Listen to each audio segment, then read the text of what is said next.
Yo, what's up? Happy Wednesday. It is Woohoojin Wednesday, as Overheated has pointed out, which does mean it's Low ELO Coaching, although I've already planned on not doing Low ELO Coaching because there's going to be a new rule I'm adding today, which is probably going to take you guys at least a week to adapt to. But we'll see. We'll see.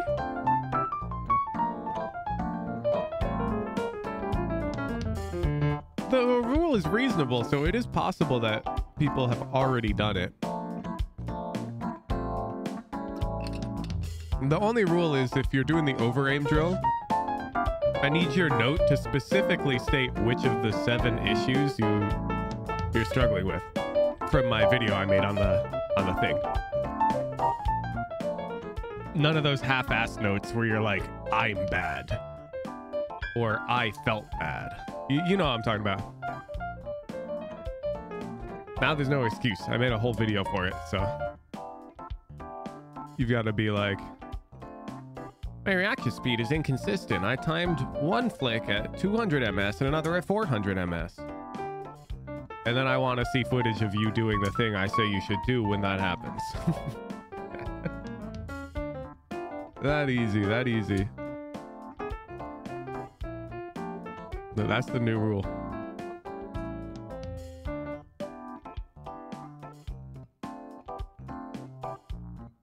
In order to get into ELO heaven, you must follow my requirements 7. That is good. What the hell? Who let him cook?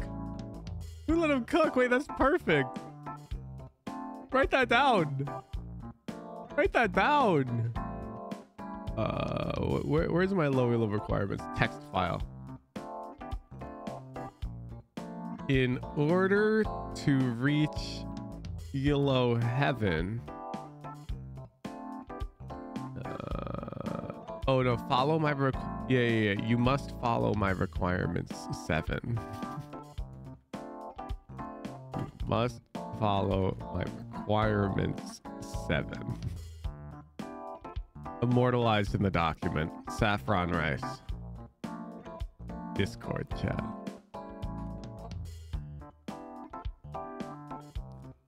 7. Your personal review of the over-aim drill must specifically identify which of the 7 issues you have in the over-aim Joe. Conveniently, I made a video on exactly how to identify and fix these issues. I expect to see footage of you performing the necessary steps to fix these issues, following your notes about them.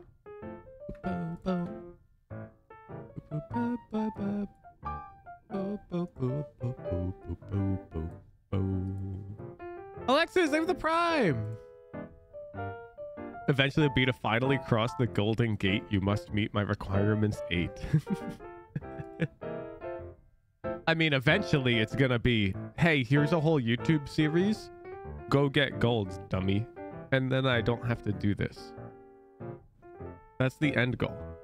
Because I genuinely do believe that getting to gold is something that can be performed fully autonomously with the right resources. But I also don't believe we have those resources yet. What's up, Low ELO players? You know the rules. I've added an additional rule. Make sure you read it before you enter.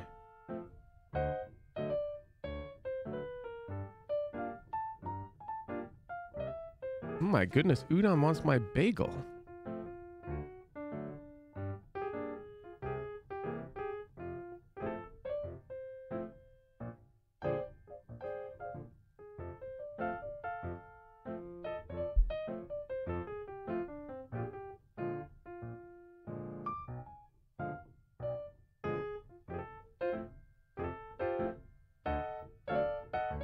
One sec, I'm timing out a dude asking a question that doesn't matter.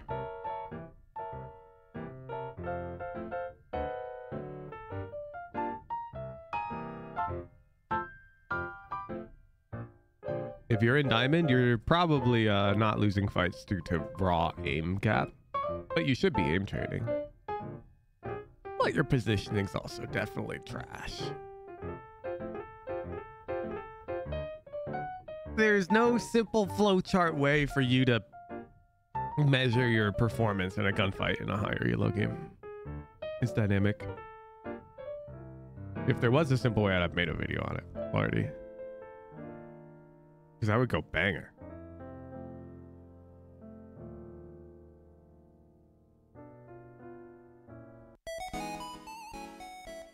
Where can I read the chat rules? I don't want that guy's fate. That guy's fate is kind of unavoidable. There's just a type of question that gets you timed out, and that type of question is like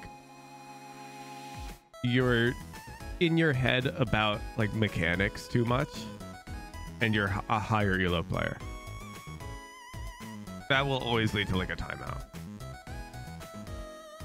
Mechanics are like a side quest. You should be doing your aim training once a day and then leaving it to the side.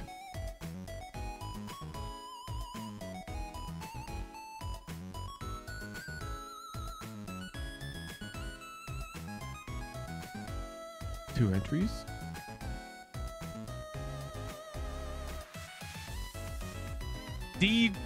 D-Dinned Itches. Thank you for the prime.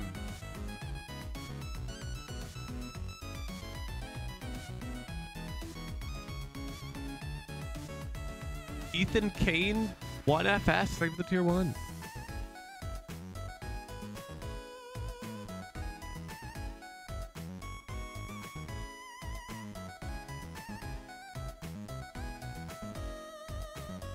Oh boy, we got 2 entries. 2 entries. All right, who's our first warrior? Dr. Turnip. Hey. Let's see. Dr. Turnip's on the deathmatch arc, right? Is this EU date format? Yeah, they're counting up. Okay, I like that. One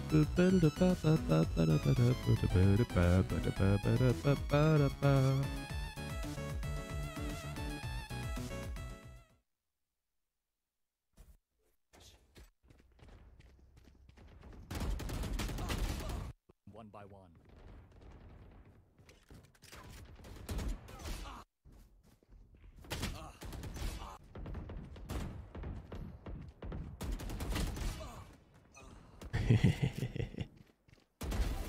Dr. Turnip is struggling.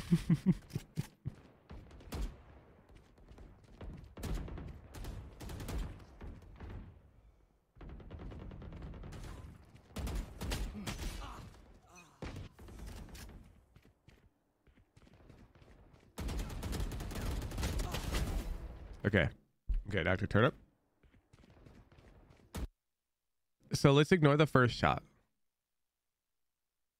I want you to look at your technique for the second burst, because we are about to commence a right movement. Agreed. So where should our crosshair go?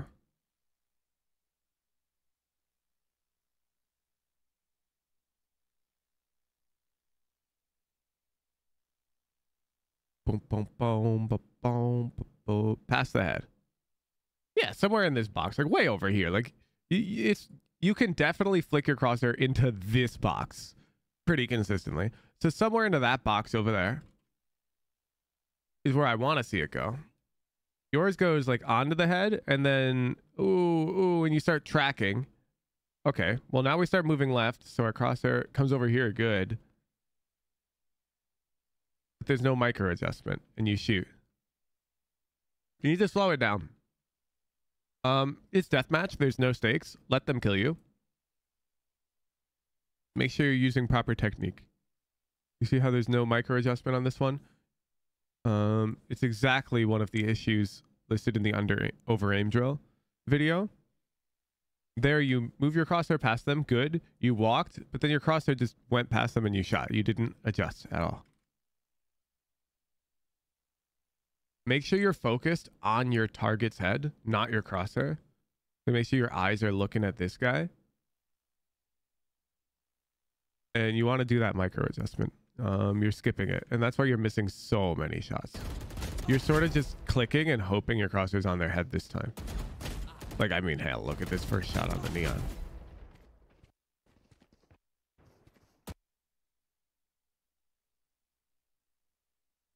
There's no...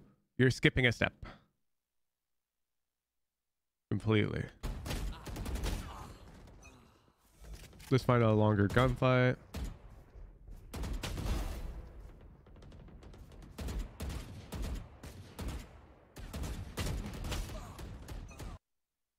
Trying to dead zone the first shot, but it's a rush. Yeah, I'm not even worried about the first shot as much. It's like fights against this Killjoy. So we'll call that your dead zone attempt. Okay, so now you're in the like bursting pattern. You're sort of trying to pre-fire her peak, which can be okay in like a ranked game setting, but I think that's a bit of an advanced technique for us to worry about right now. It feels more to me like you're just rushing shots. You're just shooting and hoping one hits target. It's sort of the vibe I'm getting.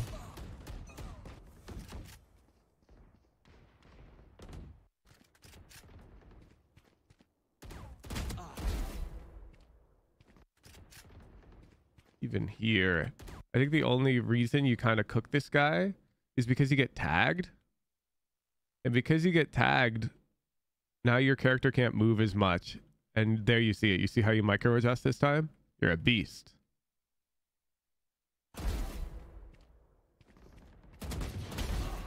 And there you micro adjust as well. Although not on the first shot. That's okay.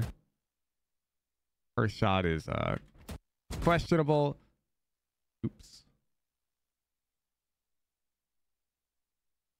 Yeah, second shot, you're moving your mouse, trying to hit them.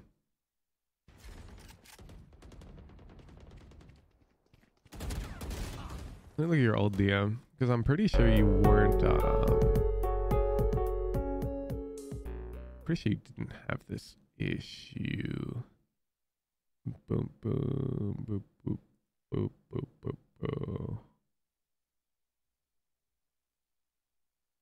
Damn, the deathmatch duo queue. I'm amazed.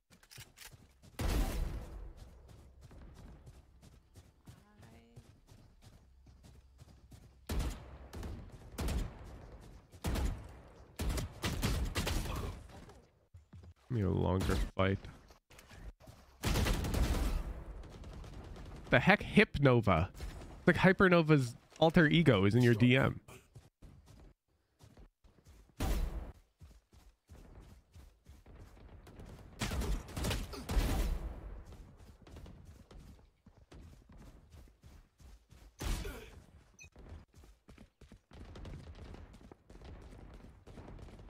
This VOD is right when you're trying it? Okay. It was looking the same. Let me look a bit further back.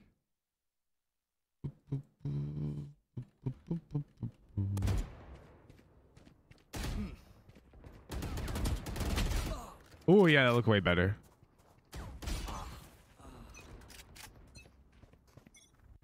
This is business. Let's see if it was just that one fight. You're finished. Oh.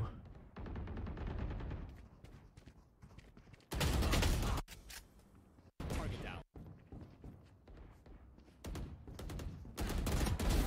Okay, yeah. So in this VOD, you have good aim technique and terrible movement. And in today's VOD, you have fabulous movement and terrible aim.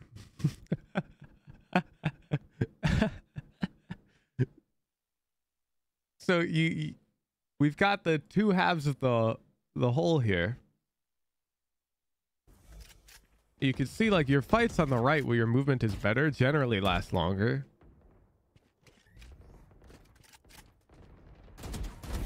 Try again. You see your enemies are, I mean, you'll still get one tapped, I'm sure, but it's going to happen a lot less because you're far more mobile. Unless you get peeked like that. Damn, owned.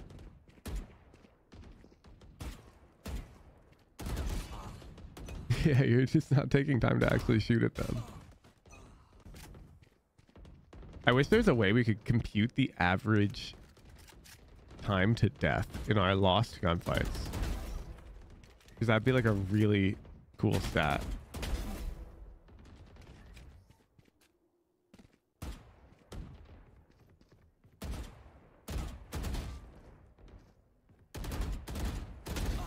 This gunfight is a perfect example of it. And then back to this VOD.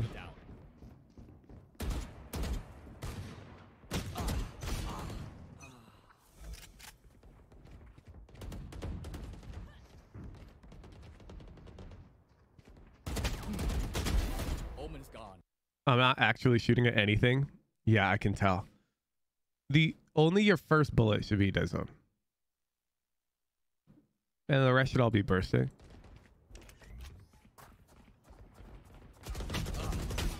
Don't worry about the more complicated patterns until you can like get the most basic. Yeah, because your aim is way better in this VOD.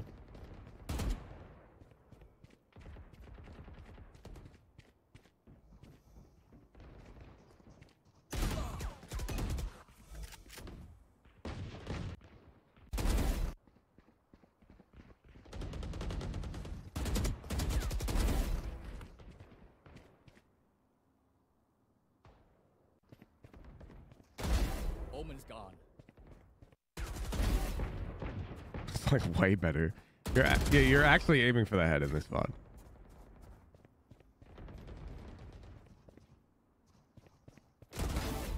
Got 4.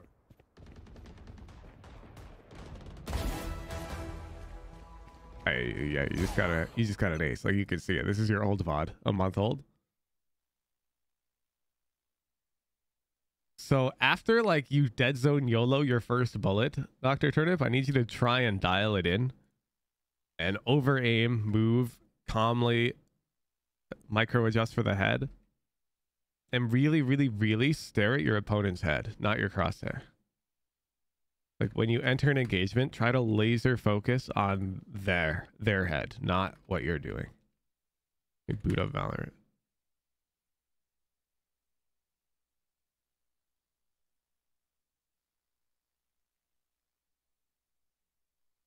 I think I'm like, dang, my dead zone missed. I need to try again. No. Then you're like the piano player who, when they miss a note, they go back and change the tempo and try to hit the note again. So they'll be like, instead of keeping the right rhythm. This is why it's very important to practice like a metronome when you practice piano. If you miss a note, well, it doesn't matter because beat 3 is coming up and you have to play the correct chord on beat 3, even if you missed a note on beat 2. But a lot of students who practice piano will practice it wrong because they're not familiar with playing with like a band or a group. And so when they miss a note, well, now screw the rest of the measure. I'm going to play the right note first, and then we'll like offset the tempo. And like, this is a terrible practice habit, but I'm sure it resonates with a lot of people who've tried to learn piano or any instrument. Just because you missed a note doesn't mean you can go back to try and fix it. There's no going back. We're in the gunfight now.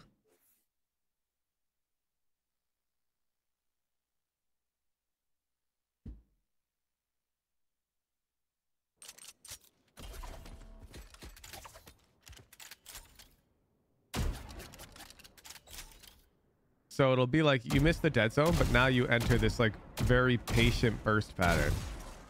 So I missed my dead zone, but now I'm really trying to get on to them.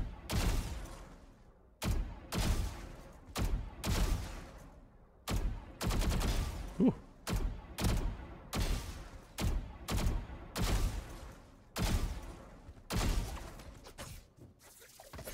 How can you tell if you're looking at the enemy's head or your crosshair? What do you mean? How can you tell what you're looking at? Okay, look at my screen right now and look at the bot's head. Okay, well now your eyes are focused on the bot's head. What do you mean? How can you tell what your arms are doing? They're your fucking arms, man.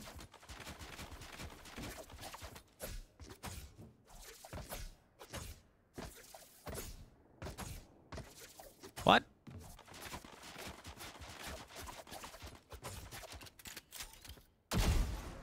I was telling you what your eyes should be trying to focus on. Like while you're moving around like this, you shouldn't be looking at your crosshair. You should be looking at the enemy's head. And that'll make it easier to dial in on it. You're aiming.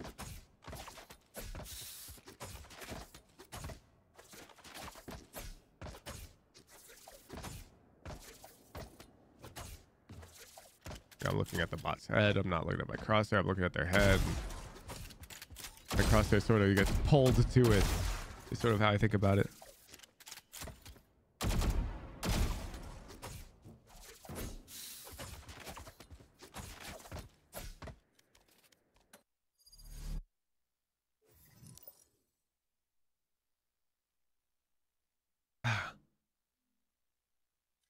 I'm gonna play deathmatch. And I'm gonna play the fights really slow. I'm gonna lose a deathmatch. Rest in peace, my deathmatch win rate.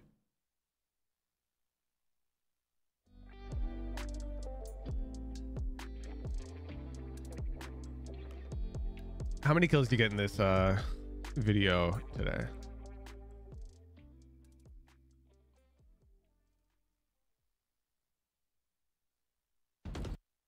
One 19? All right. I'm gonna try to beat 19. Match found. Yeah, I'm in higher DMMMR than you, but I've also got better aim than you. But I'm also going to really heavily exaggerate my speed.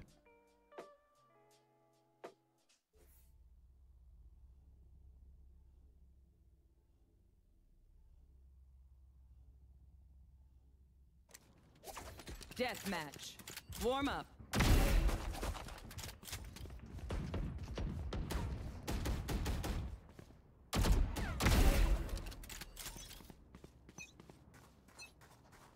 Everyone note down your observations, then let's run it again. Fight. Time for a field test.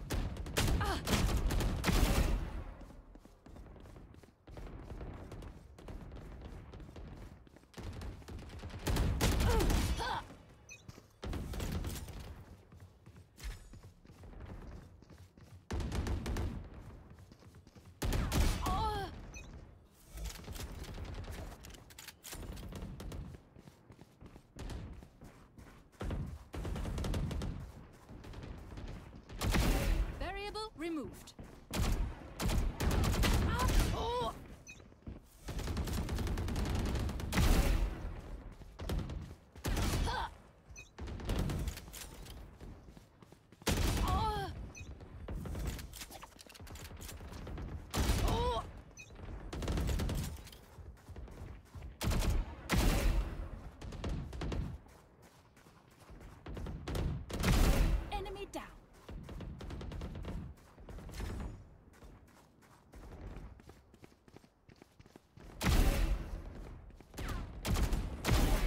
Sage killed.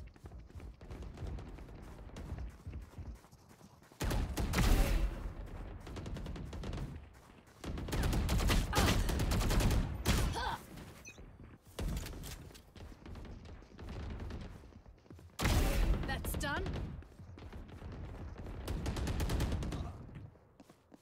How'd they both die? Oh, Oh, there's another one.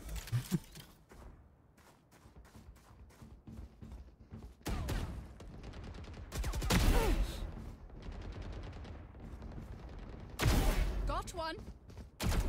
Oh, What's that Raze doing?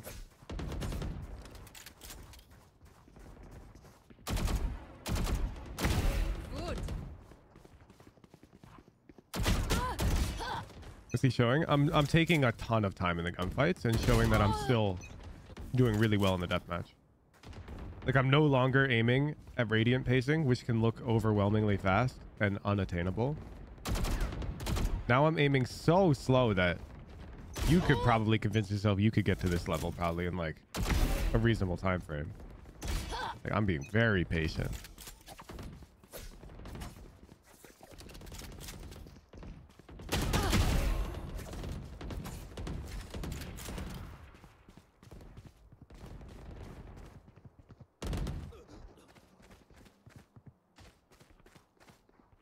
Oh,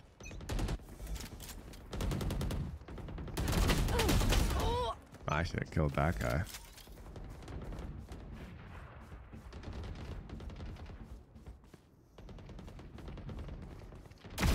finished.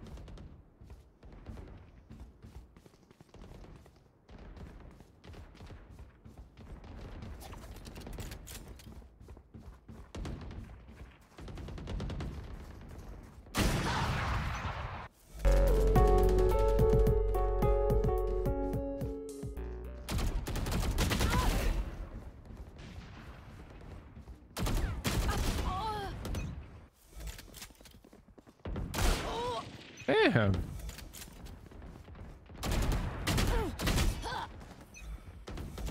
So you see, with the slower aim, I struggle against the mobile opponents. Sage killed. 10 kills remaining. Oh, But the opponents who enter these crouch sprays, I frequently shit on them. And fortunately, there's a type of opponent you face every rank game when you are below, honestly, below diamond.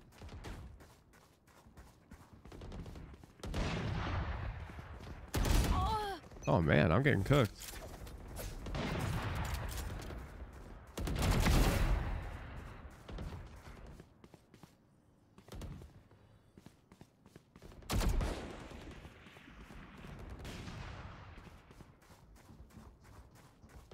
What the? Where are my fights? 5 kills remaining. Oh, top. I fought the lobby leader.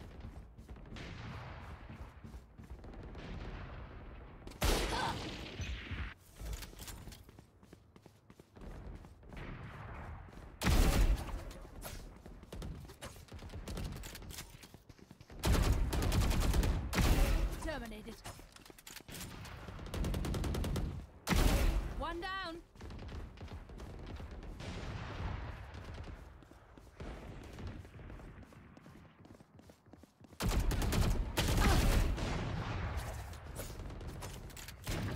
If that's Silva, I would wager he's a bronze silver player. We'll check after the game.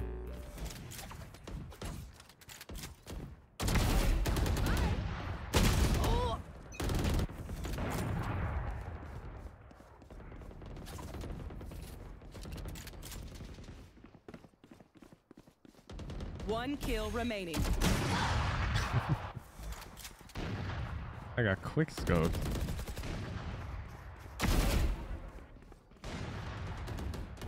All right, 24. And this is in a higher MMR lobby than the DM lobbies you play in, because I frequently win my DMs. So I got more kills than you while aiming like you could have aimed the way that I was aiming. Agreed? You have the mouse control to aim like that. And let's just look up the DM.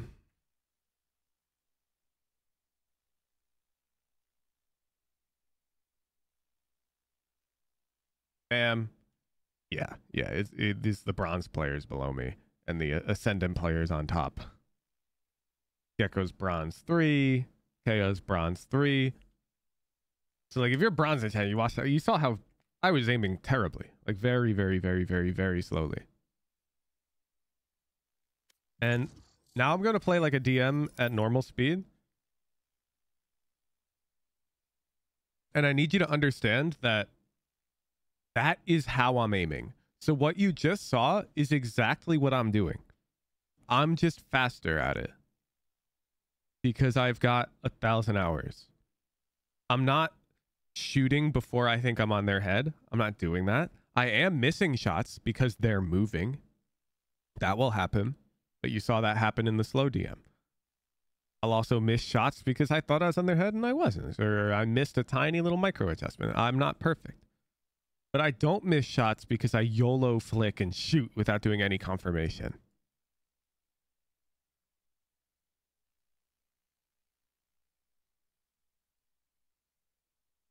Considering how high your DM win rate is, isn't that a low DM ELO? No, DMs are all like this, dude. DMs just have a... Like, look, here's one I won. Bronze player, silver player. This is how deathmatch is. My queue for a deathmatch would take 7 million years if they didn't do this.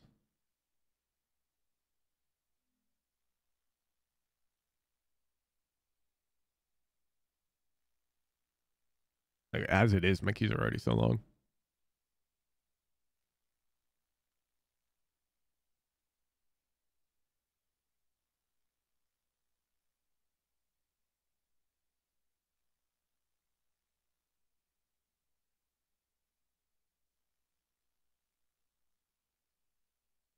Any minute now.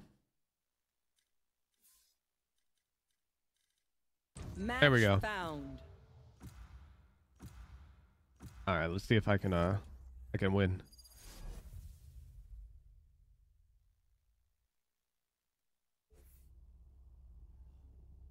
And then we're gonna watch the DM back at like half speed, or at least some of the fights, and you'll see it's very similar. Death match. Warm up.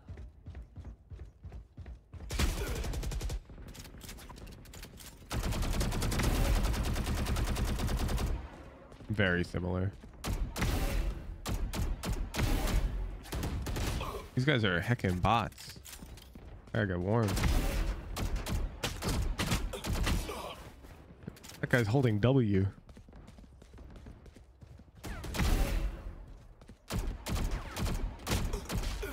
I suck at that fight.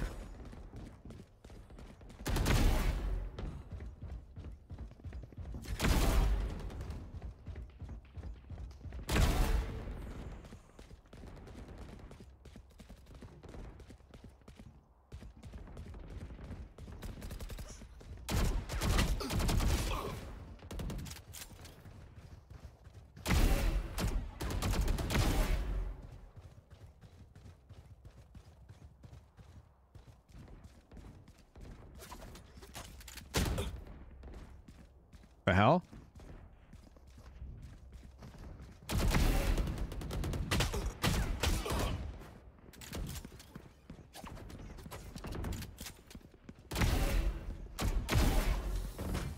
Why are we still in warm up, bro? Like I'm at 15. That sticker looks like a guy. I need to, of course. Fight. Heads down, guns up, get deadly.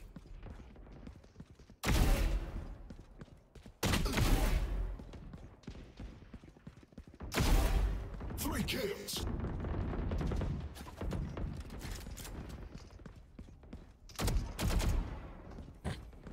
The fuck?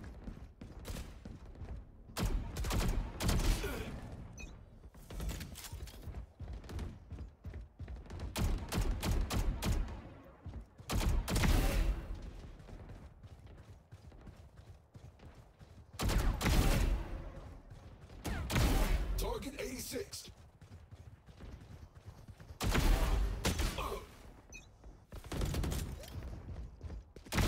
Got him.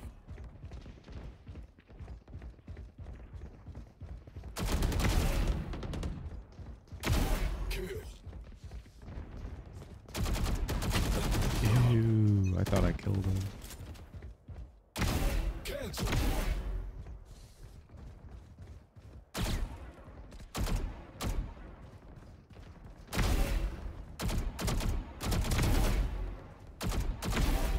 Three kills. The fuck? Kills.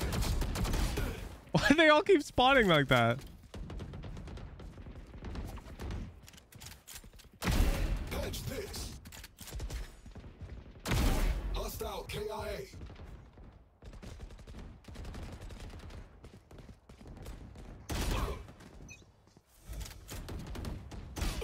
Oh, you son of a bitch.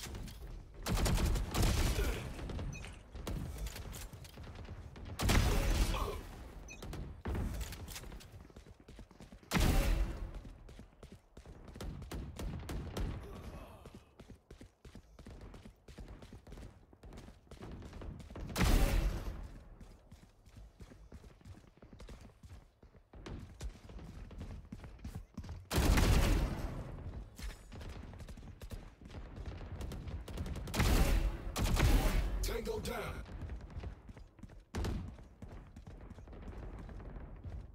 I forgot that's not an angle. Oh my god.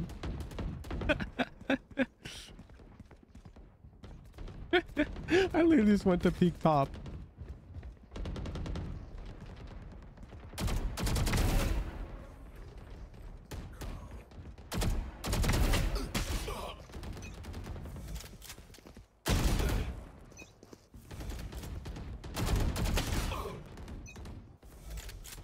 Oh god.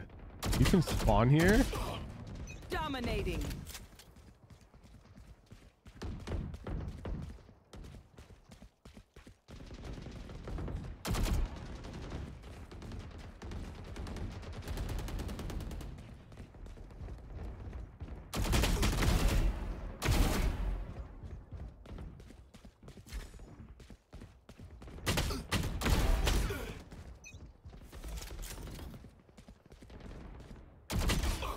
Okay.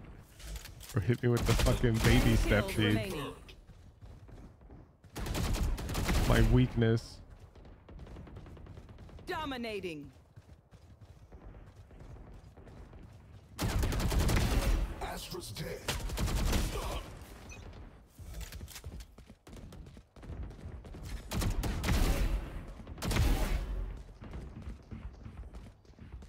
5 kills remaining.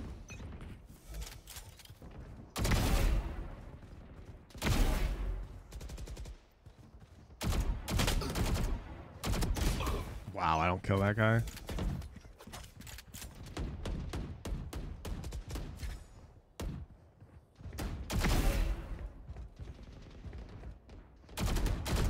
One kill remaining. Final target. Okay.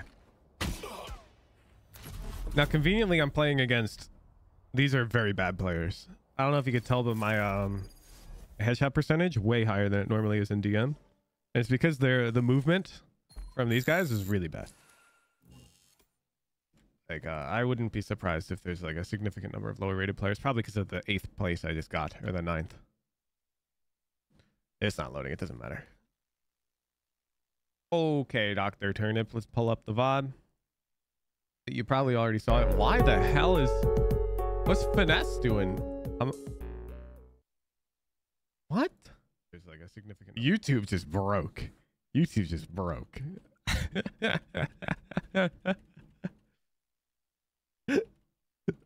All right. We're gonna skip the first 10. I thought I killed. I'm a bit warm now. Playback speed, 50%.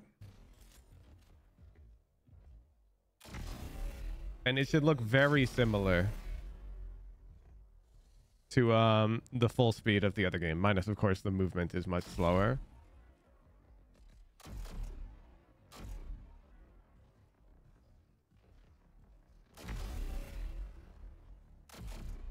Oh, I forgot about this guy's movement. Let's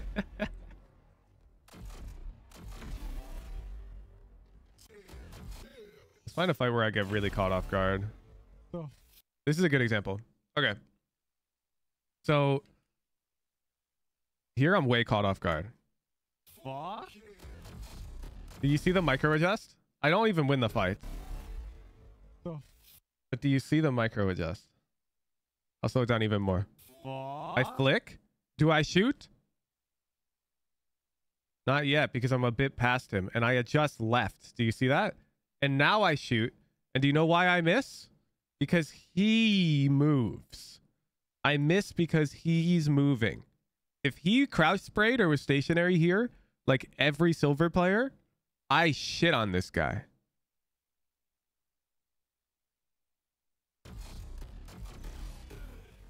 Why are they all onto the head? So, bit. There's some other good ones where I got caught off guard.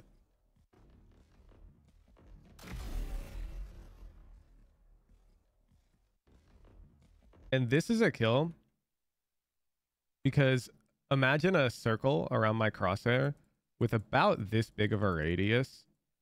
I'm gonna try my best to draw that.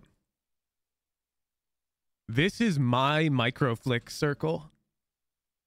If there's a head within this circle, I don't have a second step to my aim. I will just aim and shoot immediately because I'm confident that within this circle, yours is going to be smaller. Yours probably looks like this, but with time, you can make it bigger. I'm confident within this circle, if I see an enemy, then I can go right onto their head and shoot. So I'm specifically going to look for fights in this VOD where I'm not in that circle. Because when they are in that circle, it's going to look impressive. Okay, perfect. So is that ISO in my circle? Definitely not. So will I shoot the moment I flick? No. I flick. And now what? I micro adjust.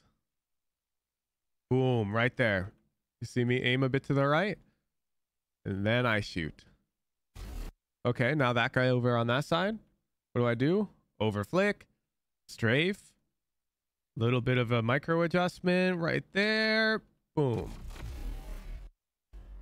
Because they're not in my circle.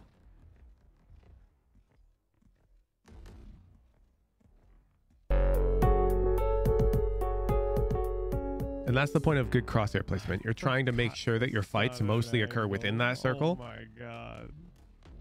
But when you're lower rated, your circle's so small, it's not going to happen much.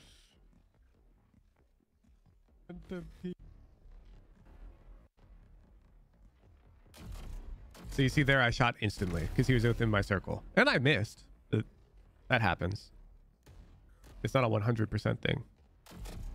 Same there. She's in my circle. I didn't get the headshot. Same here.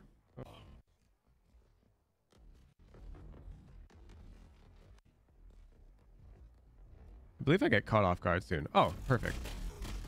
There you see it. There you see it.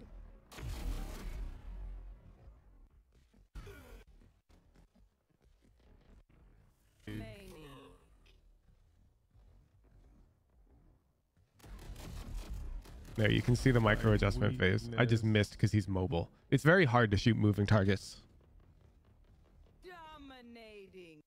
Dominating. Missed my instant flick. There, you can see my micro adjustment because they're outside of my circle. Just barely, but they are. I come up here and I adjust onto the head. But what does this fucker do? Crouches underneath it. Ooh. And that's fine. That'll happen. That's fine. We don't have to win every gunfight. We just need to have good technique.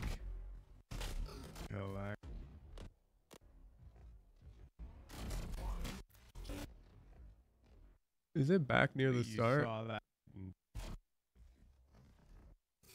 There were some good ones where I got really caught off guard, I felt.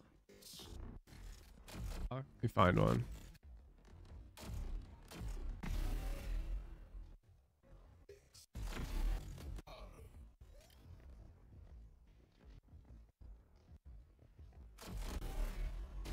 How about this guy? Nah, I'm ready for them. My crosshair placement's too good, man. What the hell? Oh well. When do you decide to start pre-aiming into the wall for peek? When do you hold away from the wall? I've explained that, Penflash. When you're closer to a corner than a potential enemy, you pre-aim into the wall. When you're further, you trace the wall.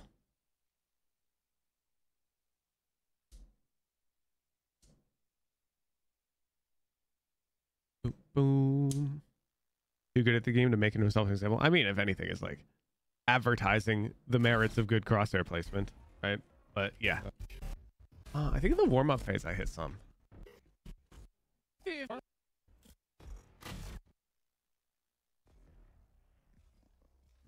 I'm looking for one of the wider adjustments. I know I had to make a few. A lot of my adjustments were very minuscule because they didn't have to be large.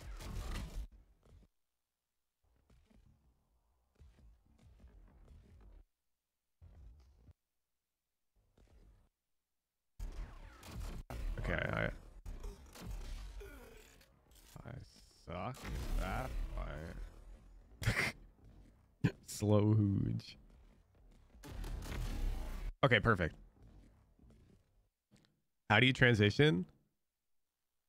It's slowly. It just becomes fast. Like here you can see I'm close to the cover, so I'm pre-aiming through the wall. Anyways, here I swing past the ISO, so they're out of my circle. So I have to flick back, and you see I decide I'm going to keep moving right, and so I underflick. I move right onto the head. Shoot.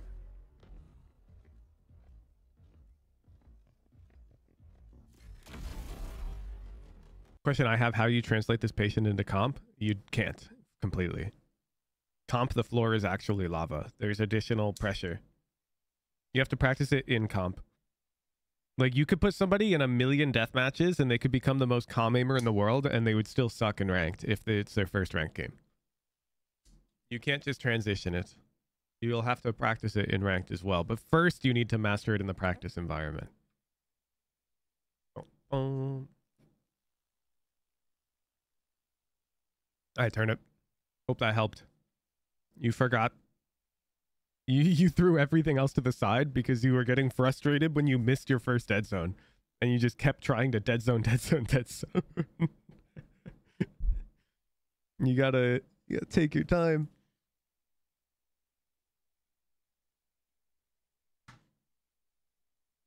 All right, all right. I think we had another person who maybe could enter the raffle. Make sure you've read all 7 rules before you enter. There is a 7th rule, and if you haven't read it yet and you enter, that's on you.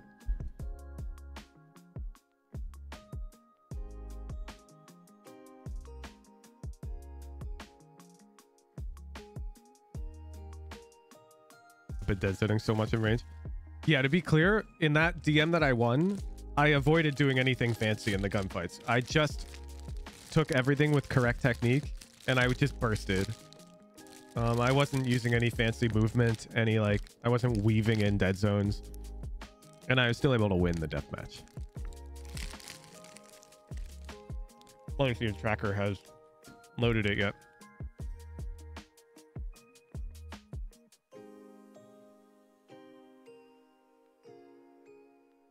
Yeah.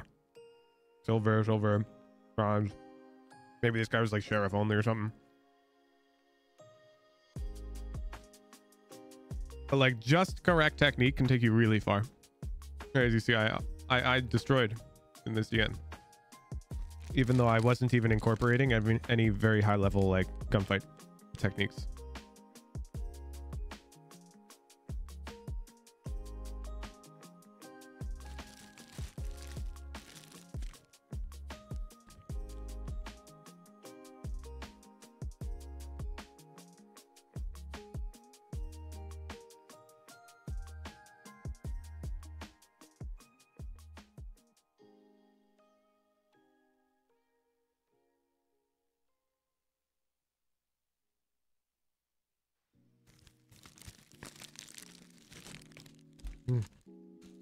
Where would your ideal living place be?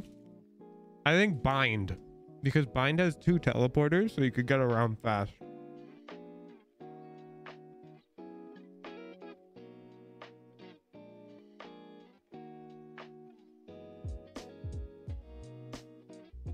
Ooch, will you be my Valentine? No, I am taken.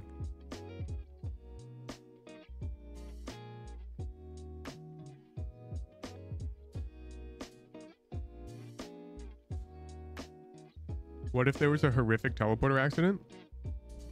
Bro, what do you mean? What if there's a horrific tsunami? What if there's a horrific hurricane? A horrific tornado? Who the hell worries about natural disasters, dude? What's up with this doomsday thinking?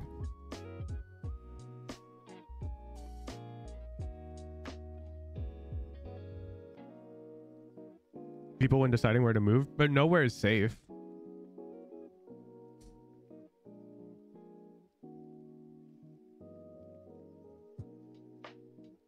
I feel like that's a crazy way to think. Like, hell, there's supposed to be a record-breaking earthquake on the West Coast sometime in the next 300 years. That could cause a tsunami. Here I am on the West Coast.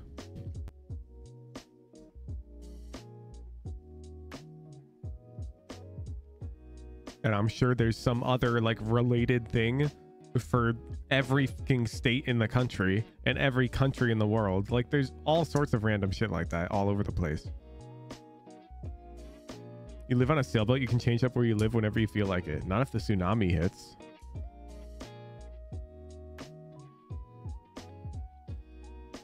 What if it's tomorrow? Or when my stream will be delayed?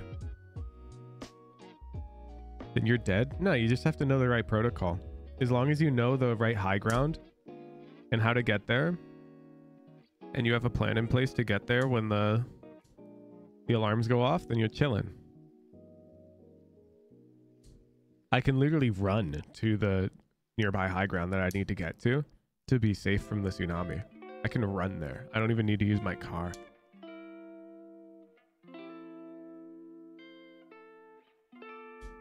I'll be busting a sweat, but you know, I think worth.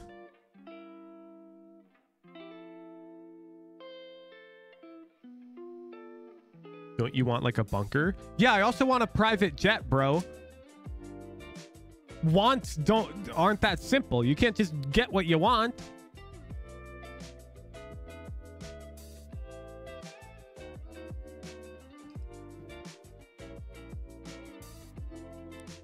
This guy. Don't you just want a bunker? Oh, you're right. Let me just go make a bunker. Oh, why didn't I think of that?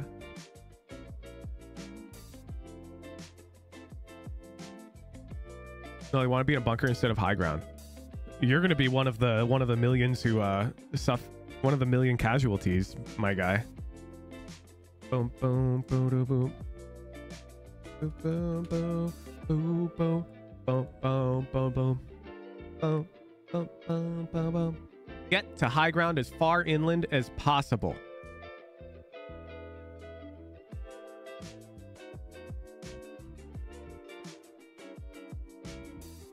If you're underground, bro, you could end up suffocating.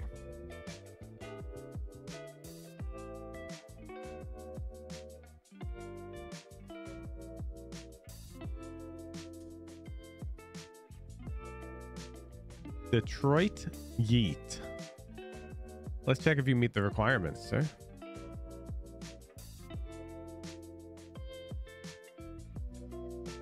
Oh, we meet the one agent rule, that's for sure.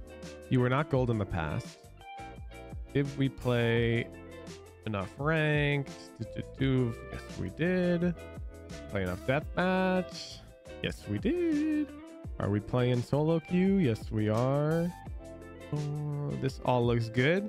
I need number 6 and 7 from you, Detroit Eat.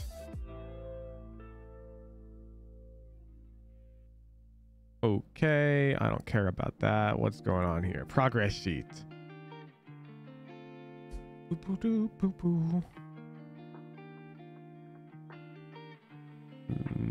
What is dead zone scores? Okay. Ooh. Self mechanics review. Is this what I'm looking for? Oh, Detroit Yeet. I need to see number 7. And I can't figure out how to find it in your sheet. So can you just give me instructions?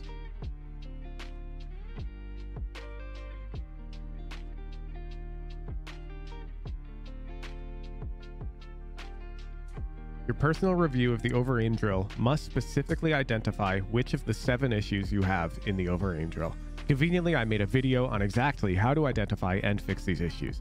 I expect to see footage of you performing the necessary steps to fix these issues following your notes about them. Rule number 7.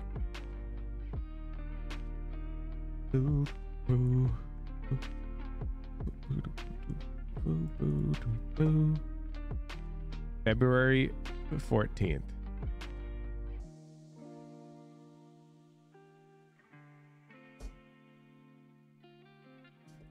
How would that have footage of you performing the necessary steps to fix them if your notes are on February 14th, which would be today?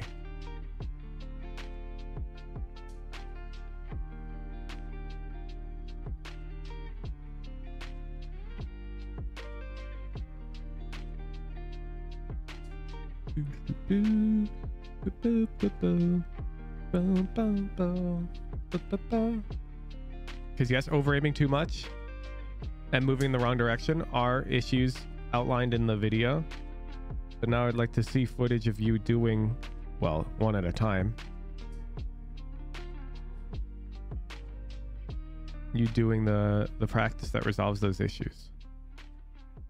The other guy didn't have that either. So I thought I should give it a...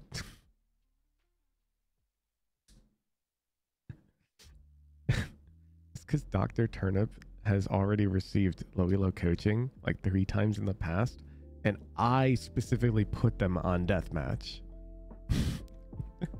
They're a special case. I pointed out not to enter the raffle unless you've read all the rules, so like, you made an assumption. That's on you. Juneberry TV.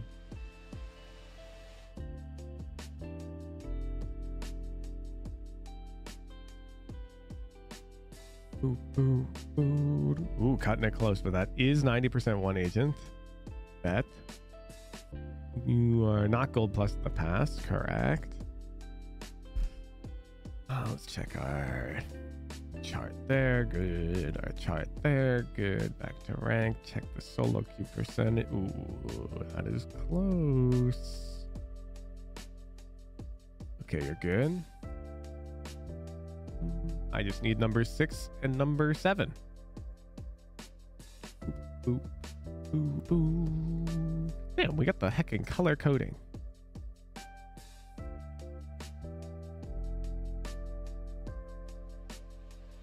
Can you please tell me which one of these rows completes number 7, Juneberry TV?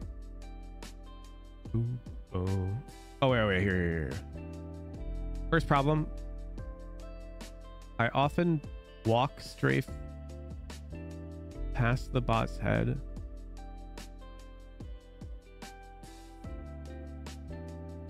Walk strafe?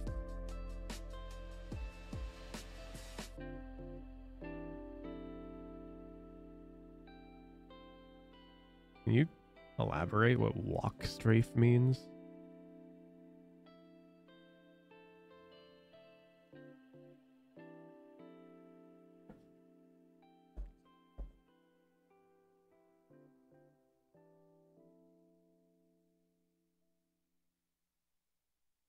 February 8th. Yeah, you know, I'm just trying to understand this text. I often walk strafe past the bot's head. I don't understand what you mean by walk strafe. Like you're holding shift? Sorry, just one or the other. No, I don't understand what this means at all. It doesn't English to me.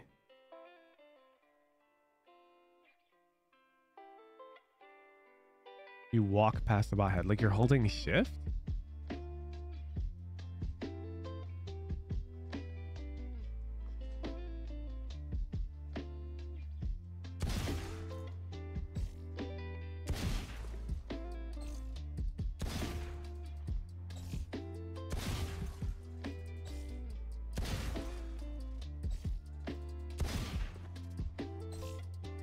No, you're not holding shift. Okay, walk. This is why I'm confused. Walk in Valorant refers to shift. Just so you know, for the future. In Valorant, the default is running. You're running in Valorant, and when you hold shift, you begin walking. If that makes sense. You see, walk is bound to left shift in my hotkeys. And run is the default movement mode. Hope that makes sense. Okay, okay. Strafe past the bot's head. Forces you to micro adjust way too much. Overflicking too little or moving too much. Okay.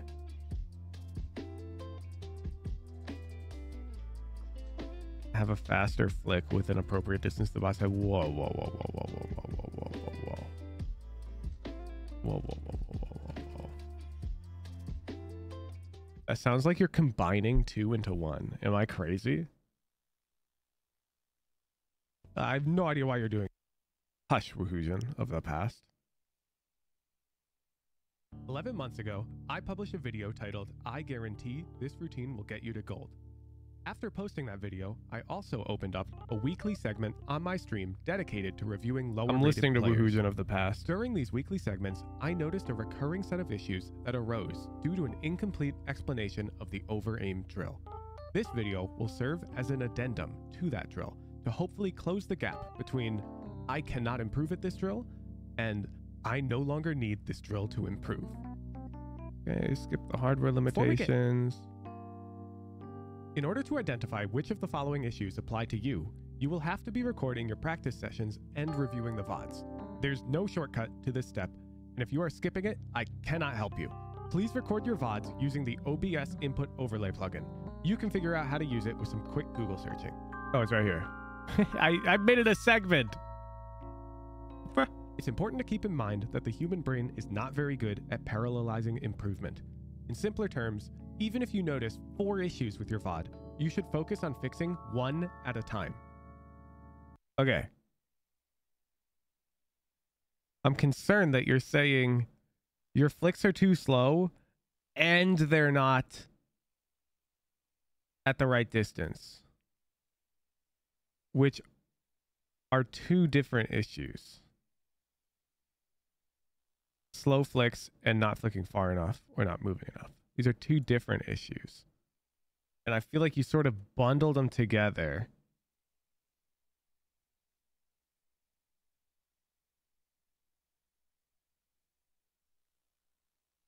If that makes sense. Into one.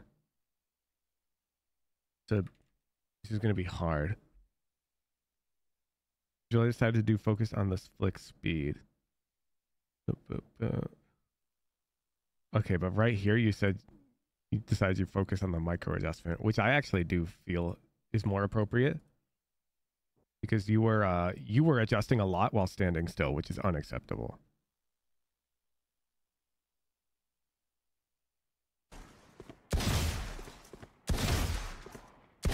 No, you're doing this drill wrong. You're doing this drill so wrong. Do you not see?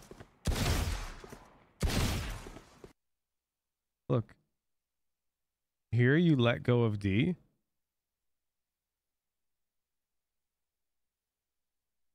And you're literally aiming while you're stationary right here.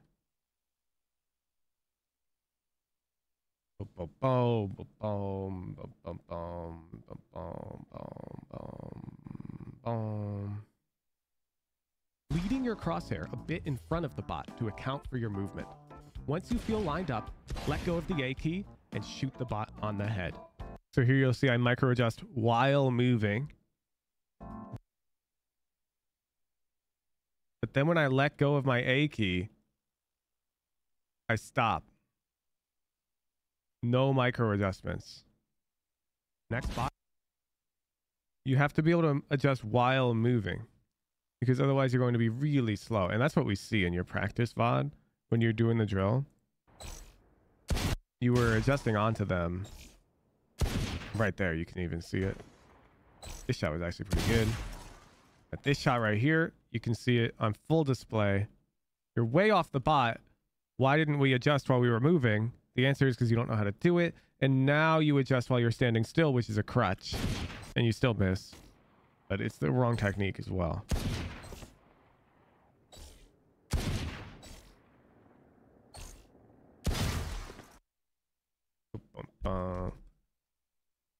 The video, you have to like really follow it exactly.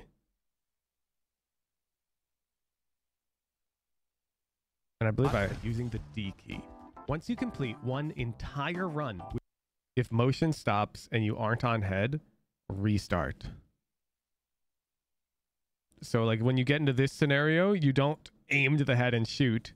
You go, oh damn, why did I stop moving? And you go back to the panel and you shoot the exit and the start button to restart. Because you have to break this habit.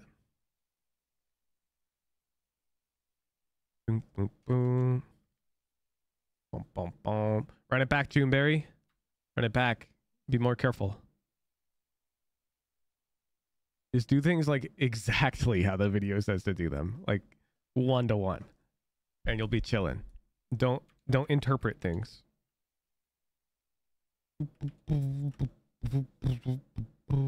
I don't think we have any more entries, right? Detroit Yeet.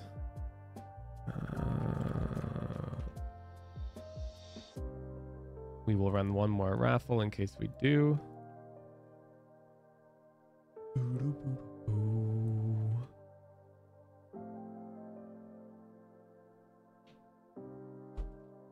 Simply make sure the bots spawn where they do in the video. Well, it's funny you say that. The bots follow a preset spawn pattern. Well, it's like a preset seed. So each consecutive run of Eliminate 100 will be a different pattern, but your first run of Eliminate 100 will be the same every time. So for example, I know for a fact where the first hard bot will spawn. If I just start the hard bot drill, the first hard bot is going to spawn right over here. See? Because they follow the same seed. So these 30 bots are all spawning in the same pattern that they always spawn in for the first run.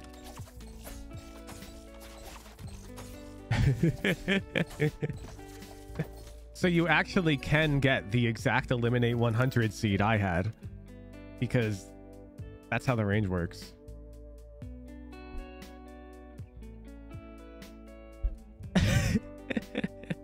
I'm upset that you even know that. I've spent so much time in the range, dude. I noticed it a while ago. How the fuck you figured that out? Bro, I have at least like 100 hours in the range. I have range lineups, dude.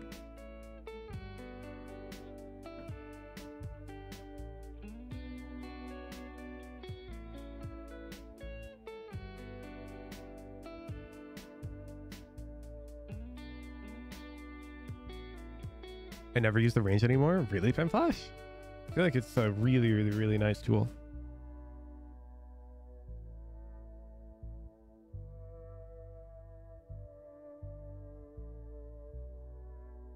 You can't tease the range lineups without showing us. I made a video on them.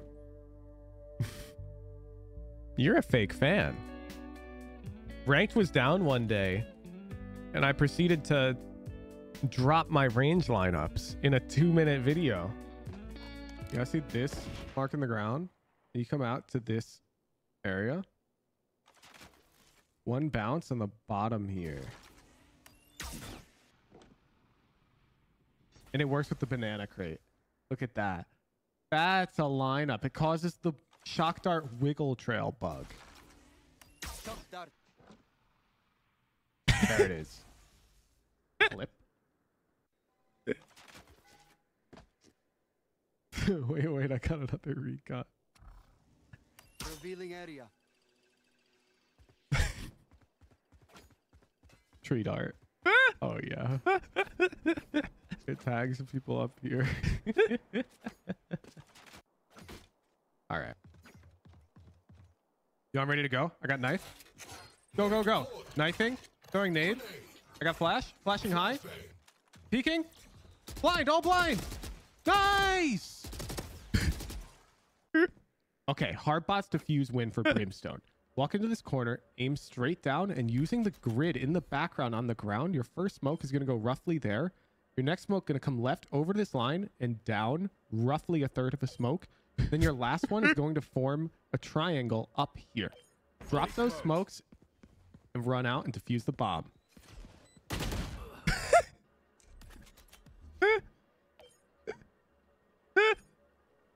Fully smoked. Open up the sky.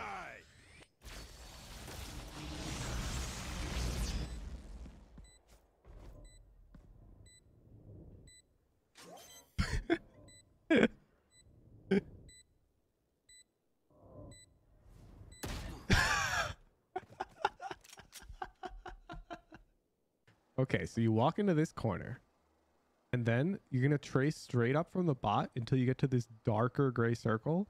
Your crosshair has to be right on the edge of it, and you just toss the cage. Cage triggered. Cage triggered, baby.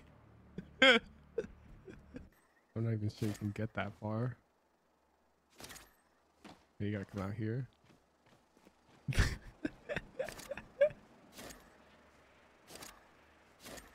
Get on there.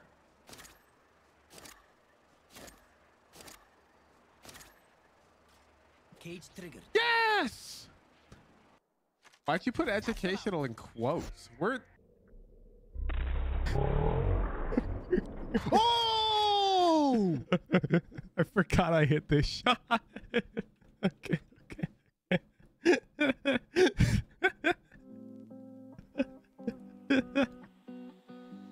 All right, Ankit buns.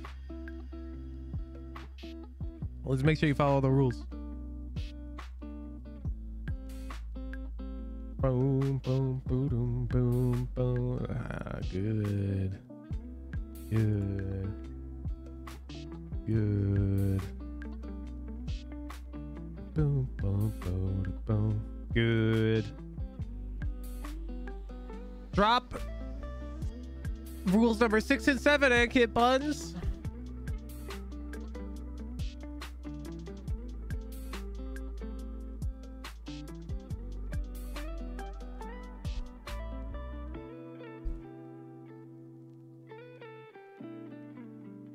Yeah, I thought that range video was such a vibe, dude.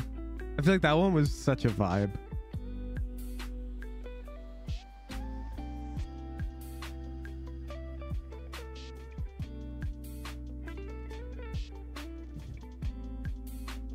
Book1.xl. Oh my goodness.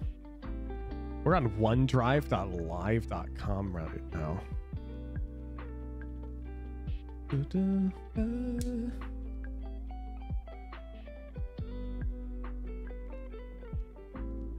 Okay, where's rule 7 in this, Ankit buns? Can you give me specific rows? I can't easily see it at a glance.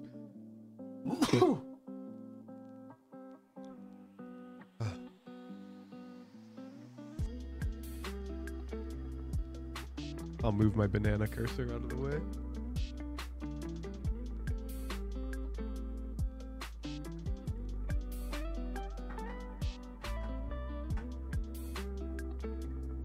I tried to fix the micro adjust problem. That's not what I asked you. I asked you if you could tell me where in your sheet I can look at I wrote the issue on the last VOD. Got it.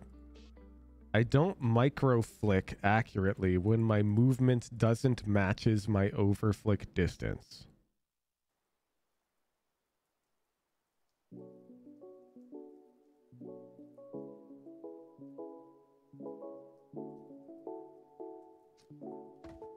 Okay, Bedward.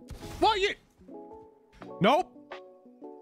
You're not following the drill. You're adjusting while you're stationary. Look right here. You're holding no movement keys, and you're adjusting.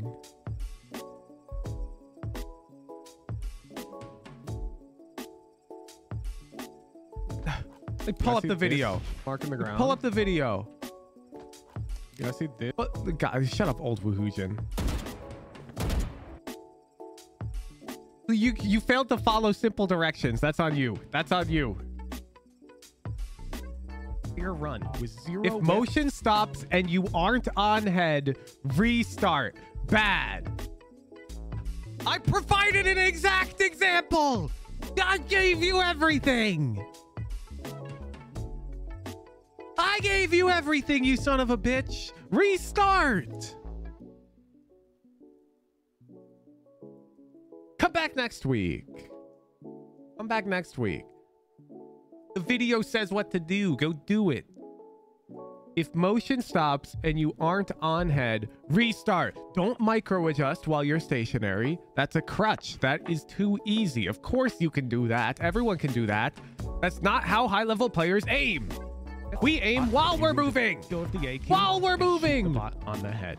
While moving. So we stop on the head. But using the D. You piece. You piece. I made a video for you.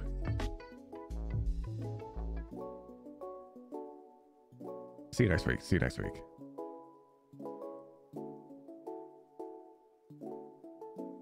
Boom, boom, boom, boom, boom, boom, boom.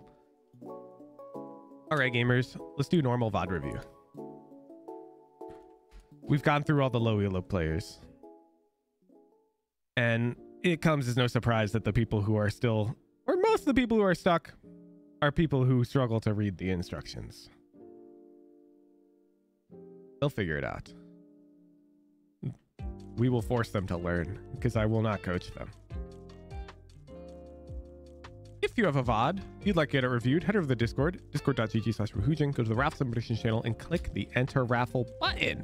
To enter the raffle, you need an approved VOD. To get an approved VOD, you got to read all the rules in the VOD Review Rules and Requirements channel. You got to submit a VOD in the VOD Submissions channel that follows all of those rules. There, my lovely moderation volunteer team will review submission, make sure it follows all the rules. And if it does, you'll get the VOD approved role for 1 week. This role will allow you to enter the free VOD Review raffles during any free VOD Review stream. You can click the Events tab, top of the Discord, to see when the next VOD Review stream is. During these VOD Review streams, I will run at least 1 raffle.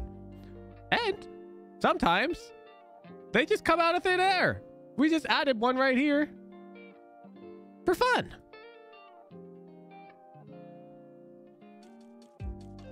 You must be able to read this well to ride. I'm like a goddamn theme park denying your entry because you are too short.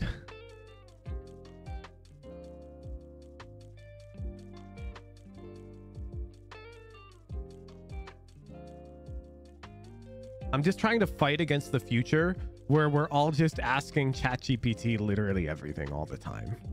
And we're helpless. It's dystopian.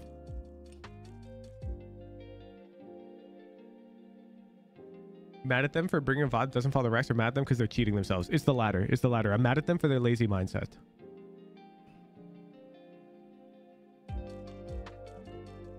Because they're already putting in the work. They're making a spreadsheet. They're playing 1 million Valorant matches. So it's like you're just shooting yourself in the foot by nerfing your own practice like that for no good reason other than it's not fun. And, you know, like, you got to do things that aren't fun sometimes if you want to get good.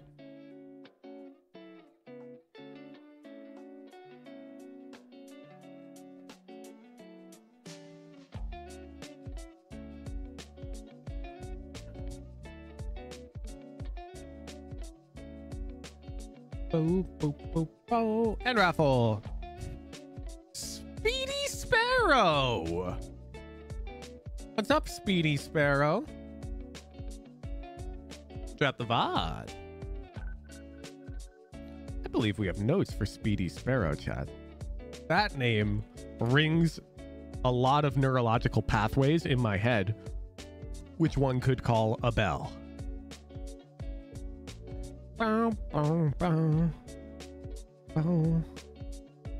Speed is Pero. There you are.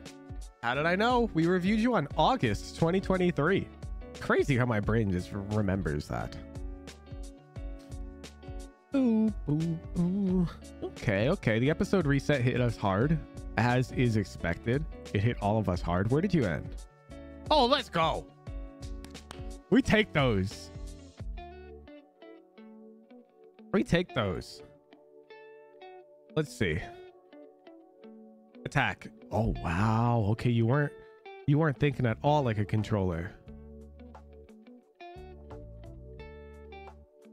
On attack, who are their flankers or none? How fast does each enemy rotate? On round 4 and onwards, I want to see pre-round strategies that attempt to exploit your answers to these questions, even if your answers are wrong.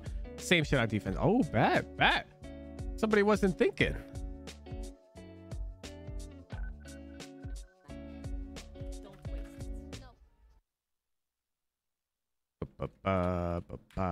Speed is Sparrow. Riot ID. Oh, does that fit? No. You guys putting your heckin' biggies in there.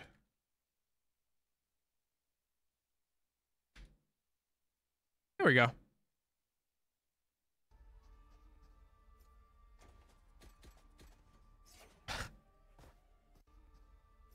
I forgot you used this stupid cursor.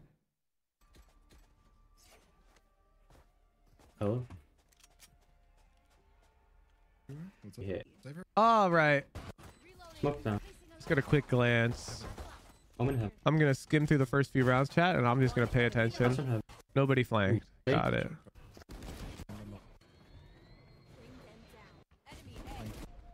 Cover going out. Ooh, Reyna flanked. Got it. Toes. 78, backside. Is it Reyna again? He ran into my smoke bar. I think it's Reyna again. Just two. Mine for mound. Playing close. I have a Nobody's even looking flank. It is Reyna again. Got it. All right. So we're at round 4. Let's look at our notes. Who are their flankers? Well, it's Reyna. How fast each enemy rotate? I wasn't paying attention to that. Let me go back and grab a quick feel for that as well. Let's see. We make noise now on B, 137. Reyna is the B player. One in lane.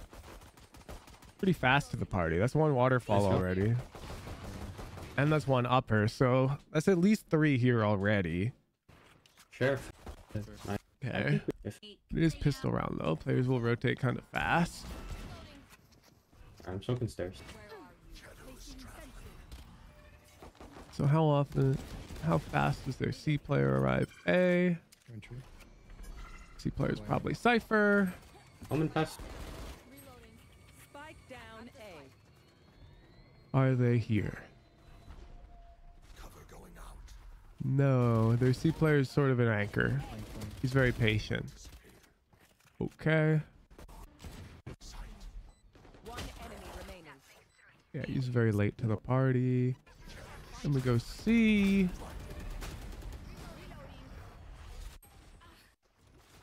Of course, the anchor is here. 78, backside. The A players are nowhere to be Mine from seen. They're very slow. Okay, got it. So from skimming your VOD, here's the current situation. The enemy team has a Cypher C anchor, a Reyna B player, and then they've got Jet, Fade, and Omen playing in this type of configuration. Omen was playing tree. Fade is playing somewhere close to the barrier, and I presume Jet is with her. This is their default defensive setup. This guy rotates very slowly. He's an anchor. Slow rotate. This guy flanks a lot. He pushes out B. That is what that means generally. Zoop, I don't believe the door opens. Our turret triggered. And then these guys are also slow to rotate.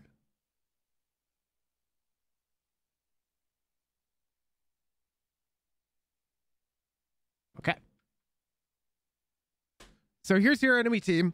And in solo queue, they're pretty much going to play like this for the whole half. So just before I even watch, here's an easy way to exploit this type of play. You run one slow player over here who establishes presence like maybe you smoke this cross or something.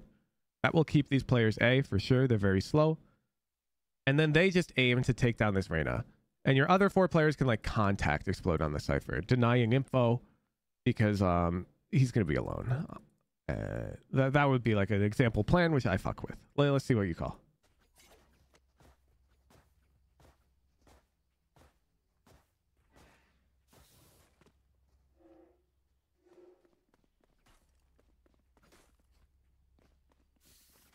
I think we play slow here. Just see how they're holding. Careful if they push. Their defense could be better.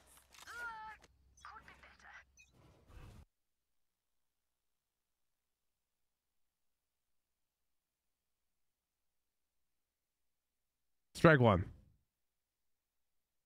If you said their Reyna pushes out a lot, let's play slow, I would give you full credit. So I have no problem with the call. I want you to understand that. The call is completely acceptable. Calling slow play.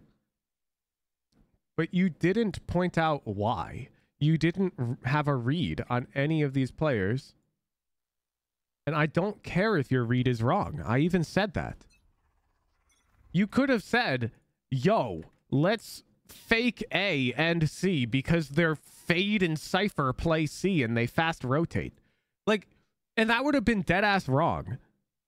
And I would have given you credit and we would have talked about what led to you having that wrong read, if that makes sense. But this call is unacceptably bad because you didn't provide any reasoning. If anything, though, it might work because this Reyna is likely to fight these guys B. Let's watch. Shadows traveling. Your Killjoy wasn't with her. Bro, like, it's so predictable, dude. You could have just killed this guy for free. You just call a high-low. Oh, man. Oh, man. She killed 2. Okay, next pre-round. Don't die. If you need help figuring out how, Now it's screaming your name. So surely you counter-strat the Reyna.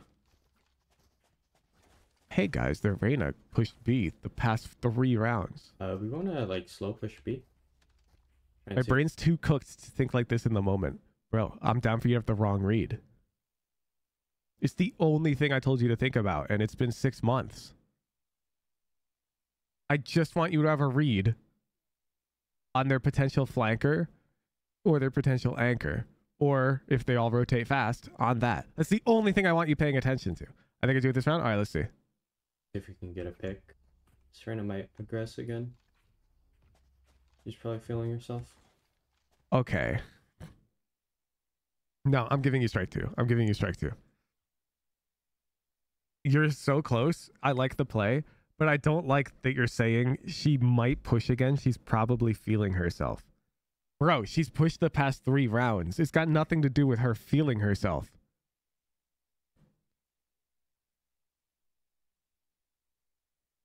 Be like, yo, let's slow push B. This Reyna's pushed out every round.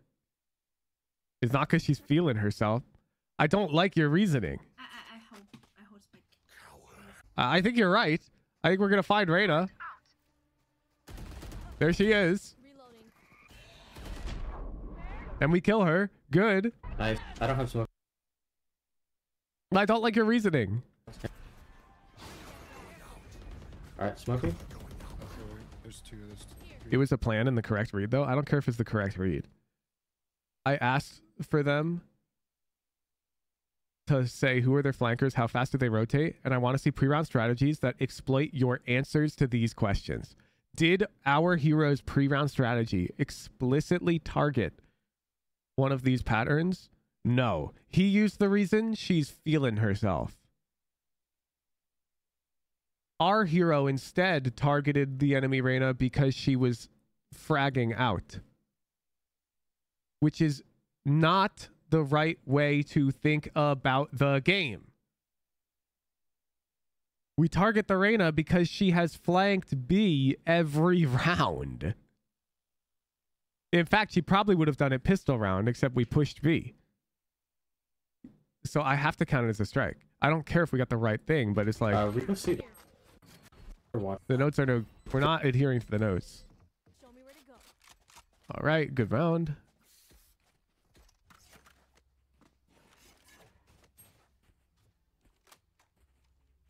I think it was in addition to the fact she was faking. What do you mean faking?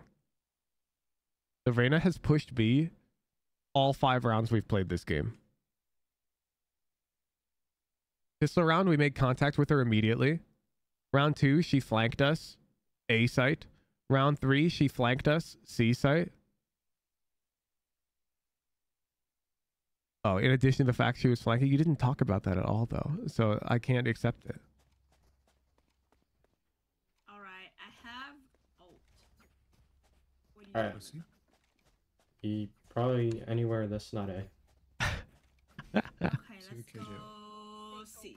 Alright, can you have a pair for flank? This Reyna might push up again. Yes. Like, this is not a strike. That's all I want. Check. Perfect. Now you've identified Reyna is a consistent flanker and you've requested Killjoy to turret for it. Now, I think that's a pretty trash adjustment, but this is not a strike because now you're thinking the right way and I'm happy. Now, a Killjoy turret for flank is whatever. We've already done that. I don't think you need to call for that. I much prefer you were playing anti-lurk over here, but this is fine. Cypher. Yeah, as you see, there she is. The 6th round in a row. She's out, bro. She is so predictable. I should die. Okay. Both C2. One enemy Nice. We remaining. kill her. Easy round. Do the next 3 round. I will take back what is mine.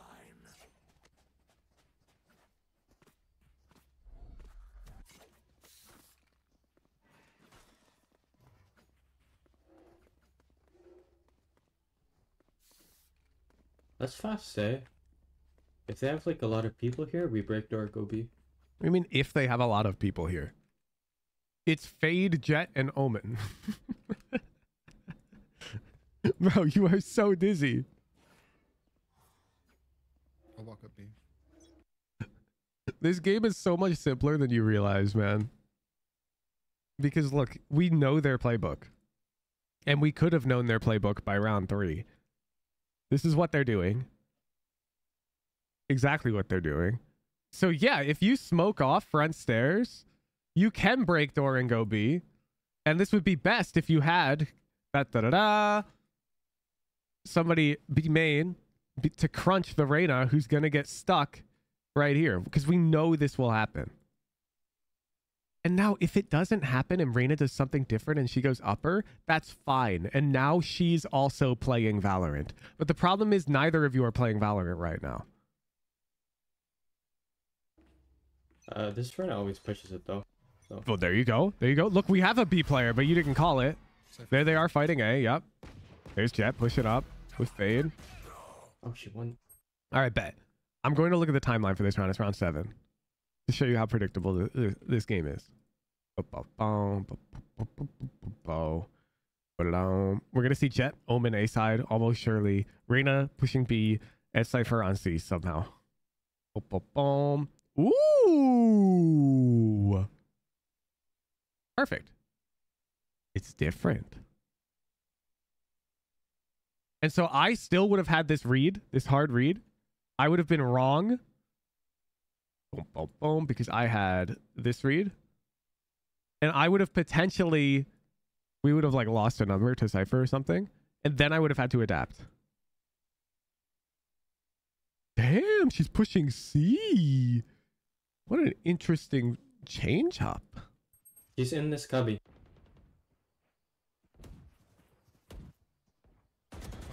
Oh, well, now we would know. And this is when my alarm bells would ring. Reyna pushed C, and now it's like, what's going on? And now C is probably open. They're on E. 2 on A. Down A. Both. Player standing. All right, give me a read. Yeah, it was your last chance. Speedy Sparrow. Let's all go A again. Omen, can you smoke this? Yeah. I'll I'm gonna smoke get there. on the left side. You want me to blind this cubby for you? Yep. Alright, I'll smoke them blind. Speedy Sparrow, you had one job. Also, the fact that you haven't lurked a single round as Omen with ultimate up is paining me. It is paining me. Quick peeks now. Get out of my way. Look at the mini map. Look at the mini map.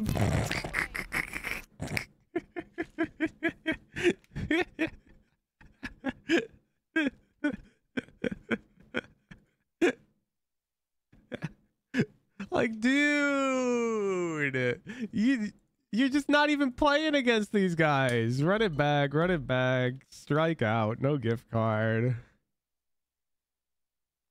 Okay, next VOD. I don't need your reads to be right. I don't need your plays to be good. Remember, I did not give you a strike for the round where you literally just asked for a Killjoy turret. I didn't like it, but it was not a strike. Because you said, hey, this Reyna flanks a lot, can you Killjoy turret up? And that's literally all I'm looking for. I'm just looking for you to be aware of it. That's it. I just need you to be aware of the flank threat. And I would appreciate if you could pay attention a bit more and notice that they're anchoring pretty heavily. They don't rotate fast, which makes them susceptible to contact explodes.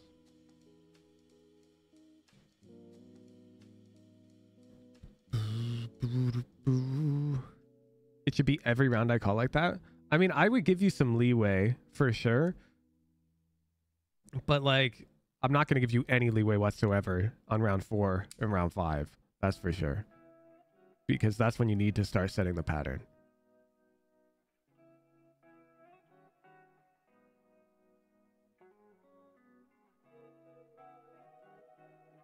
I'm also going to be pretty mad if you're not lurking on Omen.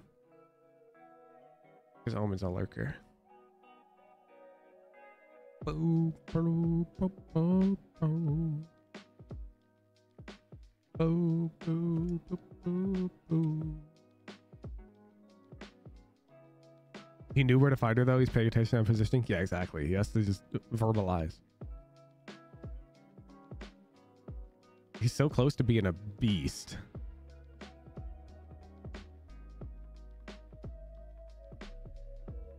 Oh yeah, update for the 5-stack queues for the tier 3s. We are going to be enforcing the following roles for a team. It's going to be 1 controller, 1 recon, 1 flash, 1 senti, 1 duelist. So when we set up the queues, which is going to be set up, I believe, this weekend, the queues will enforce this team composition upon you. I know it's not the best team composition on every map, but this is the most appropriate, I would say. Duelist mains eating bad. You're going to have really long queue times. Everyone else pocking off your gourd because you're not going to have 3 duelist comps in the 5 stacks. For in-houses? No. This is for the 5 stacks. There'll be more official announcement on this, but tier 3s will be allowed to 5-stack queue ranked under certain contexts and get that reviewed as a VOD. But you all have to be within like a small MMR band of one another, and you have to play a minimum amount of solo queue as well on top of it. Ooh. What about double controller? I'm just going to time you out. Because I think I very clearly said I understand this is not the meta on every map, but this is what we're going to do.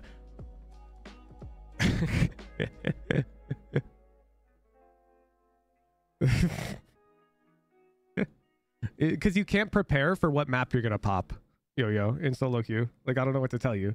Double controller's good on bind, but what are you going to do if you pop a fucking non-double controller map? Like Ascent.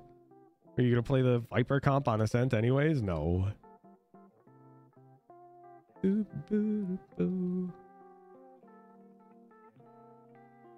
everyone in 5-stack have to meet the requirements? Yes. Yes. All 5 players have to meet the requirements for you to submit the VOD.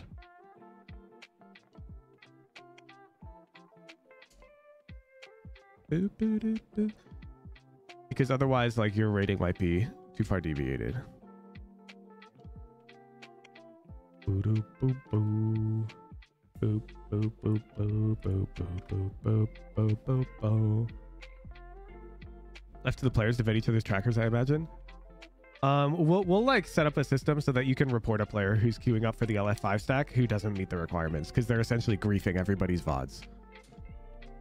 So like if you queue up for LF5 stack and you don't meet the requirements yourself, then we'll probably bar you from queuing up in the future. Only eligible players should be using the feature. Boop, boop, boop, boop, boop. Boom, boom, boom, boom, boom.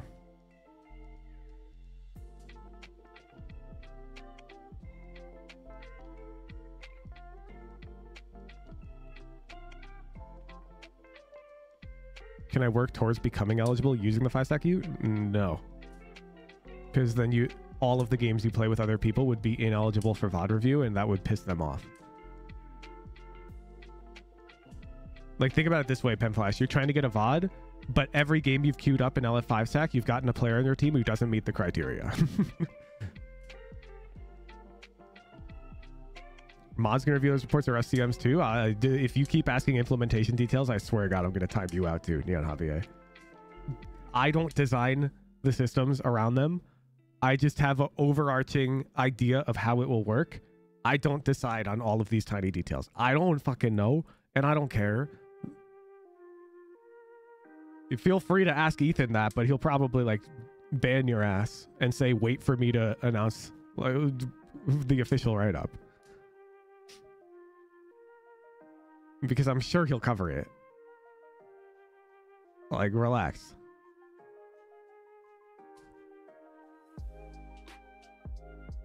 Arsanization.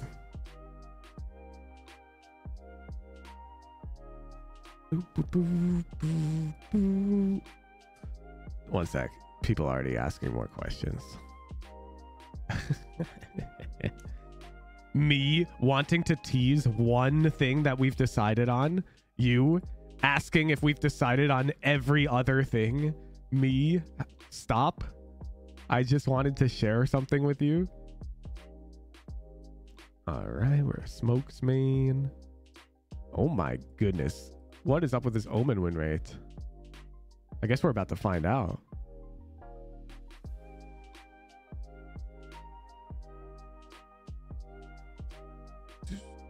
I sense somebody who doesn't teleport. My spidey senses are tingling.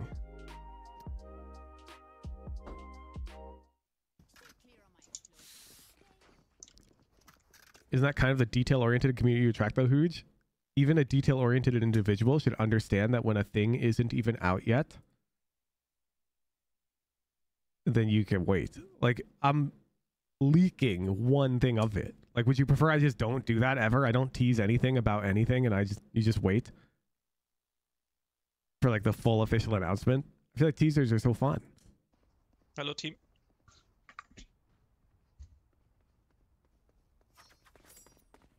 Can you hear me? The moment an official like rulebook is out, then ask every question you have. Hello. Hello. Assuming Hi. it's not in the rulebook. All right, right now. Okay, we're playing A. It's fine. Left. Oh, bet. I'm going back. Wait. Okay. Left. So now you need to smoke here.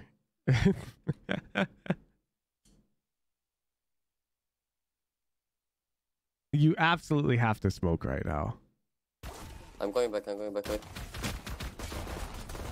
All here. Okay, yeah, this buy is so unacceptable, actually. I didn't even realize. I'm like, why aren't you TPing up?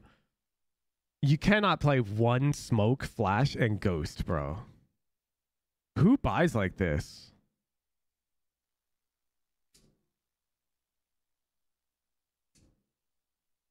Like, do you know, what pro have you seen play Omen who buys like this on pistol? This seems way out of left field. Our sanitization.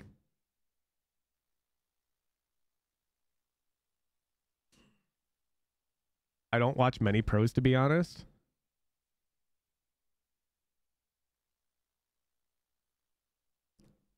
Okay. I feel like you're skipping some steps then by coming for VOD review. Because, like, there's going to be so much wrong with the gameplay. Just because you don't watch high-level gameplay. You're playing one smoke again.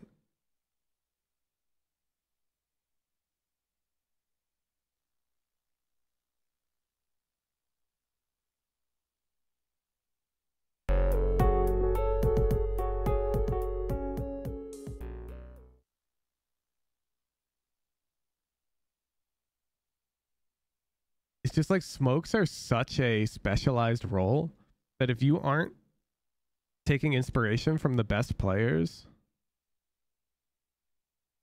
then what's the difference between you and somebody filling on Omen?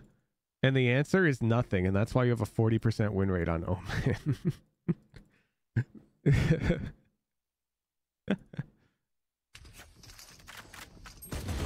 The fuck is our Cypher doing here? Sorry, Cypher. They killed. Right, Reyna. From ramp. I used some charlatan TPs though. Oh, so you studied charlatan? There's no world he plays a main flash ghost. One smoke, does he? There's no shot he does that on defense. Cover going out. Am I even going to be able to find an Omen VOD of this guy? Oh, whoa, whoa, whoa. Yes, I am. Look at that thumbnail. Now, I approve of this dude. He's actually incredibly good at Omen. You mental idiot. No, it's VOD review. Ah. Maybe he'll call them out for it on defense, actually. Maybe they'll do something bad on defense. And Coach Charlatan will also get mad at them for it. That would be topical. Didn't pay much attention to the first round buy. It's not about that. It's also the fact you're playing like A. And you're playing Flash here with no TP. All right, let's see. Let's see. What's this guy doing? Oh my God. Yeah. Thank you, God. That's what I'm saying. Oh, he also has one smoke. You know, like, now. Really? Site. A site and B site. And some kind of an A tower. So if the enemy is splitting A. Oh, bet. Bet. He's talking about the same shit. Are we going to talk about one smoke? In every position on the map, Sage Wall is destroyed. Split. We all percent of times onto the ramp with a smoke here. Ooh. Or in the A main area of the map with a smoke right here. We create a cubby position with a smoke. Yeah. This is charlatan style. He loves being behind these corners. This is the cubby. This is the cubby. And we can take like 1-2 easy kills, pick up the classic tower. I'll just teleport onto ref. And when you're doing this strategy, you're either going with a light shield and 1 shrouded step, or you're going with 2 shrouded steps and 2 smokes. Flashing mid for info for you right now. Anyway, what is up with this buy?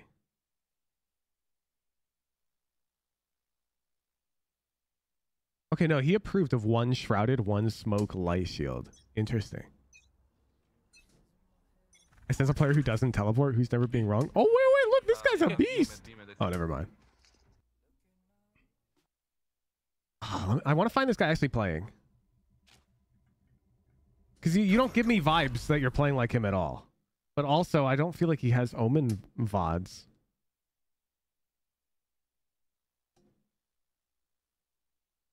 Maybe here. Oh. Here we are. We have him playing.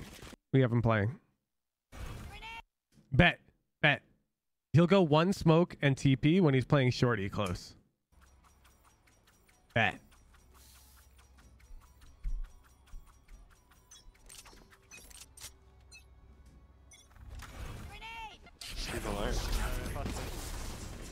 Yeah, but you can see how this is very specific to this playstyle, and this is great. CT already. CT. He goes for 2 with the shorty. Meanwhile, you're doing... It's just so... It's like you made this up, if that makes sense. And you can't make shit up, man, when you're not like really good at the game.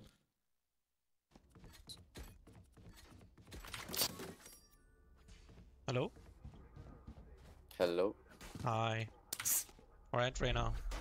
Once I hear steps, I will flash, and then we both swing out, okay? Okay. But wait for my flash, though. I will wait for steps. Don't want to waste it.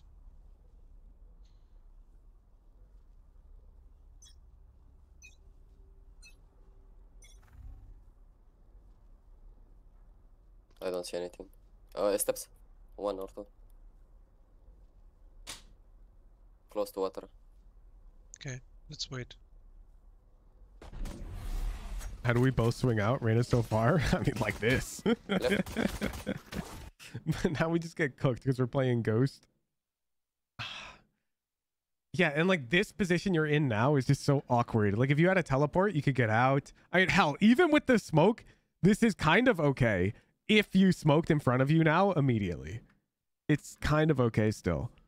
But at this point, you don't even know what to do. Because you're out of opening theory because you made this shit up. So it's like all of defense, are we just making stuff up? Side here. Out and middle mid.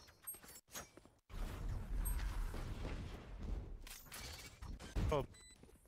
It's fire. Oh, see. I'll flash. Cypher's here, stay there. Hold pain. I already watched this. Don't show yourself yet. Yeah, steps in.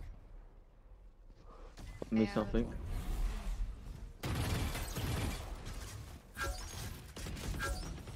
Can you come back? I'm getting out. Yeah. I will re-smoke. Be something.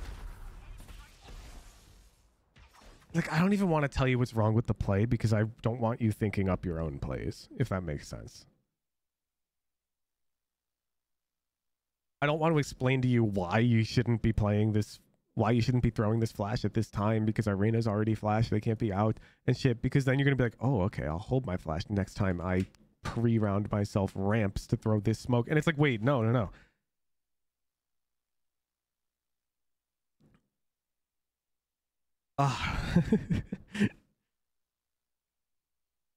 Being ramps isn't even bad against their team because they don't have a good way to scale on you. It's like I don't feel like we're gonna see players hold ramps in this way. Let me look at attack because attack is gonna be more dynamic. It's gonna be less reliant on preparation. Sage can coordinate. They have no sentinel. Double TP? Yeah. Oh, you're doing it. I can see. I can already feel it. You're doing it. Oh, you're doing it. You missed! Okay, no, you didn't miss. No! You are so slow. Did you practice this once in customs? It's 1:26 on the clock.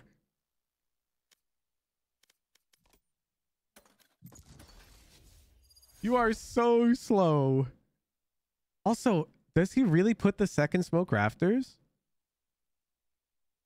I could have sworn the second smoke goes CT and you just TP into the corner rafters and nobody's looking at you. I am the beginning. I am the end. I'm pretty sure the smoke rafters is only when you're ulting, and that would be when you're ulting into spawn to noise bait.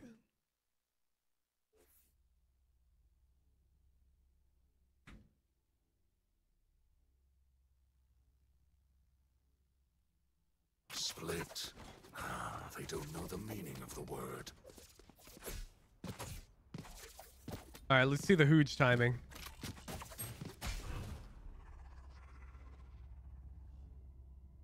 Bum, bum, bum. I do the ult thing too. That's why I smoked that corner both times. What do you mean? But Omen players don't smoke that corner when they're not ulting.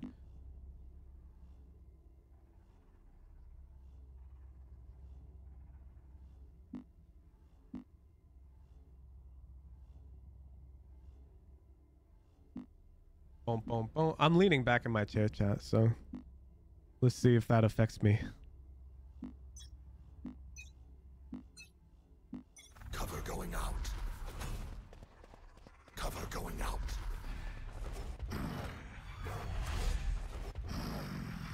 1:30 on the clock. Pause it. So I would be literally rafters now.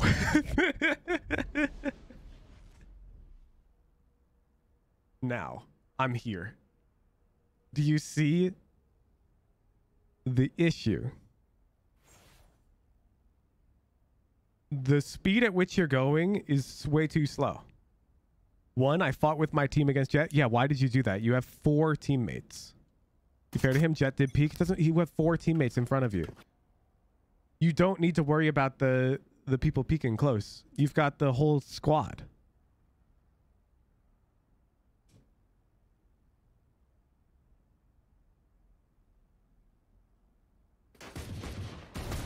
Like, did we have to have our gun out there? No, that didn't change anything. That changed nothing. Guess who can't use abilities right now?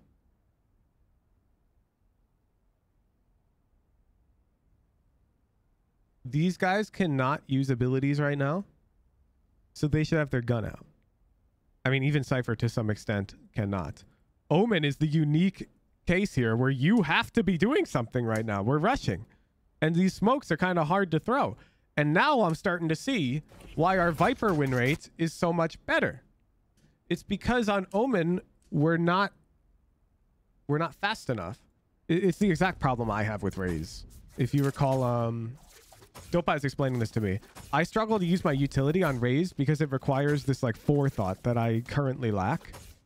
And her utility isn't as explosive as like Jet. Where Jet, you can just be like, smoke! No charges. Viper, you can just be like, wall up! Because your wall's already down. Or whatever.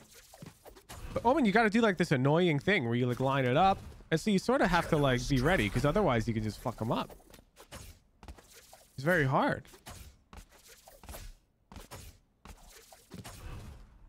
Shadows travel. Not Bam. ready yet. This like pacing is a problem. You see, I can't throw these things while I'm moving so quickly.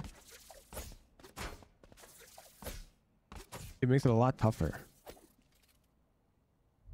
We're so off pacing right now. Like, you're standing still, man. Like, even if you're gonna cope that you had to have gun out to fight them, like at this point you should still be running up B main while you're smoking, but you're not. You're just standing still. You're completely stationary. Completely stationary. And now, yeah, you've... The sage wall fucking you up is like, that's okay. Like, this makes sense that you might miss your TP here because you haven't had to do this with the sage wall before. I could totally see this fucking me up too. I could totally see myself missing it because of the sage wall. That's fine. But this is unacceptable up here. Oh my god. Up, heaven. Because you got to understand, you would have missed this first TP closer to like 132 on the clock, which would be here. So first of all, Sage hasn't even walled, but let's pretend she did. She's faster. Now you're ready to trade this Raze. The pacing is your biggest problem. The pacing. Because you'd literally be on that wall right now. Or even better in the smoke because the wall's not even up, but I digress. You'd be on the wall if Sage was faster as well. Everyone is so slow. Up, heaven. City 1.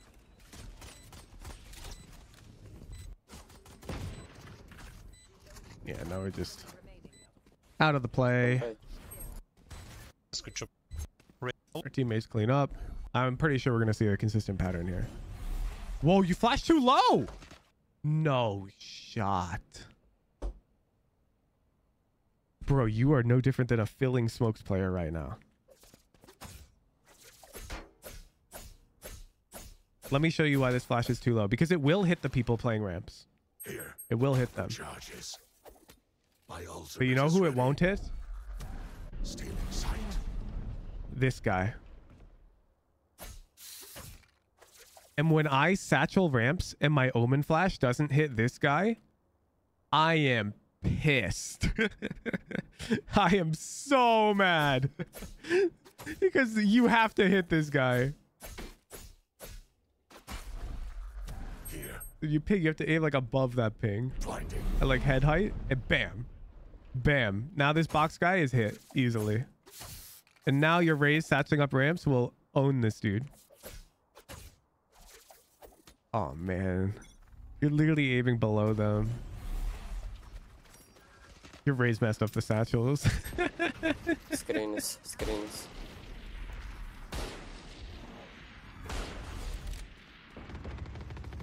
One is side, Back one is side. screens.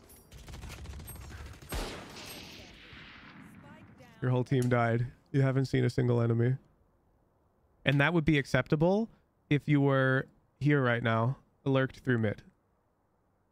But because you came back to join your team, you had to run out with Sage right here. I would have been totally cool with you having no action this round if you decided to lurk mid and nobody came through mid. Because lurking through mid is a valid play.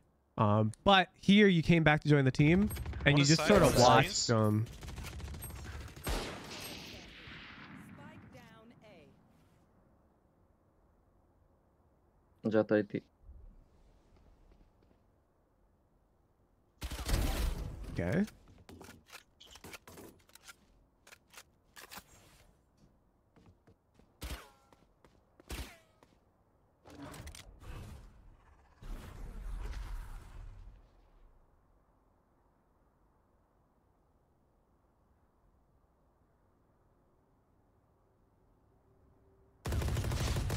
Tough.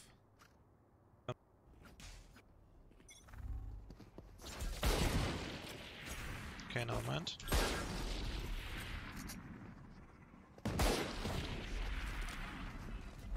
I'm gonna flash right side.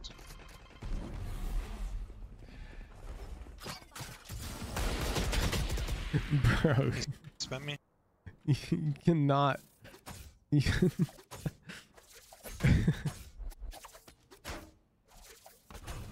Cover going out. Shadows traveling. You can get up there from inside the smoke. Can't force the play. Actually, he can force the play in this scenario. It's actually fine. But what we did was we jumped out.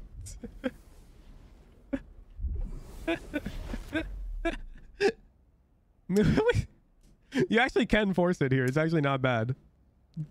Because both of our smokes are down. This TP is not bad. But the problem is, like, why are we jumping out? You don't have to jump out. You can TP up there from way over here.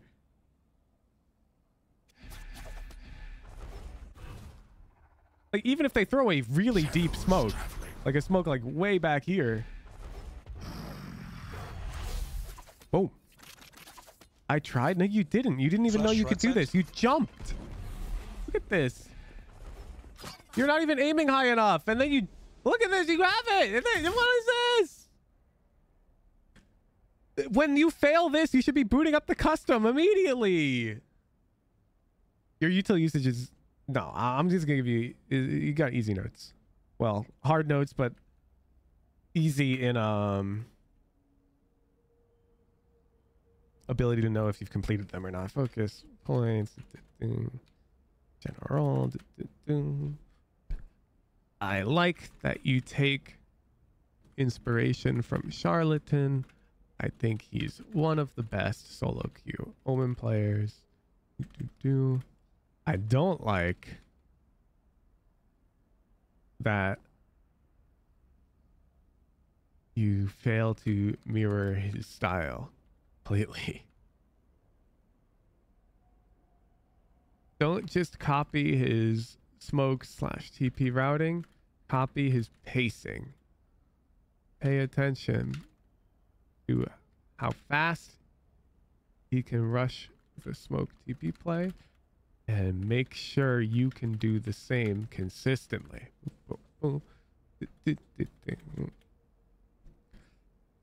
You're missing an entire defense playbook.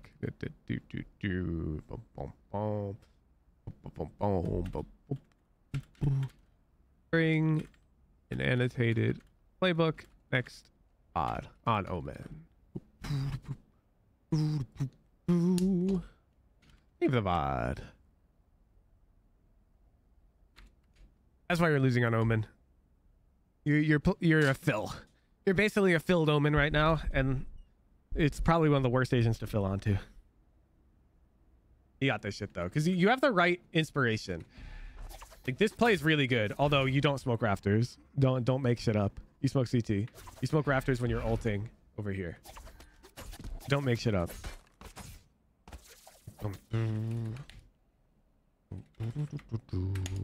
Let's run another.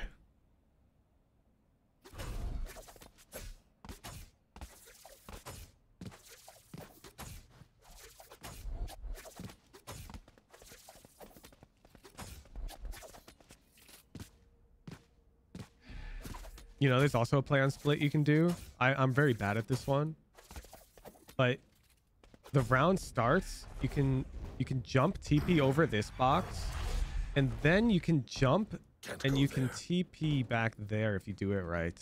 Not there. Let me see if I can get it. Go there. Is it higher? How do you do it? Just to jump forward? Not there. I've already forgotten how to do it. Look at me, I'm trash. Not there. Is it from on top of this box? Can't go there. Not there. Can't go there. Where is it, chat? I found this earlier. Not there. Not there. Aim higher? Really? Can't go there. Can't go there. Man, I found it earlier. My mini-map more closely. I've never gone for this play. As you can see. Maybe they patched it out. Nope, they haven't. I guarantee you.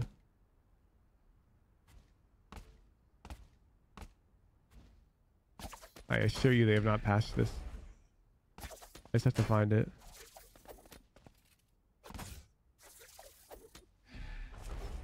I don't think it's on top of this. It's not jump from the box, chat. It's not jump from the box.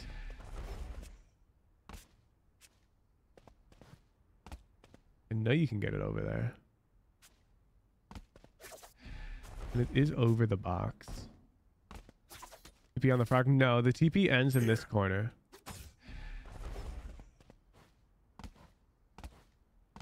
Not there. I'm about to be testing all sorts of... Is it really this high?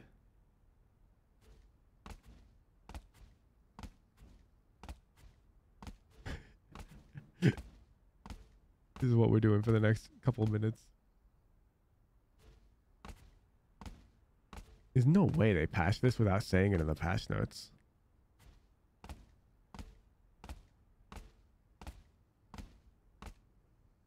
Isn't the corner you have to jump forward for the range? I don't think that's true. I'm pretty sure you're able to hit it while stationary.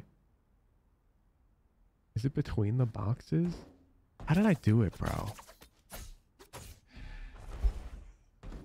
I remember I forgot how to do it last time as well, and then I figured it out again. Patches to a north. No, it's complicated. I forget how. Is it further back?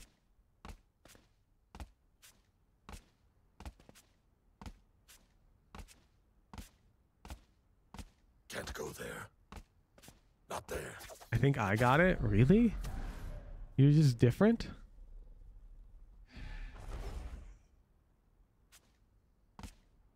How'd you get it?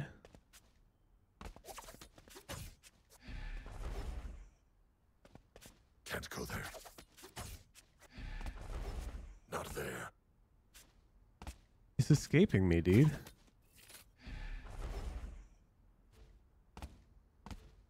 I know it's possible. And I know you don't have to go like around the boxes or anything. You can go over the boxes. Ghost up. Oh, can you? Oh.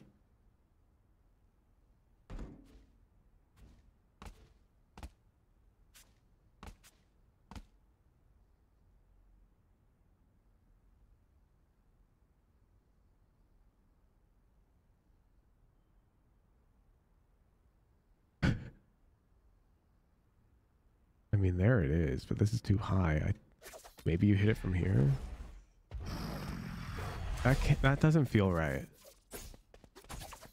I don't believe you go onto this box.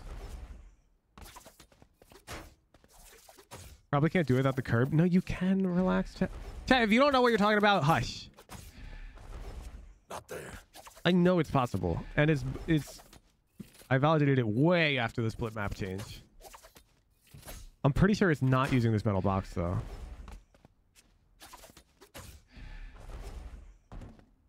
Does it really jump way forward? Airstrafe? No, it's simpler than that. I think you get deep enough jumping off the box. Yeah, no, you can't. You can definitely get it into the back corner. Not there.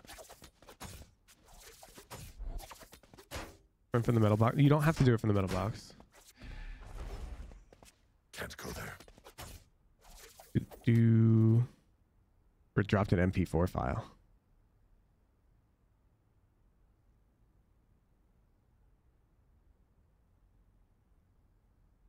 Bro.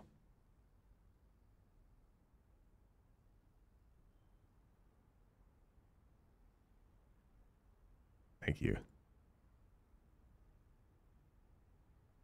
Okay, you're aiming lower.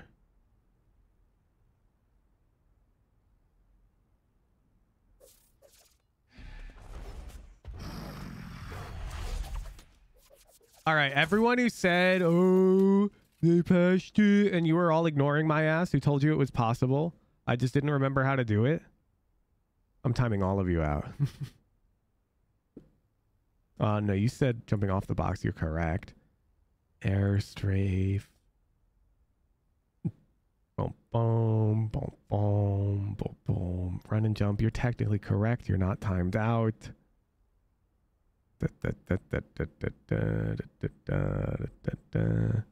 Everyone who had no idea what they were talking about and just throwing guesses is getting timed out. Because I'm perfectly capable of guessing.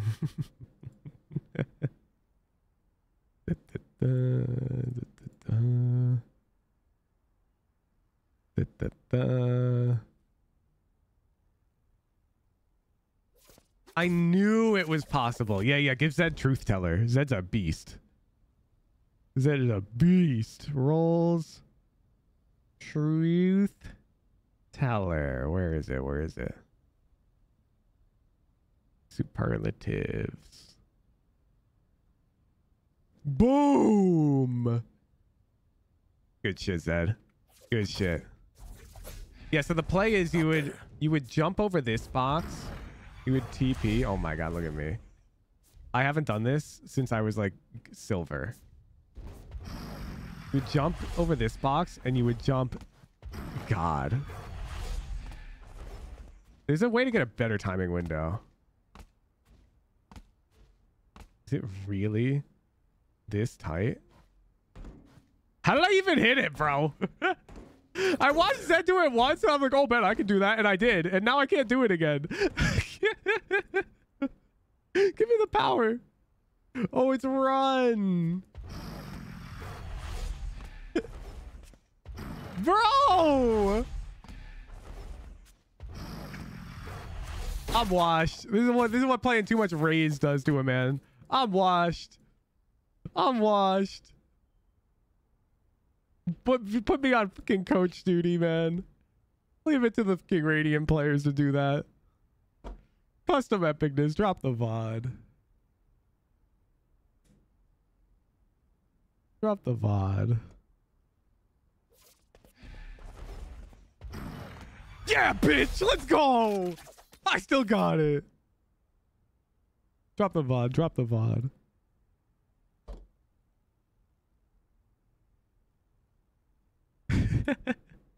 Ray's brain rot. Dude, I saw Jing go for a play this morning.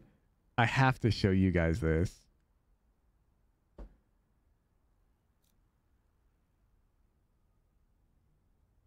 It was sunset defense. No,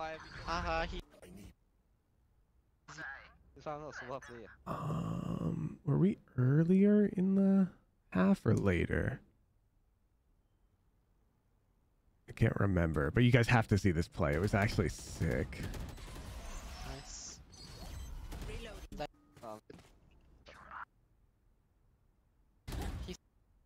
Not here.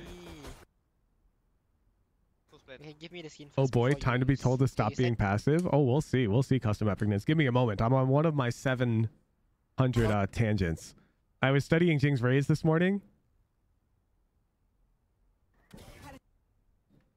He called the most psychopathic play I've ever seen, and I loved it. I actually fell in love with this play. Is it right here? Yeah, I think it's this round. Yep, he has Omen to one-way that box.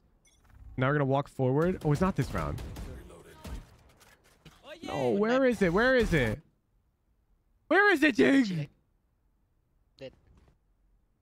It's probably earlier in the half.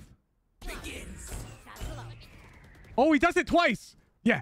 This is the play. This is the play. This is not the round I saw, but he did it again. He double satchels onto this box in the one way. Okay, now.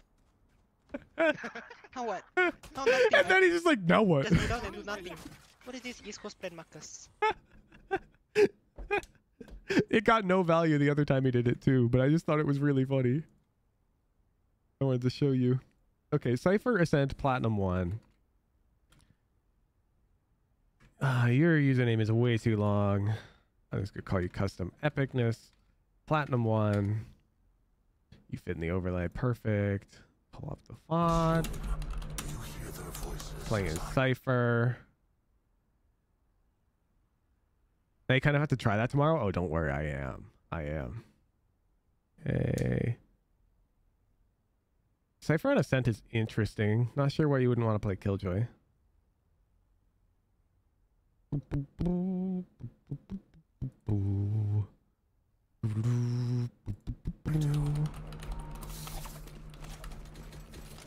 we doing? Correct answer. I don't want to be here anymore. Yeah. Because of Nats? Does Nats play Cypher on this map professionally?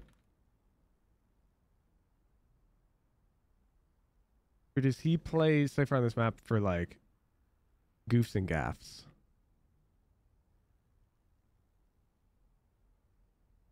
Oh, I didn't go map 3.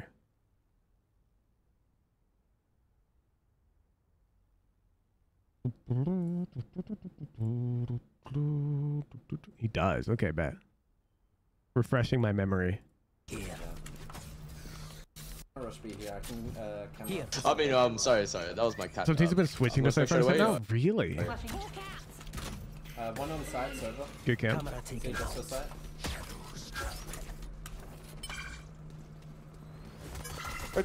Yeah, so here's what I'm thinking. So I'm thinking my dudes are all over here. I'm not thinking about this juicy orb. First of all, Cypher ult is super contextual. It's not an easy ult to use. The way that you can tier list ultimates in this game is how easy are they to use? Like, how many situations can you just burn them? So for example, Brimstone, S+ to your ultimate. Because it's very easy to just use it any round for value. Sage ultimate, while it's very good when it can be used, D-, because you can go multiple rounds with this thing up and you'll have a hard time using it, if that makes sense. Cypher sort of falls into this Sage category where you're better than her because you can cast your ult in a lot more scenarios, but it's not as easy to use as like Jet Knives or KO ult or Neon ult or Phoenix ult or Raze ult, Reyna ult, Sky ult, even Sova ult. You can see a lot of these ults are very easy to use without even thinking. Then Astra's down here a bit. She's kind of complicated. Deadlock is a bit below them. You need information. Same with ISO. Harbor can be way up here. Very easy to use. So do we really want to take a Cypher orb right now while our team is entering? No. I want you to be with your teammates. They're about to go take fights. And I'm more concerned about that because you're going to take orb here and like they potentially were running out. I guess if you correctly identified they weren't going to run out because of the sage wall, then you're chilling. They found my cage triggered. Go one side. One more. Nice. Bet. There was one flank. Flank defense. Out the stairs. 60 feet. Planted the spike. Do you have Yoska? Yeah, both flanking. Thank you. I'll hold set. Okay. Get the bomb down. We get healed. My cage or Omen smoke. That can actually be fine, Pen Flash. Because the cage gives you an auditory signal if they're pushing, which is actually useful. I'm not concerned about that cage.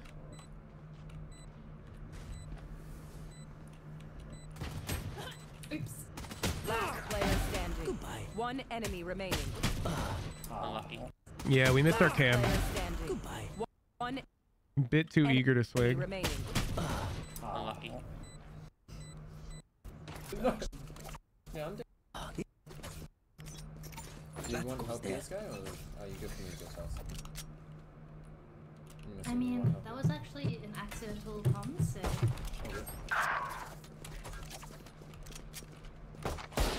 Walk down, cat. Cage triggered. Phoenix tagged 104. Yeah, I think again we're missing an opportunity to cam. If you cam first and then jump out, I think you've got way better odds in this fight.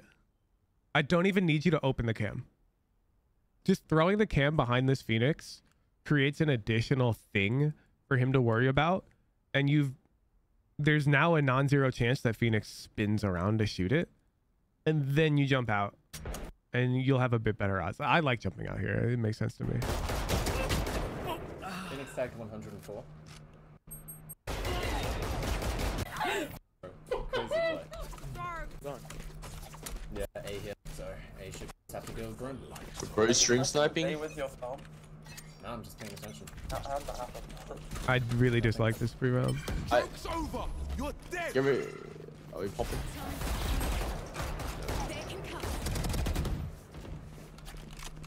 Yeah, now look. So 13 seconds have passed. It's their bonus round. So what are they likely to do on their bonus round? Take risk. So let's just talk about what type of risks they may take real quick. They may push B main now. They may push out mid. The problem is if they take either of those risks, it's good for them right now. If they do either of those things, it's good for them. Because you are playing in a very tight formation this round. So you're sort of forced to hit A, but now it's smoked off. This is really tough. I always favor playing like a spread defaulty position against an economic disadvantage round. Like I would like you to trip B main, play back here. I'd like Omen to be playing on this hut, watching A main, and then I would like 3 players contesting mid with like a cat smoke. And that way you will punish the enemy players who take risk and push A main, push B main. And then you'll decide where to hit from there, if that makes sense. Because they could be stacked. We don't know. For all we know, there's 5 on A right now. Ready? I can smoke. I got scanned. That's at least 2. There's 3 here. Yeah, canceling is the right play, but it's very tough. I can smoke.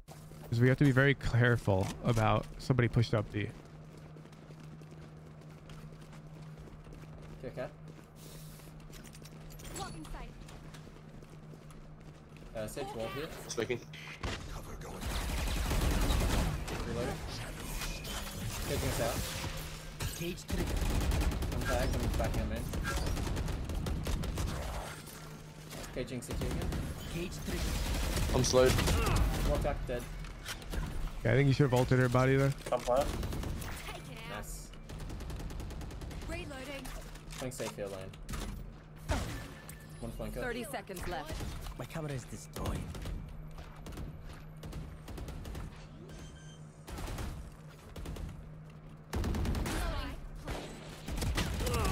Yep, good angle. I wish we were holding that earlier. You see how we almost missed the timing of the guy dropping logs? I have a time. Yep, waiting. I can swing Mine it are back dead. then. Thank you. One Yeah. enemy remaining. What's last scene? I don't know where he is. Never mind, he's not even out. It's just get the egg and get a pick and then I'll... Oh, this is a nice spot. This guy looks way better than Plat. Really? I think they have a different set of issues that are very easily identifiable. The fights they take are very bad on average. We miss a lot of timings. They don't look like your typical bad aim passive Plat player, but we're not finding the right engagements early enough. Like, we should have been holding that logs drop that whole time. Yes, this Thank you. In the pistol round, we lost a duel because we didn't even use our cam. We're taking a lot of dead on gunfights. Speaking of, bam. One cat, one mid bottom. I'm gonna smoke heaven. Oh, bad. Yeah, we're like right here. You see how fast you are to peek bot mid? I love the energy. I'm not saying don't fight this guy, but I'm saying you don't fight them like this. Let me boot up the map. Your location is known now. Okay?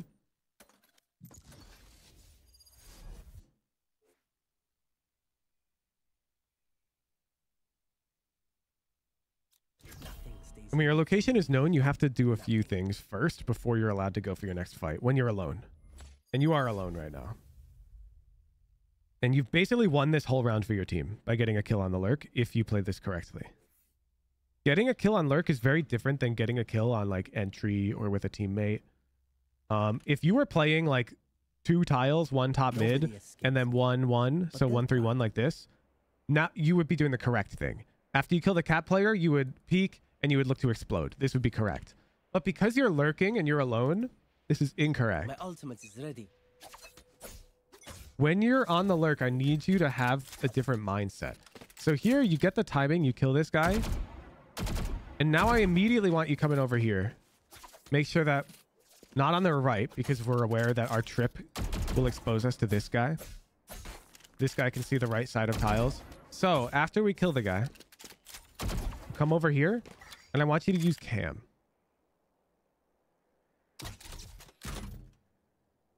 If they break your cam instantly, I want you to use cage. Then I want you to come this way. I want you to peek that guy. Come out here. Stay alive. You've already done your job. And now the best thing you can do for your team is to not die. And rejoin them. If you can get to join your teammates after getting a lurk kill, you're the GOAT. Now, let's say you do cam. You open it and you tag a guy out in the open. Well, now I would cage up and yeah, I would fight that guy because you have a big advantage because they've been tagged. So I'm not saying to play passive. If you have like an advantage in a fight, take it. Even in the 5v4. So if that guy's tagged by your cam and they're out in the open and you can do this, then yeah, by all means, because you can peek from multiple sides here. You have a big advantage on them and you know their location. Take it for sure. Okay? So don't run away from fights like that, but I don't want you taking 50-50s when after you get a pick on the lurk. And this would be a 50-50. In fact, it could be worse because they can be holding from like an off angle. Go cat. Cage trigger. So here you're almost too eager to take the space that you created. Too true. Just lurking the tree player. And now it could actually be good if you die because they'll never expect Omen. But now we're playing well. Now we're playing well. One enemy remaining. Stairs, well. Stairs. They did it. Shit. And you see how this all of a sudden Smoking the tree player. he flashes and now you peek? Do you see how this is a good fight? See how this feels better than a 50-50? Because you saw the future. You tucked, you expected his flash, and you knew after his flash you'd peek and fight him. And so all of a sudden you found yourself an engagement that I fuck with a lot. Because after this guy flashes, he's like looking tiles, he's looking close. He's not necessarily ready for your immediate peek, and I like it a lot. This is all I'm missing. When you peeked tiles after your pick, I need you to understand you are that Phoenix right now. You are this guy. Do you see how right now you're playing like how he played when he peeked catwalk? Back into this engagement. Bam. That Phoenix is you back when you peeked tiles. And you're a free kill to any player who's aware enough to position against them. And this guy bot mid is aware enough to do that against you because you just killed one catwalk, so they know your position. One enemy remaining. There's well. You have to respect that. I like the round. I like the round. Play safe. Walk back. Here. My dash just didn't work. Walk back in the tree. Right, Okay. I'll play slow. Play safe.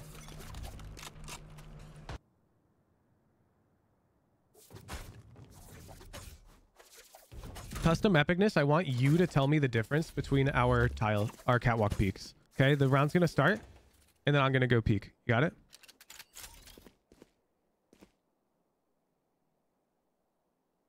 Yeah. Okay, the round's gonna start, and you're gonna go peek. What's the difference?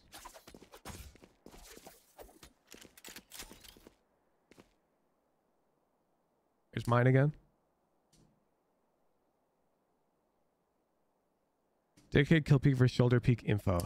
No. Yes, but no.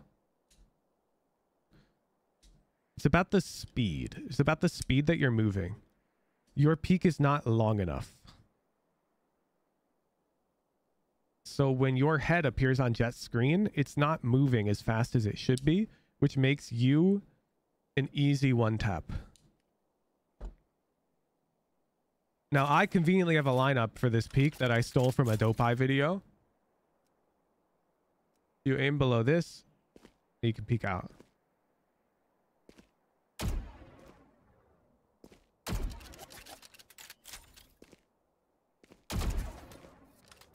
Because Valorant has this like acceleration period, and you're not taking advantage of it right now. And there's no reason we need to be worried about making a footstep this round. You can peek at full speed without making a footstep. It's like right about there. But you have to have a very good feel for it. And in this scenario, it doesn't matter because we're making so much contact mid already. That doesn't matter if they know we're tiles because they already should make an assumption that we're tiles anyways. So just take the step. Make sure you're peeking at full speed. My dash just didn't work. Walk back in the tree. Oak tree. Black Hortan, thank you for the tier 3. Tree's open. I think there's two back towards window. Here. One's market. I'm holding here. Here. Yeah, so there's one market. And I see a very obvious play. I see cage here, double swing. Put yourself in the market player's shoes. What do you do if two people peek you at the same time right here? You die. Maybe you get one and then you die. Okay, let's pretend they go 1 for 1. Let's cross out Jet. Let's cross out the market player. And let's assume that the enemy is positioned one like B main. They pushed up, one back here. And then some dudes like over near A because there's a lot of A noise. Now there's this hole created, and this B main guy will be a million years late to the party. They're going to be paranoid till the end of time.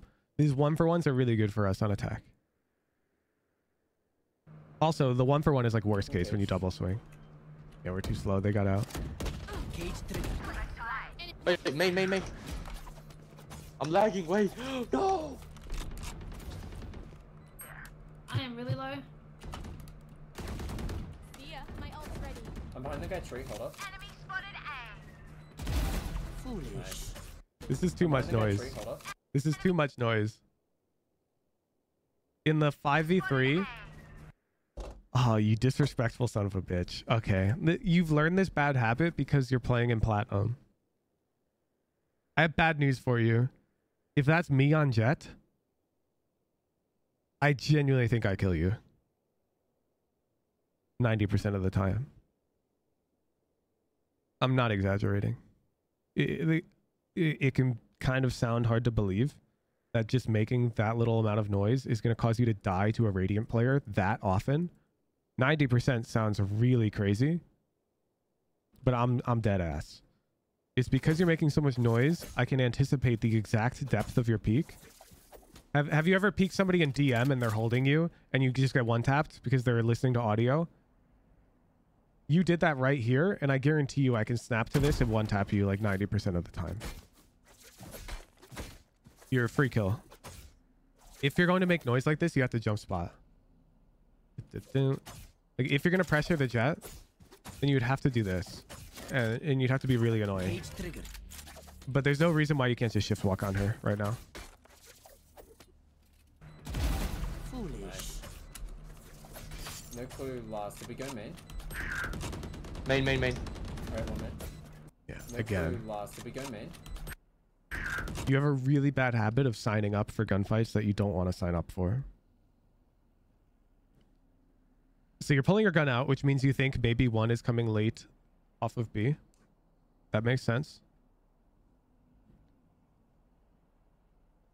It's 5v2. I'm not opposed to fighting them. But pretend that I am there holding you right now. Pretend that your life is on the line. You have to fight me, and I'm right here. How are you fighting me? Are you going to peek like this? Main. Like, let's say you have to fight me. Because I don't mind you taking a fight. I quite like it. I like the aggression. But I don't like the laziness.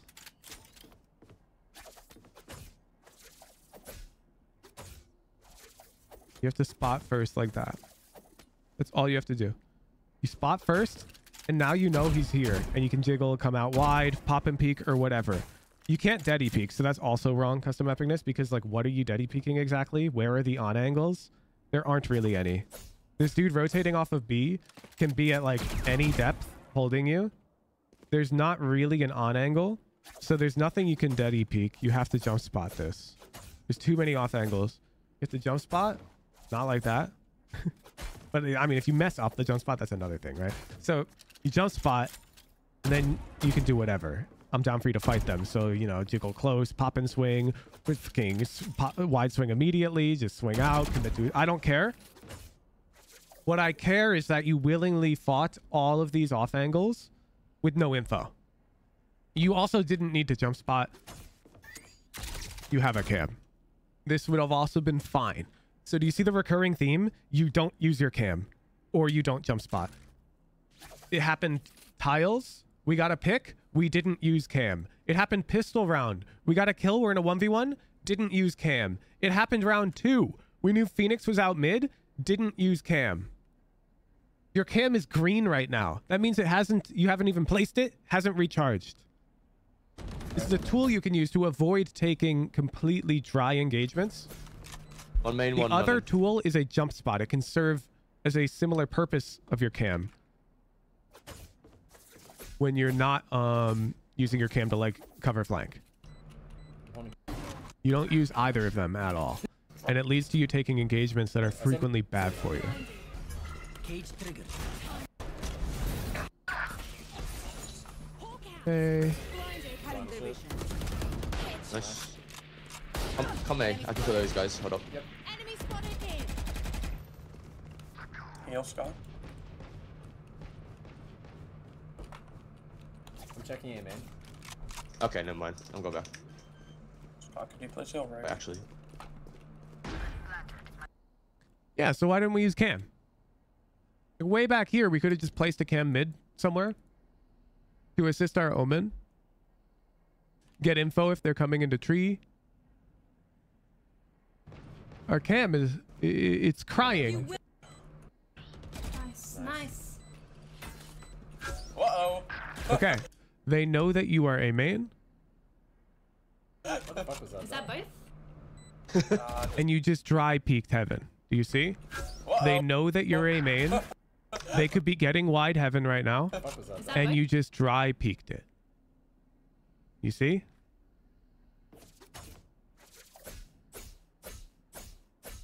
They know that you're here. Check for the off angle. Or use cam. Both are good.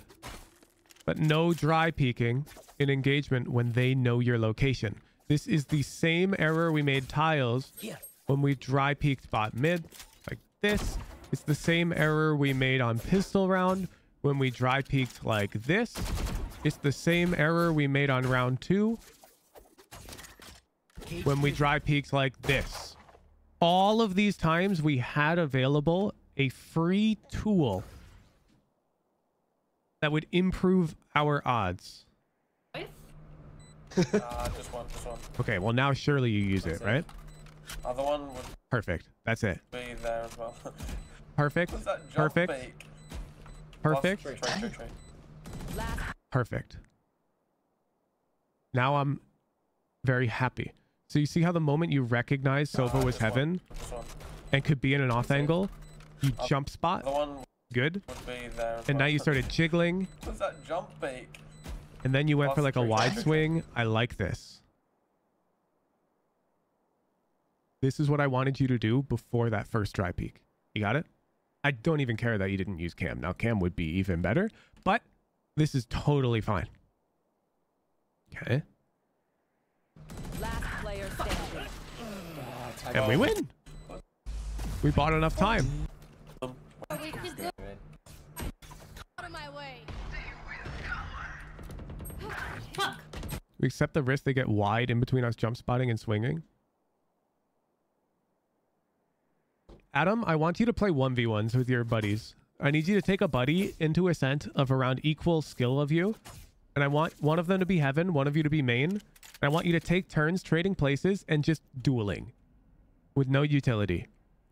Experiment what is the most optimal. Because yes, what you're talking about is a good idea for the heaven player. They should try to get wide on you.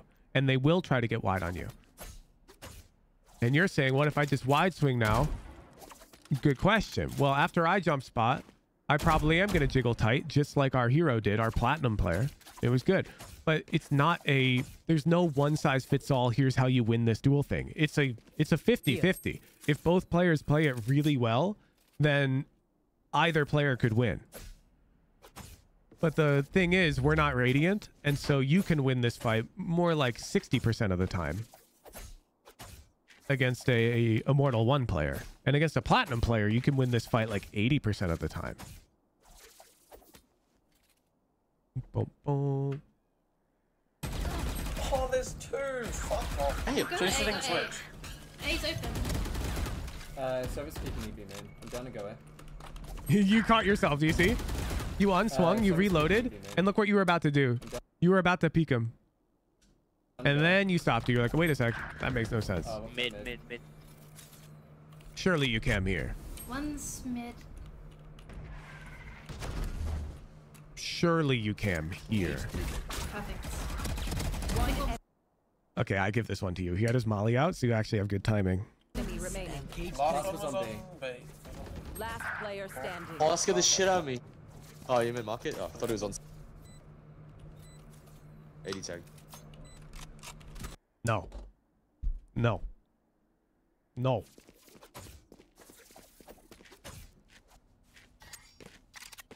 What's the god post plant? Cam? Cypher? Tag? Here. Look how wide they would be.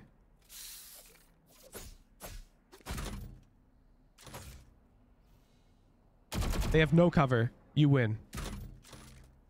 Your cam should always see shallower than you. This cam that sees this deep gets broken. Don't forget to close door. It's already closed, Cypher. Your cam, they peek, they break it. And now you're back in a 1v1. This cam, if they break it, they're looking the wrong way as you peek. We healed a bit. You're very, very, very bad at finding engagements that favor you. You're too willing to take these unfavorable engagements, or equally favorable, I guess. This could turn into like a 50-50. So watch, she's gonna peek heaven. Got you. Yeah, you have to like timing the cam. You see how ugly this is? Wow, my eyes are down. You're still gonna win. But this is like, this is awkward. It's off. Where's she going, bro? There's a world she clears you Yeah, hell and you die. It's fresh as hell, bro. Not seeing anything. Oh, fuck! Back up for you. I'm molly. I'm old. Yeah, good read. Heaven. Stay main. I can plant for you. Okay. Last player. Nice. All right, let's watch Omen play the clutch. Because it can help to recognize similar faults in other players' play. So he has a smoke coming up. Ooh, it looks like he's going to jump spot. A bad jump spot, but I like it. So Omen should one-way the bomb, TP to the right side. Halfway there. Still only one. Now, he reacted to the slow to TP right, so it's a bit worse. But this is very good from him. Wait.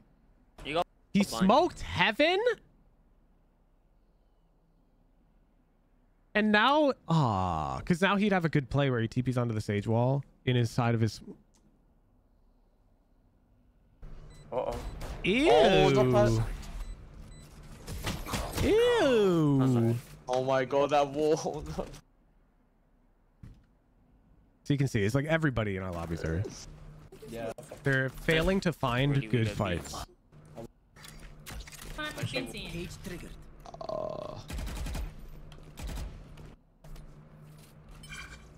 I got hills. You have you. Okay, we're the A main lurker. I like it.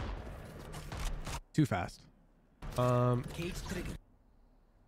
When you're the solo A main lurker, your biggest priority is staying alive. So that way when your A players come out, there's not a threat of anybody playing A main. This is a bit too ambitious. I have A side. Random. Nice. Nice, come in.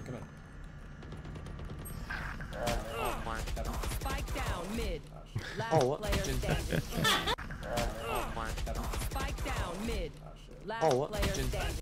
Yeah. Now you sort of have to swing him, so I'm not going to say you should use cam here.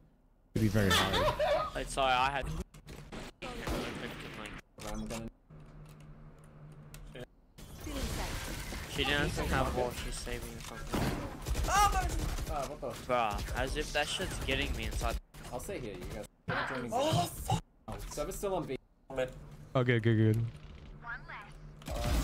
Fires out. Server's still on B. Sage was also B. A might be free. Oh shit. Freeze. You know that Sova was B. He didn't go for the trade B main. So where can he be? It could be market. Be deep mid. We have numbers advantage. What should we do? Cam. Oh, I TP'd the wrong spot. You just died. Your gun's not even ready. Good. We just happen to be facing slow platinum players, so we don't get punished.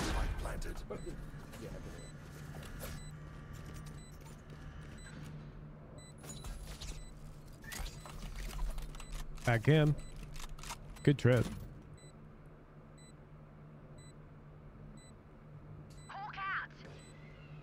One enemy remaining. That's true. Retreat, my bad.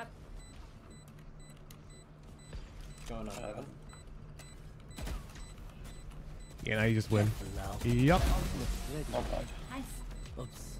No one to interrogate. Your cam is frequently 0 value. I don't think you've had a good cam, minus the ones where you threw on rushes. But like those are gimmies, right? Like you cam A main for the rush, that's a gimme, and camming in the window B main for the rush, that's a gimme. Those two cams were good. I don't think I've seen you throw a good cam other than those two. It's your signature ability. The bomb should be on the ground right now. Oh, we can default. I'm down with that. I would just place it against this wall behind the Reyna, right here. Good cat. No smoking. Okay, I'll place slowly main, then you all in front of mid. Nats puts his cam above the double box. Boom, boom, boom, boom, boom, boom, boom, boom, boom, boom, boom, boom, boom, boom, boom, boom, boom. Boom, boom, One is over here. boom, boom, boom, boom, boom, boom, boom, boom. Bow. Have you ever seen that trip before? I have not. When he's on attack force? Yeah, don't worry. I'm going to attack. Let's go.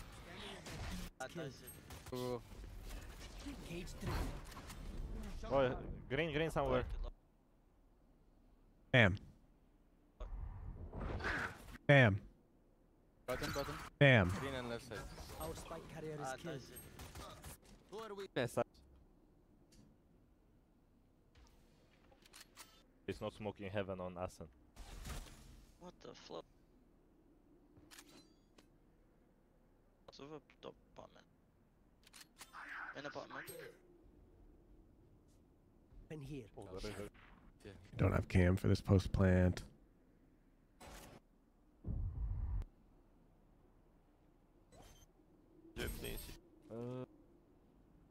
I think he. Oh, we're using this one. Standard rushing cam. Does it recharge? Oh, it will. It will. Watch. I knew it. I knew he was going to use it when it recharged. Do you see? The moment our cam came up, what was Nats's reaction? Let's go into a tucked angle and use our camera to get free info. Because if I find Omen, I'm going to first get this info and then kill him. Nats is not going to run from the fight. You understand? This isn't a passive thing. It's a give me a larger advantage thing. I hope he does find Omen, just so you can see what I'm talking about.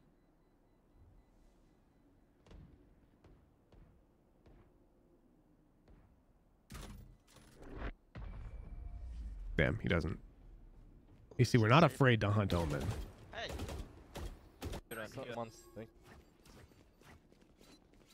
So we're not running from fights, but whenever there's an unknown, so here we came to the round late because who knows, we're Nats, we were eating food or something. They could be pushing into B main. Cam. He's using his cam to avoid dying for free. But I'm not. Okay, I will keep it for A. Okay, that's fine.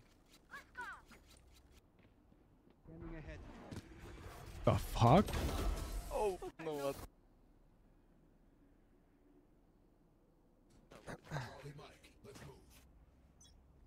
Yeah. Okay, I'm testing.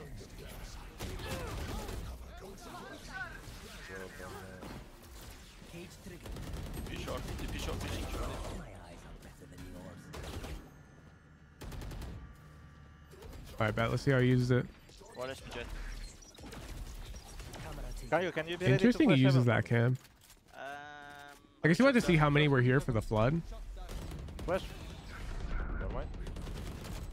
I use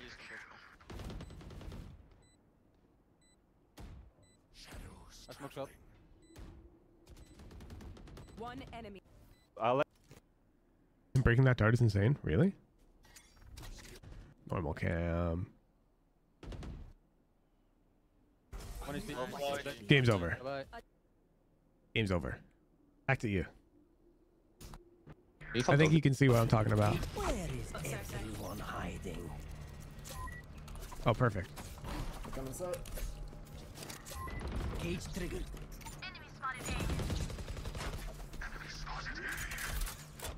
Two have. One enemy. Tree. Our teammates just win the round. Here. Jet on cat. I spot. Free cat. Oh, never mind. You go to up as well? Yep. Yeah, that's just pre-aim diff. So you see how here is when you react, but you're aiming still. You actually would have killed him if you knew how to pre-aim this.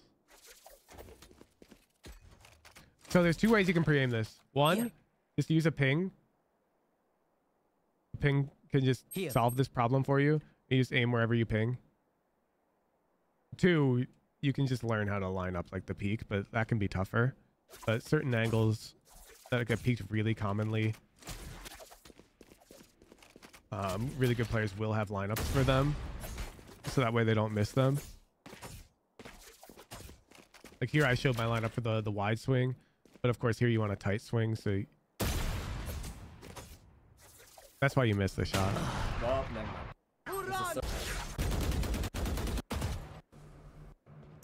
This is so I like it though. I like op peak cat. I fuck with it. Okay, good setup. Yep, you just copy nats. Yeah, this is really good. Wait, you only get one? They call it. Ah, you misplay right here. You fall back sight.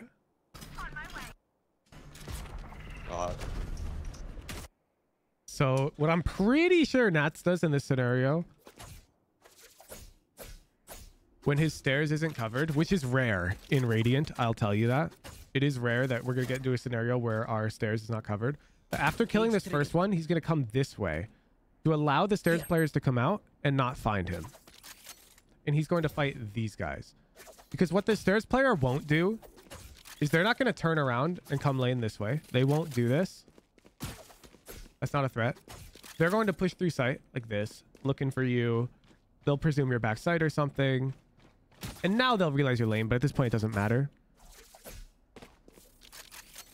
Don't you get flashed and die for free in front of smoke though? Didn't No? play good, but Jet's on site. You think they're flashing? Their jet's already out. They call it. Whoop.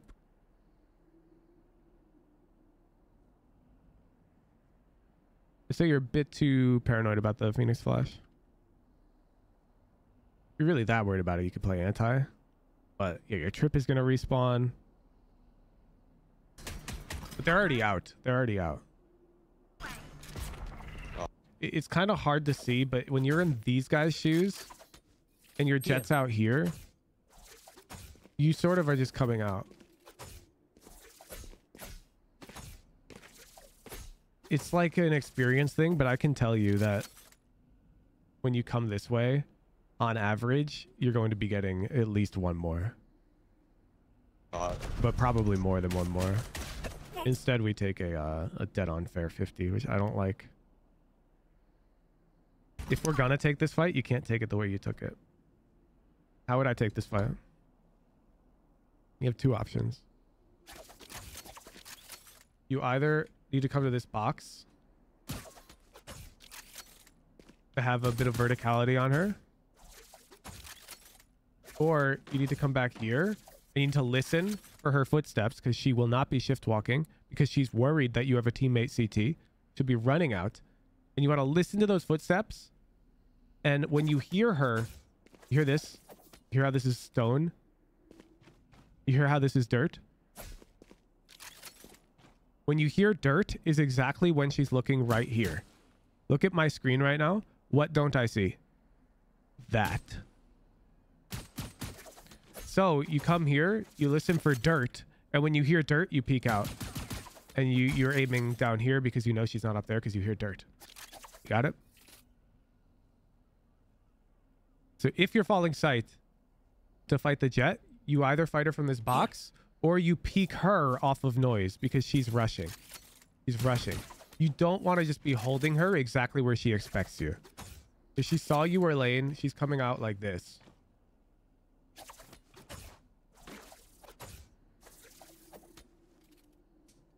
It's very important. When you're like a sentinel player, you need to know like exactly how to lock down your sight in these common scenarios. So like I play Sova on this map a lot, and so I do play lane a lot, and so I have all of these preset plays. In fact, a lot of the time, after this kill, if I'm feeling real swifty, you can jump over to this box, and then you can peek off of the dirt like this. But that's a bit complicated. Then I'm here. It's a very tough fight for this guy. But you need to have... This is a very common scenario. You kill one and they're coming stairs.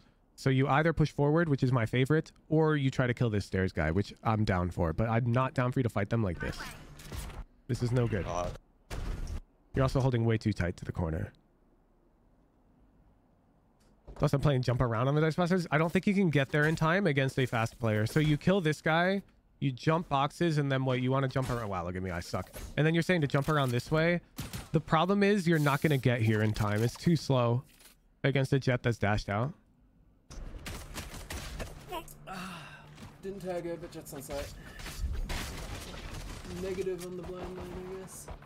This is why tier 1 players have such an unfair advantage over us, by the way. They learn stuff like this way faster. And it's not because of talent. It's not because of whatever. It's because tier 1 players, they'll wake up at 9 a.m. and they will spend 2 hours doing Ascent B retake prac. 5v4 against 100 Thieves.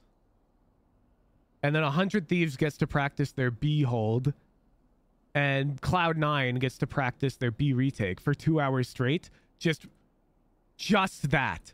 And they'll just retake, and they will learn everything. They will learn all of the patterns. They'll be like, okay, well, this guy likes peeking me off of this guy's contact and is really annoying. And the pattern recognition develops so fast because they get to practice this. And that's why you want to copy pros. They just have an unfair advantage where they have such a perfect practice environment. When Nats is holding B site, he has held B site in practice for like 6 hours plus in a given week against tier 1 teams who just keep trying to hit his site. So that way Nats gets practice reps in, they get practice reps in. And that's why I know things like, oh, well, I'll peek off of dirt noise because I copied that from a pro player. And so it takes way too long to make these things up yourself.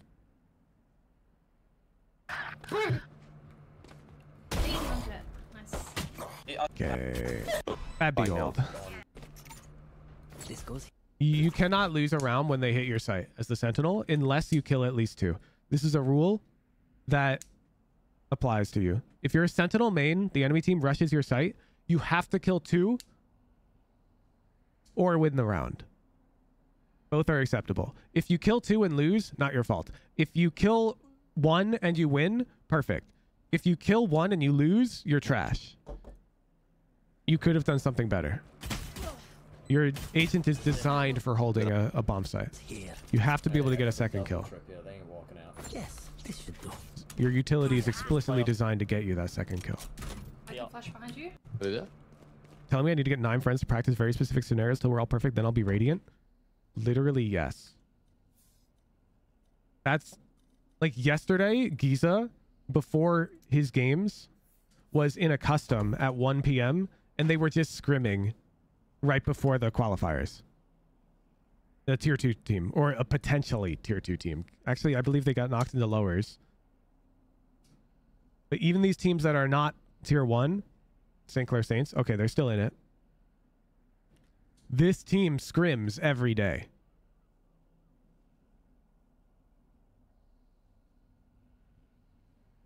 Like, that's just how it is. They have, and that's why all of these players are radiant. They have a huge advantage. And that's why I recommend when you get to high immortal, you join a team. And you join a team that's not lying to themselves. Don't join an immortal team that says, we're going to go tier 2, guys. No, you're fucking not. Join an immortal team that says, we're going to all improve faster because of this. These teams do exist. And I highly recommend immortal players try to join a team like that to make the final leap to Radiant. Because most Radiants have experience in coordinated, which gives them this edge in preparation. And you can close that gap by joining a team yourself once you're at that level. Yeah, Player standing. Oh, there's one child. He's just picking Reyna, bulldozing everyone the other day. Wait, surely wasn't playing Reyna in the quals, no? He plays Sentinel. Okay, yeah, he's playing Sentinel. Yeah, he plays Reyna in ranked. He was ranked 2 a couple of days ago. I think he's ranked 10 right now. Can you see ranks when somebody's offline? No.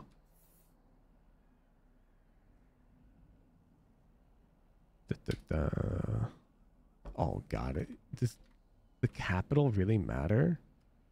Oh, it's SCC. Yeah, he's ranked 10 right now.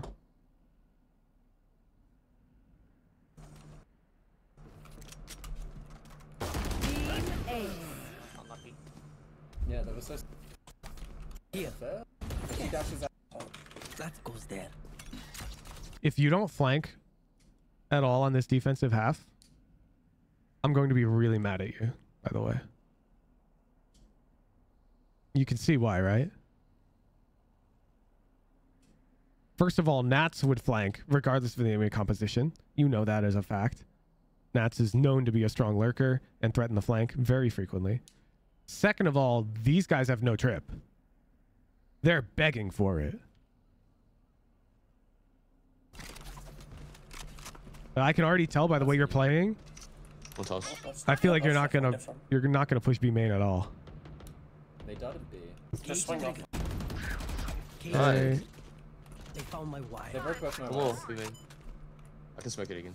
Good. We locked down B. You know I can't count this as flanking. I swear the bottom. Don't have the cutting the bottom. Then mid.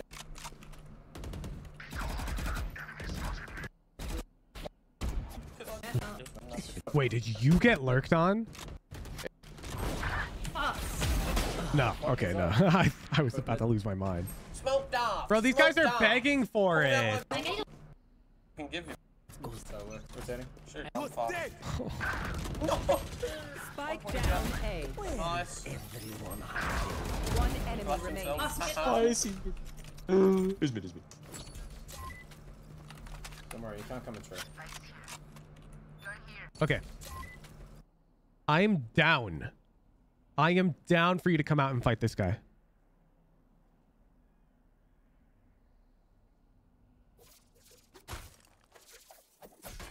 With cam. I'm down for you to put some cam up and cross because you know he's not holding you yet, and sit in cam like this. Interesting. Why not double up numbers in 2v1? That probably is better. I just want you to understand I'm not telling you to play passive. I'm telling you to use your cam and take engagements with it.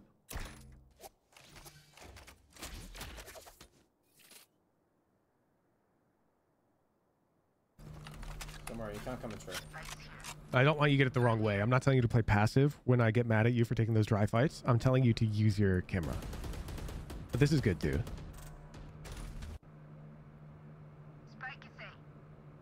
Yeah, it's really good. And notice though, like, it's solo queue. So Arena ends up actually giving a fight. Now she uses a flash, so it's not that bad for her. But let's pretend that Brim waited the flash and now peeked. I think you would agree that it's very likely this Reyna would take that fight. Agreed? And that's sort of why I don't care about converting the numbers advantage assiduously with a teammate. I more care about what you're doing. So if you took the fight with your cam mid, like, you have a big advantage in that fight, so I'm down. You could also just follow Reyna, right? You have a trip here.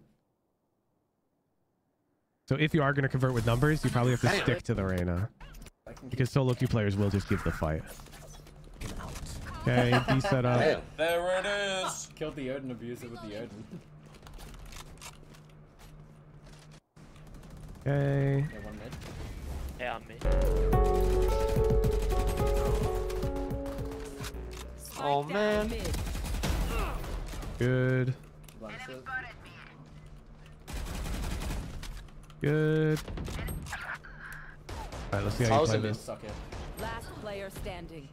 Teammates suck.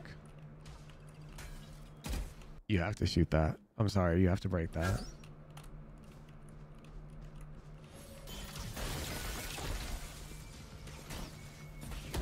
One enemy remaining.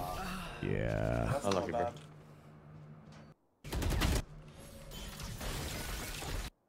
You need to back up a bit more to market. You have this disrespect in you because you're a platinum player and you're facing bad players all the time. If you had come back here to try and fight, you see the difference. Now you're not dead yet. By playing in the open, you will never win. Like, I say never, but of course you'll win. But like 5% of the time in a Radiant lobby. Because these guys are going to double swing you. They have numbers advantage, and you will get traded. And this is like this is basically the theme of this. You're way too willing to take these dry engagements. You're way too willing. Your cam has come back up. And like, yeah, the way you position is good if it's 1v1. If we remove this Sova, then what you're doing here is fabulous. Because you will win the first duel. Like coming out here into this off angle, I'm pretty sure you will kill the first guy. And you do kill the first guy. But the second guy is just going to trade you every time as we rank up. I'm sure in Platinum, you probably convert this more often, so you like feel good about it. But you can't be playing like that. Fuck that guy. No? Nope. No. He's full! Prepare for hellfire! Oh, you are going to get free kills. Yeah. Oh? I'm walking behind them. Hold up. Both tiles. Bullshit, you're not continuing to walk. Yeah, they're walking on me. Why did you turn around for a second there? One enemy remaining. Nuclear, probably close here. Last player standing. 105. Fuck. Tiles. New shot!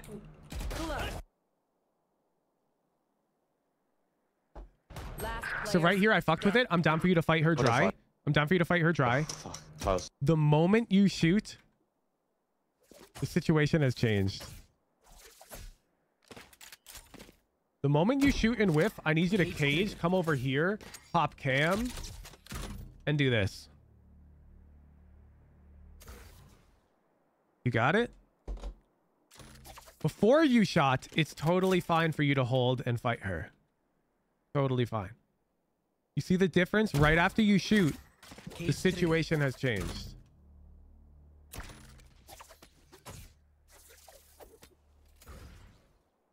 Your location is known. We have to play more carefully. Not more passively, more carefully. This goes. Yalla. Sorry, I'm wide that top for him. Rotating. Like, nobody would call Nats a passive player. But they would call him a careful player. Because he is careful. Might be alone.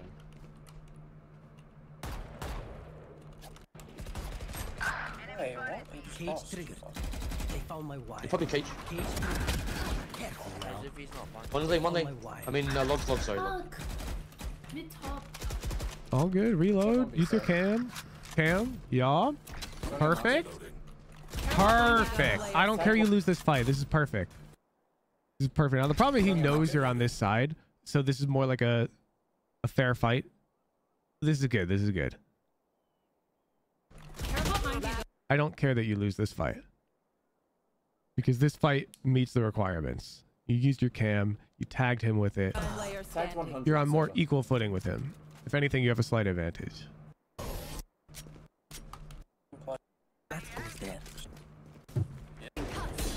Yeah, we are missing the flank option way too much. Wait, do you guys want to push that? You see, nobody's holding flank. I'm blind. Oh, never mind. Yeah, healing. He's one line. I'm with you, Omen. Let's go. Sorry. Okay, let's just hold this.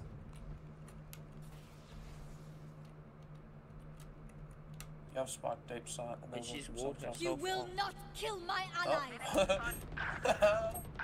There is no way we are actually that bad. Oh. Alright, our teammates throw a bit. What did you do? 80 on Phoenix. You piece of shit.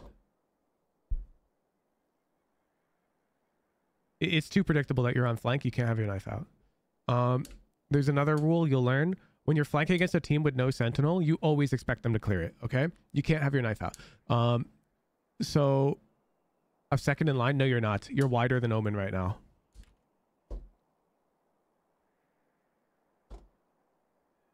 First in line is not based off of who's further forward. It's based off of who will see the enemy first.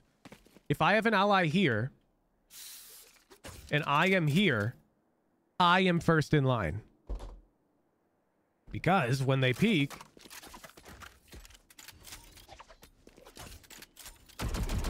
they see me first, and then my ally.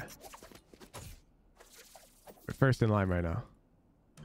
Last player standing. Case in point, you died first. Good trade.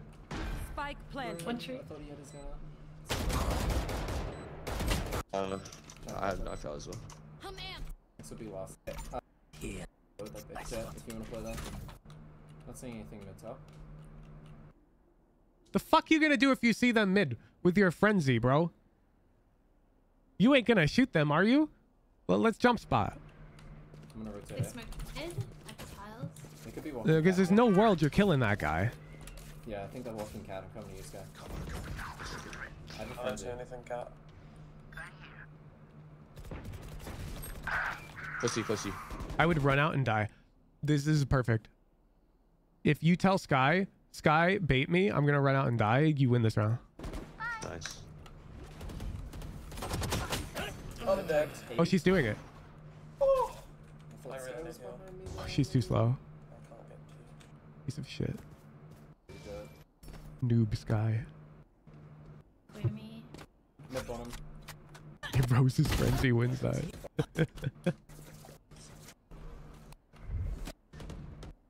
It is criminal how little you're flanking. I'll go mid.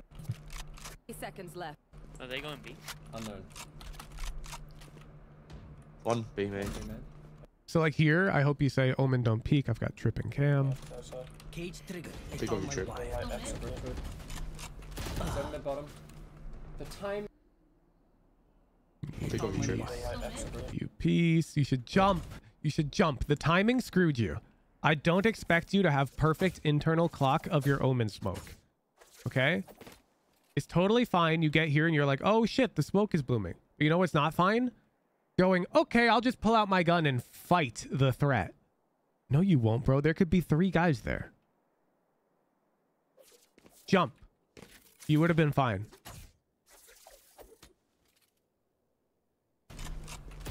Mid bottom. The timing, no. 10 seconds. Our teammates got us. Okay, we know our problem on attack. Serve a Brime. The way you use your cam is just too weak. They just walk market. You shouldn't have the bomb here. Wait, they're coming from mid. I'll get it. Good. A bit too fast coming out A main. You were alone. Some A main. We got that. Jets, yeah. Oh, one's lighting on me. This is so backwards. Like, you're playing fast rotate and your jet is threatening flank. One's liking B, man. They might come Last 2 are on. Oh, sorry. Bro Wait. said last 2. There's 3 alive. Main didn't see anything. 1 enemy remaining.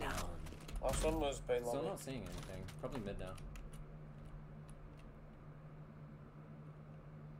Yes, this is no good. Why is this no good? Not because it's aggressive. I like aggressive. But because you have utility designed to help you fight this guy, you should be right here. Or, you know, you don't want to be exposed to A main. Sure, I get it. Right here.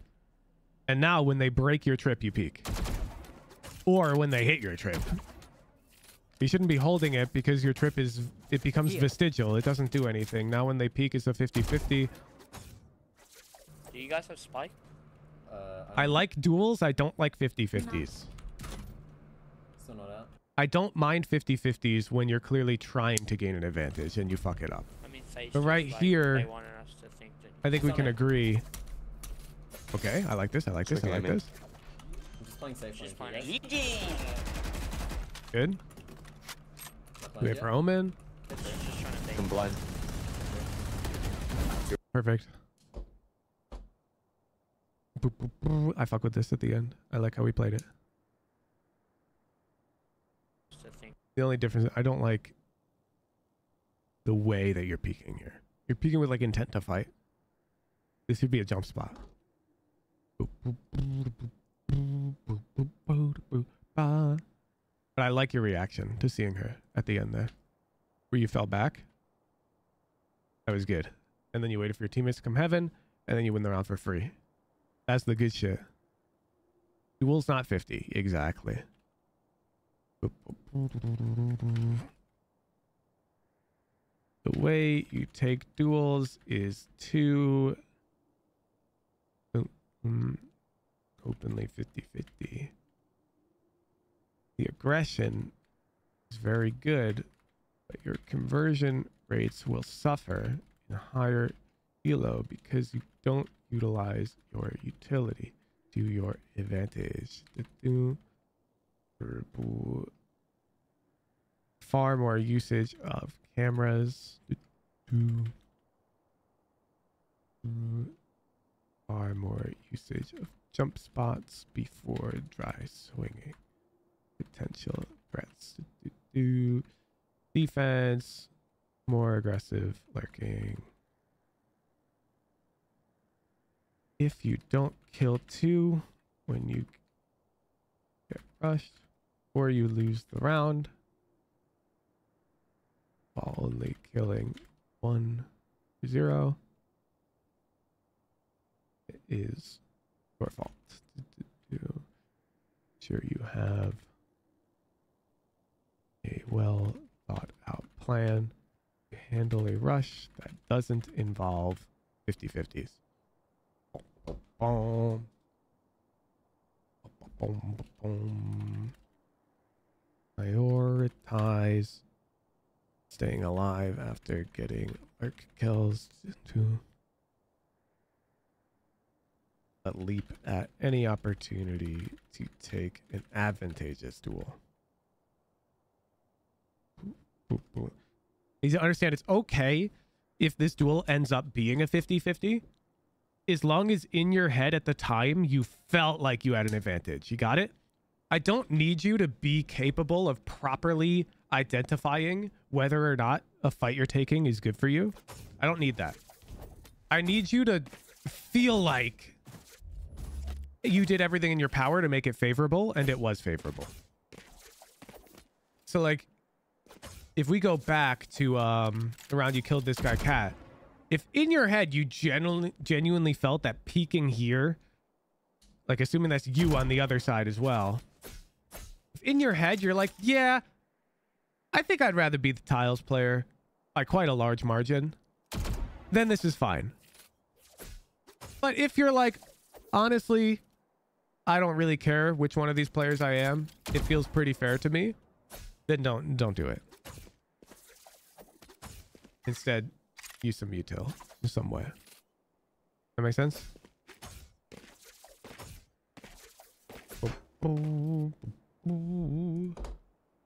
Thank you for the VOD custom epicness. You are a demon. I think you're gonna gain a lot of elo. Because you have a rare confidence about you as a sentinel, man. You don't see it much.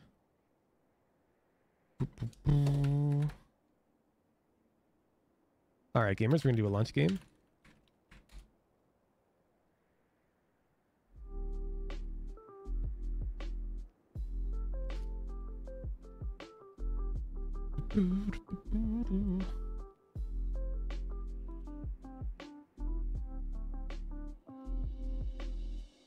If you guys are new to the stream, this is a segment I run pretty much every day where I run a raffle for all subscribers. That includes like Twitch Prime subscribers in the Discord, where you enter the raffle. If you win, you get to play a ranked game on stream as if you're the streamer in front of like 2,000 viewers.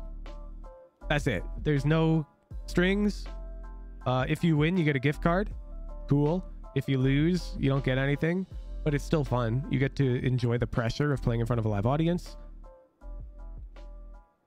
And I get to eat my lunch. I will warn people, we just did VOD review. The afternoon VOD review block today is going to be canceled. I have to go early today. I apologize. But if you're planning on sticking around for that, I'm just warning you now, that's not going to happen. It's Valentine's Day. I've got plans. We'll have a full duration stream tomorrow, as scheduled, and a super long stream Friday. Speaking of,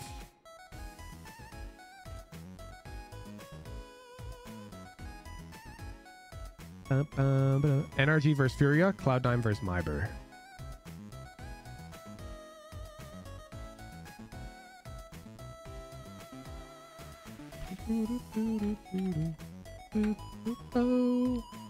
We have official permission to watch party the games.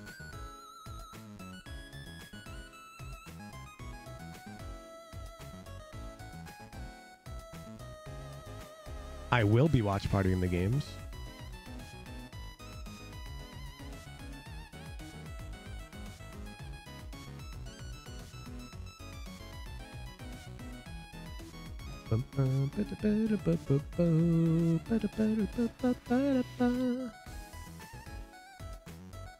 Boom. Oh, it changed my end time. Boom. Boom. I plan on watch partying as many VCT games this season, like of 2024, as is reasonable. I love watch parties. I hope to become a staple watch party streamer, like in the scene. I want people to go, I want to go to Hooge's watch party because he does things right. I'm not going to be... I'm going to set the tone for my watch parties. I am not an analyst. While I will do analysis on occasion, go watch Shongaras or TMV. I am not highly charismatic. Go watch Tarek. I don't have unique insight into the pro scene. Go watch any ex-pro. Rooney, I don't know, Sam. You know what I'm talking about. But what I am going to have, crazy high tier 3 interaction. Woohoo, Jen. If you want to genuinely feel involved at the watch party, you want to actually talk with people, then consider tier 3ing. We'll be in tier 3 chat only mode unless we go to game 3s. I'm sure you're already aware, but we have the voices of tier 3 subs at play for our how do I... Am I logged in? I am. They changed this. All right, here they are. I've already synthesized a bunch of tier 3 voices who will be talking in the pre-games, giving interviews as super fans. We'll be doing this each season. I'm going to leak some of those right now.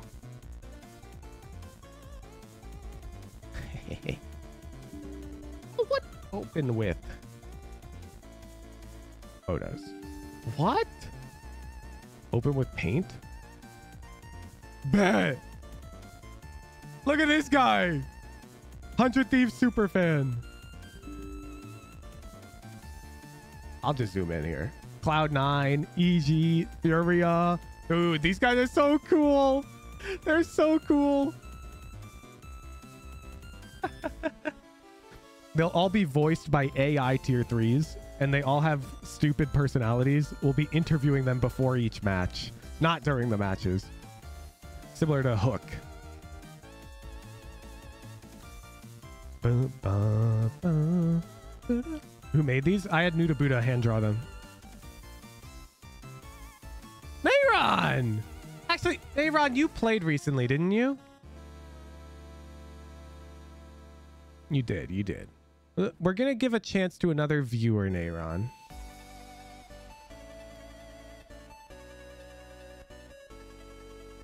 I want new people to experience the thrill of playing in front of 2,000 viewers. Gage! Hop and drag me, Gage.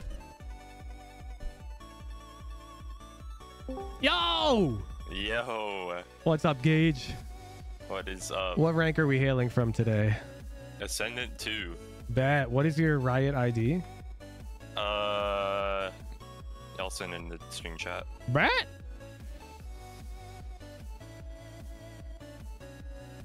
There you go. Gifted 0. Okay. I'm gonna start the prediction. Boop, boop, boop, boop. Does Gage win? Boop. Prediction's open! Prediction's open!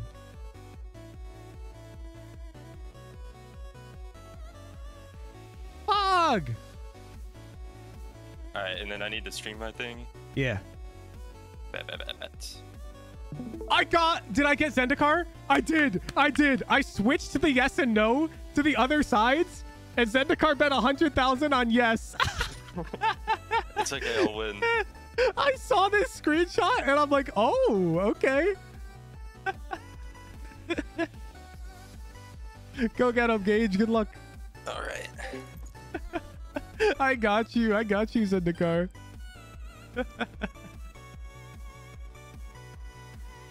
And now I can steal his money, chat, by going all in on doubt. Ah. My expected value here has never been higher. Cha-ching.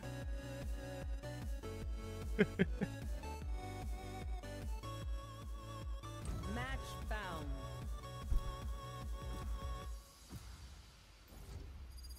Ooh, how topical. Anti-zero, thank you for the prime. Ooh, how topical. I have to use the restroom, chat. I'll be right back. Zendikar, can you close prediction if the game starts before I'm back? Thank you. I'll be right back.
Yo.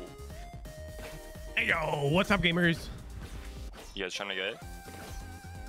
Calling an A hit?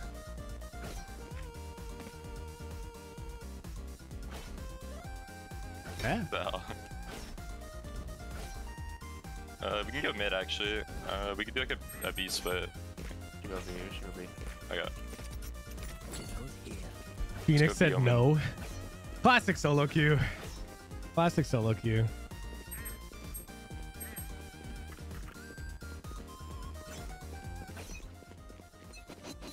Bro, I am so excited for Tier 1 Valorant to return. 2 days away. Jets on set.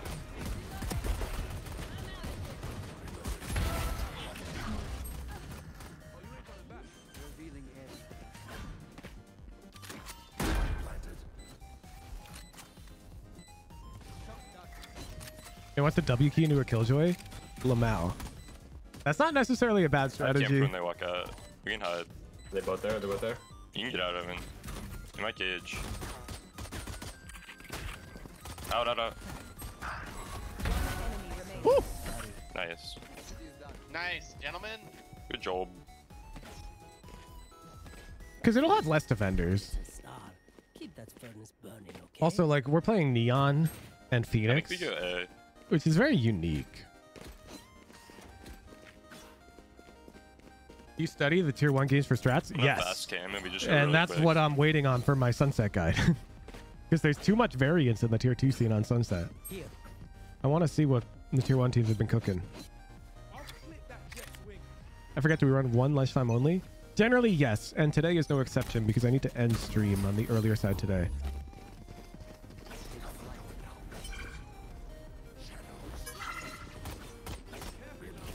I've got to get like ready. Yeah, 2 heaven. Valentine's Day. Chat, I wear like sweatpants and pajamas every day of the year. And I have to like dress up all nice today. Woo!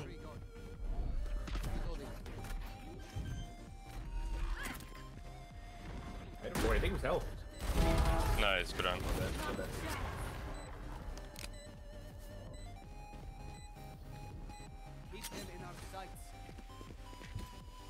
Anyone got a deagle?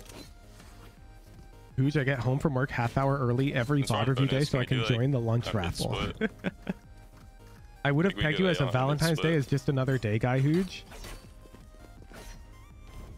So while that is like my like you can walk up genuinely autistic sleep bomb here. view of the world, Pen Flash, Leaf bomb. You also have to recognize that I have a girlfriend. One mid. And I recognize that One there, she doesn't see the world that way. And ignoring Valentine's Day when you have a girlfriend would be ridiculously criminal. One cat. Droop, dude, they for the tier 3. Ooh. We need bomb. Thanks for the gun. I can ult in wherever you go. Need to get bomb. Get a girlfriend who also ignores Valentine's Day. But then I would never leave my apartment.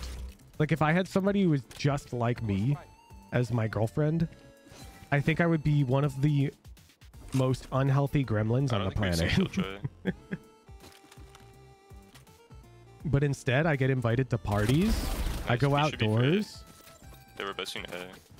And I still mostly spend my time inside. It's way healthier. My bad. Enemy remaining. Spike down B. Who's A? Threw the dart at me. You go.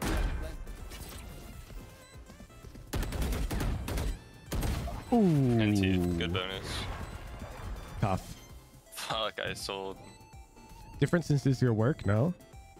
Even when it wasn't my work, I would, if I would lived alone, and I have in the past, I can tell you that I would get home from work, cook a bowl of rigatoni, and play League of Legends for 8 hours. Yes, go to sleep, wake up, go to the gym, go to work, come home, rigatoni, League of Legends. And I would do that until I died.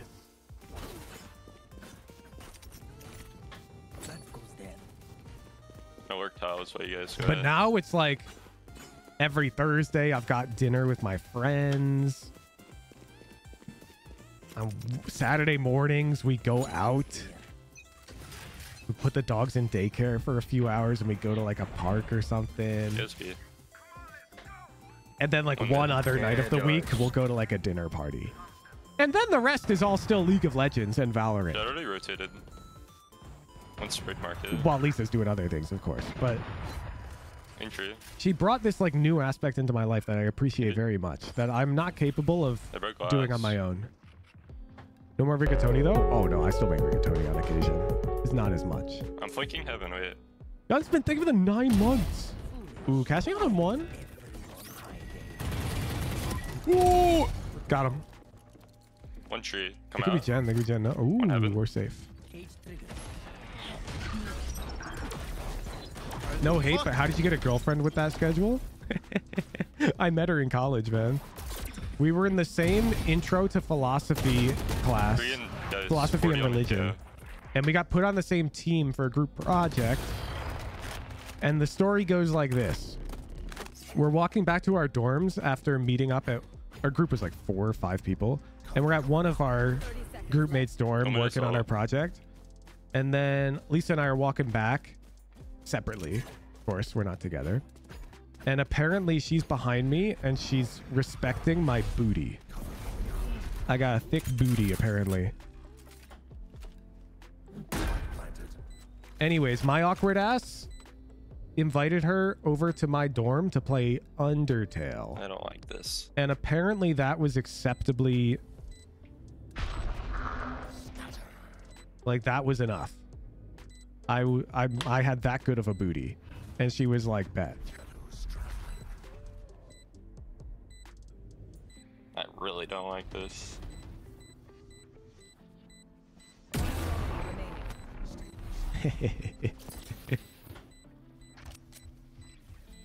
What?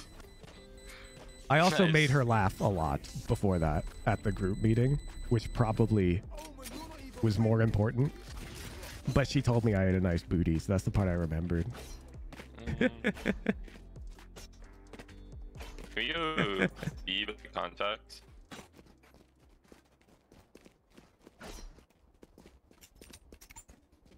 This is a nice spot. And at the time, I was going to the gym every day, so I felt validated that I had a nice booty. Oh my god, we are dropping frames. Oh my. Yeah, we killed JB. We don't have to hit. We can come back. I killed one A. You know, at the time, so I was going to the gym every day. And you guys, one scout. the reason why I was going to the gym is the dumbest reason imaginable. So my buddy One out bottom mid Jeff, too. One cat, one bottom mid. well, I'll tell him to fix this after the round. My buddy Jeff, I was at his birthday party the year prior, and he has this friend who's really into basketball, and he played me in horse, and he like he dumped on me because he's like good at basketball. But Jeff's friend is like 5'7", so he can't like dunk or anything. And now I'm like 5'10", 5'11". I'm not that tall either, but I was pretty fit. And so I spent a whole year training so that I could dunk a basketball on like a proper hoop. Yo, guys, can you restart the stream share with lower resolution? Thanks. Can I do what? Restart the stream share with a lower resolution. A low resolution? Gotcha. Yeah. So I spent an entire year like giga grinding. Like I was doing jumping squats, like weighted squats. I was doing box jumps, like the whole 9 yards. Just so when I played this guy in horse at Jeff's birthday party the next year, I could potentially dunk. Just to make the guy go, what the fuck? Anyways, I got to a point where I could like dunk a tennis ball, but I could not dunk a basketball. And it was because my hands are too small. I couldn't palm a basketball. And so I was incapable of getting the thing into the hoop. I was so mad about it because I got my vertical up by like a ton, bro. I gained like 6 inches on my vertical.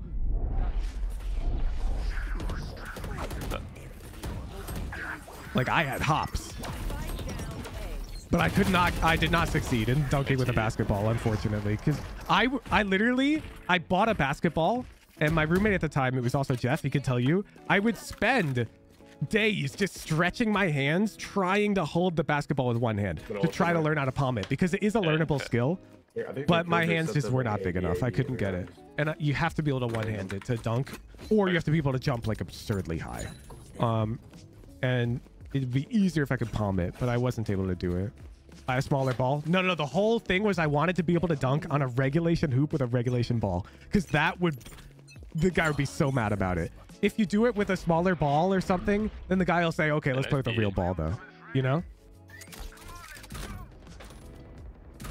One market. Anyways, I never was able to dunk.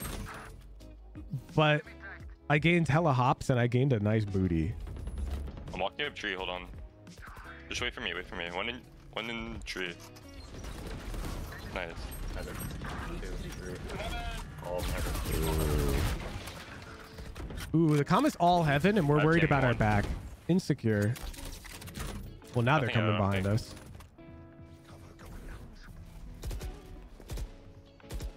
Yeah, now one could be tree. I'm gonna try and walk up under. Pick up tree. Yeah. Ouch. Ouch. I should have expected it.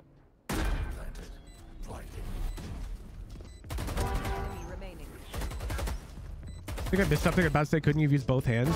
Oh, nice. It's harder to gain proper height when you leave the ground with both feet. You can jump higher when you push off of one leg. It's just like the mechanics of jumping. Jumping with 2 legs, you'll actually get a bit less height. You buy me, Omen. Like a running start is super beneficial. And that running start, it makes it very hard to jump with 2 legs. But I tried to learn that way as well. Where you'd like run start, you would prime a jump with like a micro jump before and then 2-legged jump. That was the technique recommended. Should you VOD review your jumps? Yes, I have video of me doing squats in the gym. Of course I VOD reviewed my jumps. That's how you get good at something. That's huge. There was this whole website on Reddit, or this subreddit dedicated to like getting fit, and they would do once a week. I can't be Omen. They would review your technique. And you have to be very careful when you're doing weighted jumping squats, because you can injure yourself if you're not doing those with correct technique. You could injure yourself doing this with a barbell. This is a thing. Can we fake B and go A? The barbell jump. I'll actually give me bomb. I'll Like you will injure yourself if you don't do this with correct technique. With correct technique, it's like perfectly safe. Yeah, he'll do a jump right here. Bam. With correct technique, this is actually perfectly safe. It does. It looks dangerous. It is dangerous. But if you get the technique down, it's totally fine. They knifed it and mollied it. Why would you choose the most dangerous way to do that? I was very fit in college. Just holding the one way in it. Very fit. Guy in that corner. And to be clear, I already could squat like over 300 pounds, and I was doing jumping squats with like 135. Which at that strength, it feels like no weight. It was a...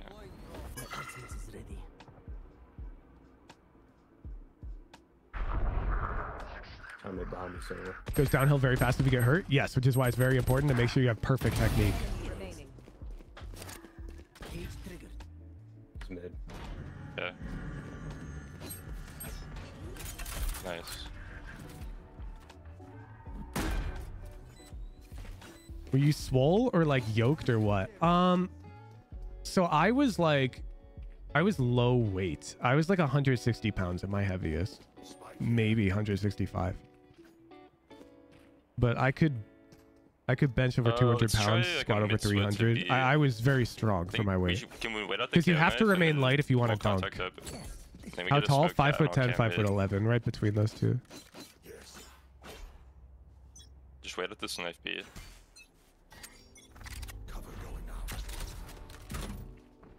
Can't really see much. You're insane. Bro, I literally just looked up a good workout routine. I VOD reviewed my technique to make sure it was good, and I used MyFitnessPal to track all my macros, and I made sure I ate exactly the right amount of calories and macros, and I weighed myself every morning. Like, it's not rocket science, it's just hard. It's like, it takes a lot of discipline, but that's it. One enemy remaining. Oh, nice.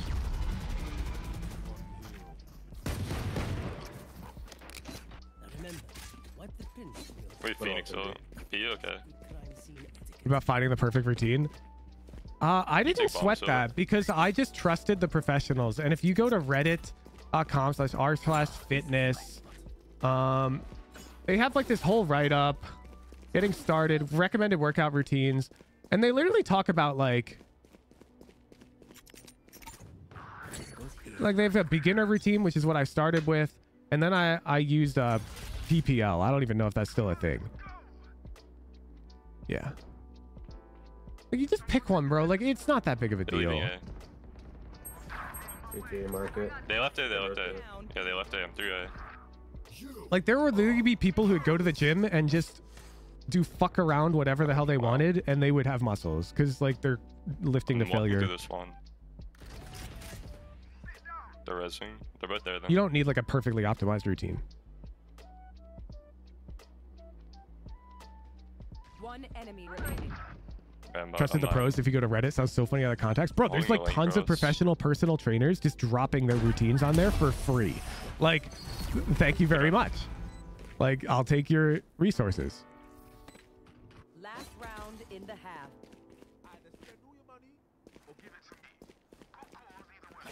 Can we contact B? Yeah. Yes, this should do. I can buy one. Bro, Gage is owning. You want me to buy you? So We're on attack Ascent. We're up 9-2, and Gage is kind of the difference maker. okay. Bro's a Greek philosopher with his gigabrain and Chad physique. Oh, I am not even remotely jacked anymore. I just do cardio now every morning. They smoked it. I'm not like gotta be weak. one. Like, I can still do easily like 10 pull-ups, probably at least 50 push-ups or whatever, but like, I'm not even close to as muscular as I was in college.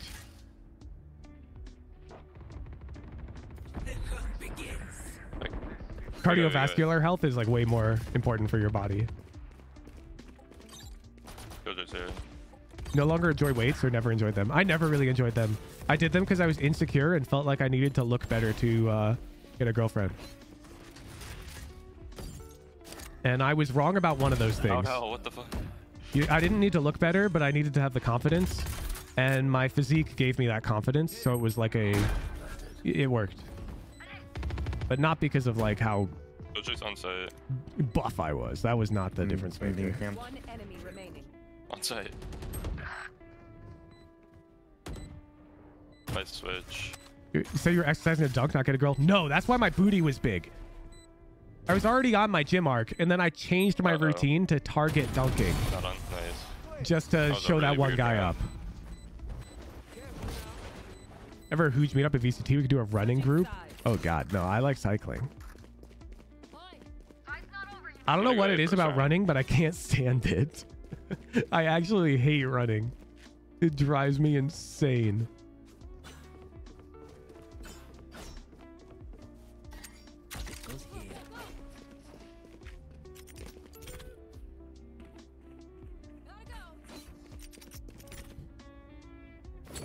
Swimming laps are the best. Yes, I also go swimming. I don't go swimming as much in the winter season.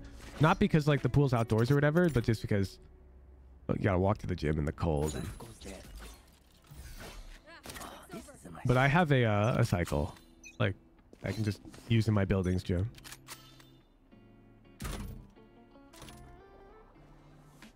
Swimming is easily my favorite though, but swimming is harder to just go do. Ain't nothing. They smoke market. You gotta like schedule swimming. Okay.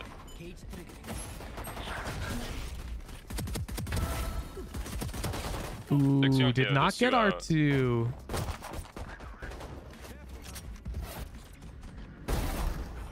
Oh, okay. Wait, where are they planting? That recon sucks. Oh, he hit the blind. He wins. Yup. Get around, get around. You don't have to schedule swimming? I do. Where I live. With my resources. The gym I have a membership at, you have to schedule a lane in their pool, which is easy. There's an app. But you do have to schedule it. Can you come beat Silva and dart for me? But there's no like nearby body of water that you can just go swim in easily. This is a nice spot. Yes, this should do. Oh god, we are diffing hard. Just This shot me B if you setup is can. perfect too. Who's got the NAT setup? They're not here.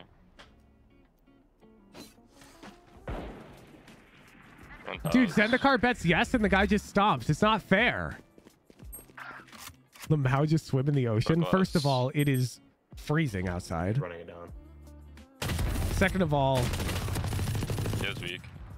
I'm not even going to begin to guess which oceans on the west coast. Is it the Pacific? Reyna Garden. Yeah. I know one of the oceans is cold. The Pacific Ocean is significantly colder than the Atlantic Ocean. Nice shot. Spike planted. NT.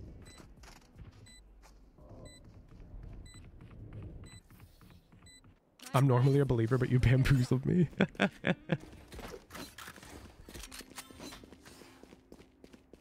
No, I'm not worried about like ocean currents and whatnot. I'm a strong swimmer. But there's no easy way for me to go swim in the ocean right now. This goes here. Be much harder than just scheduling a lane at the gym. I'm walking at B-main if they're not here. It's called the Atlantic Ocean because it had Atlantis and Aquaman.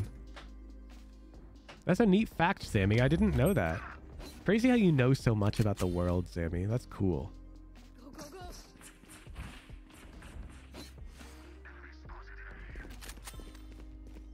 You skipped geography classes by chance? I did not skip them, but I did not pay attention at all.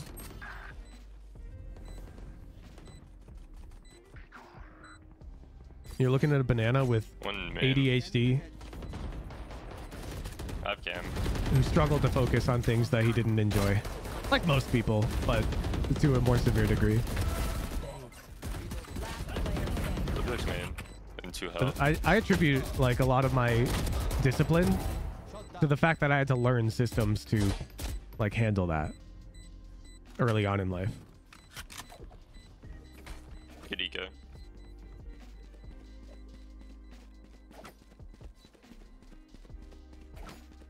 Sheesh. We get 3 on eco and we save a rifle? Bro, these guys are cooking. One of my cameras is broken. Oh, wait. You guys are cooking. Oh, wait. Wait, no, we're poor. Oh, but we have an Odin.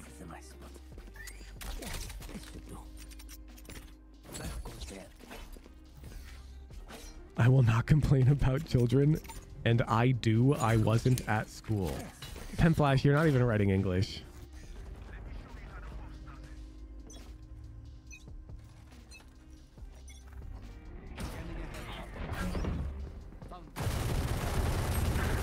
You gotta know where the box is, Gifted. You're lucky you got that kill.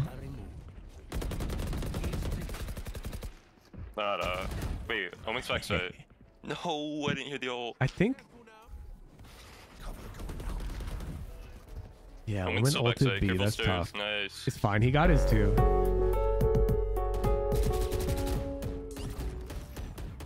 Have you ever been bouldering? I've been like indoor rock climbing quite a bit. Yeah. I'm not very good at it. I rely on my strength way more than I should. My technique is terrible, but already planning on because I can like just do so many pull-ups, I can sort of just force my way through like V2s.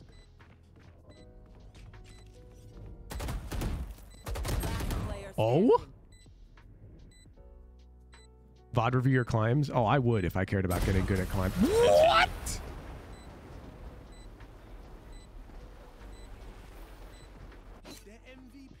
You guys see that shot from Killjoy? We played a main on Ika. That shot was crazy. Look at this. Don't show presence. Look where she's looking. Wow. That goes there. Yes, this should do.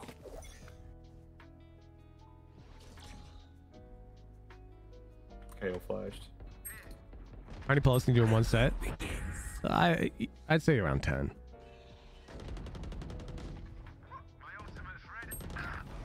If you threatened my life and told me I had to do as many as possible, I could probably push like 12 with correct form, like no kipping and going all the way down. What was your peak? I don't know. I never did like a max reps unweighted to failure. I did weighted pull-ups when I was trying to put on muscle in college. Once you could do more than 8 pull-ups, the routine I was on recommended you add weight to keep yourself around 8 to failure. So I was doing around like, I was adding like 45 pounds. This goes here.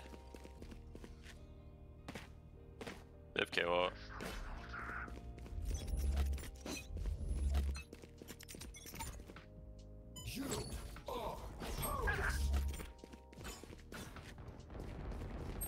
My goodness.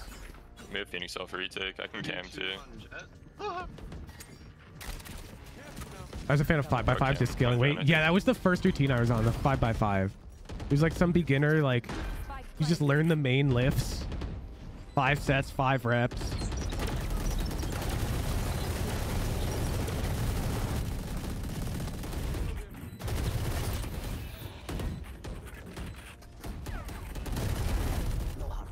It took me like 3 months before I could bench 1 plate, and I felt like such a beast, dude. Nice. Fancy.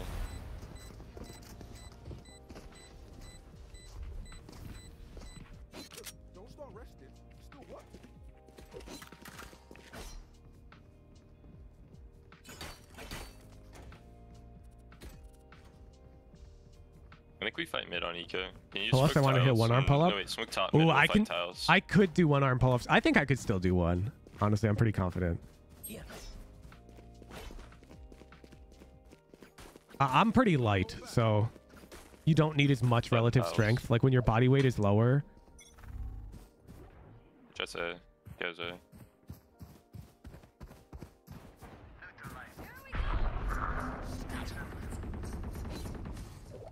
The taller you are, the harder it is.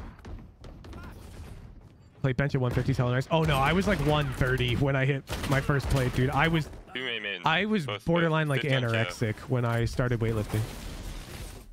I had this problem where I would play League of Legends and I'd forget to eat. Like I was so hyper fixated. I was super duper skinny.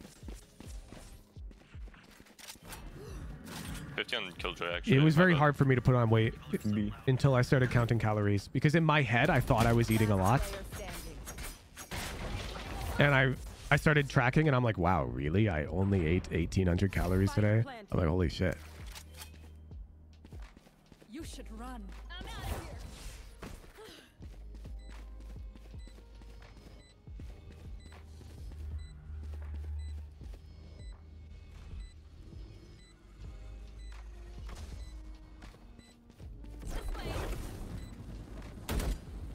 Soon as Hooge said Gage is stomping, they started losing every round. Hell yeah, they did. This is good for me. No way. I betted no. NT. Or I bet Can we no. 3 stack A, 1 mid, then have me B?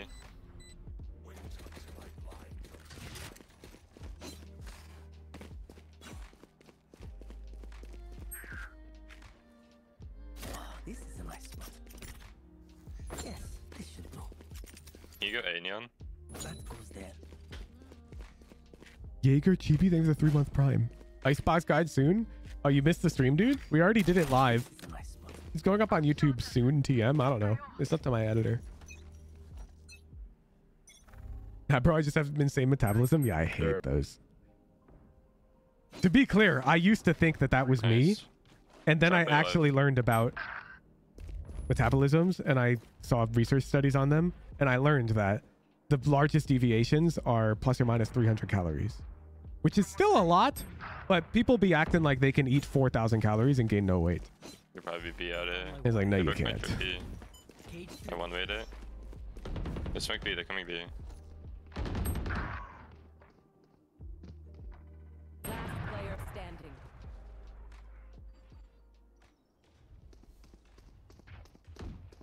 I count calories, still struggle with appetite. Is rough. The appetite comes over time would be my advice to you. Spike planted. Like, look up how professional eaters train, and you can copy some of their techniques. I literally did this. I think we just have to chill out. You after we can get our expand big your game in. stomach, and it'll make eating easier. If we keep fighting, we'll just give them numbers. When your body tells you it's full, it's not necessarily because your stomach is full. Your stomach is capable of expanding quite a bit. It can be because the food is like not sliding through your fucking intestines fast enough, and all you have to do is make it a bit more moist, and all of a sudden you can eat more. VOD reviewing how to eat. I mean, I had to. I couldn't eat enough to gain weight, and I was in my I need to get big phase in college. And so I was figuring out how to do it. Unlike most people, I didn't just give up and assume it was impossible. And I didn't just guess. I researched. So I found techniques for people that people use to eat more than their stomach normally would want them to. 50 Omen main. Spike planted. Last player standing. Just waiting for Goose to talk about how we VOD reviewed how to be happy.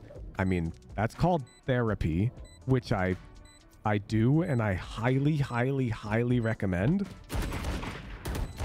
Because the answer to that question is different for everyone. Wait.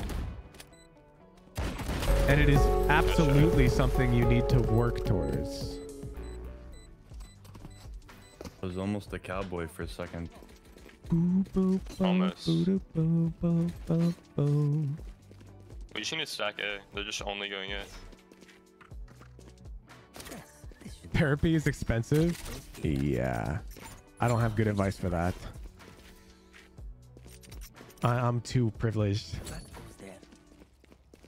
I worked in tech and now I'm a goddamn content creator.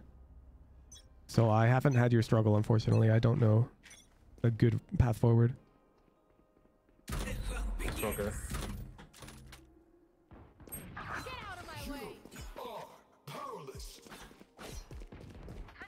Nice.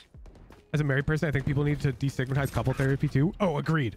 Lisa and I have a couples therapist that we see once a week. And we are like perfectly happy and have been together for like 7 years.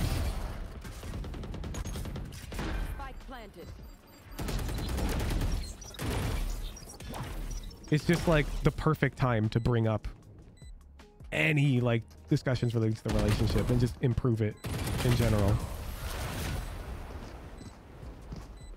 Yeah, the guy that could checkmate a GM. Yeah, we do not see that guy anymore. Oh, fuck. I forgot about that. I told you guys that story.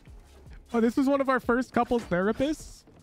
He's talking to us and he's telling us about this time he beat a grandmaster in chess in like 7 moves. And as somebody who's quite good at chess, and I heard that story, I know he has to be lying. That cannot be true. Like, that's literally impossible.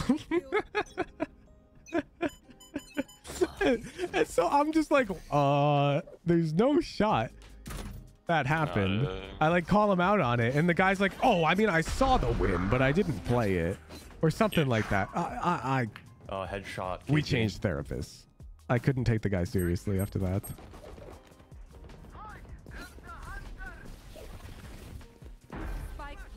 Nice. It's just like that. That's either like the guy had to have been drunk out of his mind, the chess grandmaster, or he let him win, or more likely, never happened. Okay. Yay. Okay, Gage. We're on 12. Bro actually bragged about not even winning to a client, right? Right? It felt so weird. It felt so weird. Does the jet go on top of Jen or just like in front? For like a whole... It had to be like a month. Okay. I would joke about shit like that around Lisa for like a month, where I would just start making up stories. Where like, we'd be watching a TV show and this character in the show would be like getting good at running. And I'd just be like, you know, one time I beat Usain Bolt in a 200 meter. Well, I didn't beat him. I let him win, but I could have beat him. Oh. They just Killjoy ulted their spawn. Why did they do that? Too mid.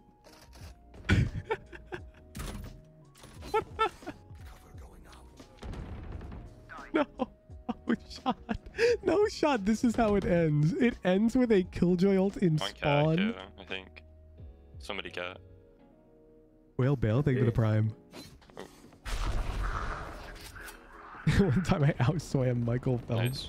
Yeah, that guy's terrible at swimming. I know that's right. Might be yes. Are you? Ooh, this is... Could go either way. A good drone. Do we know if KO could be B main? Oh, they're both there. You don't want to drop that way. 40 lane. Winnable.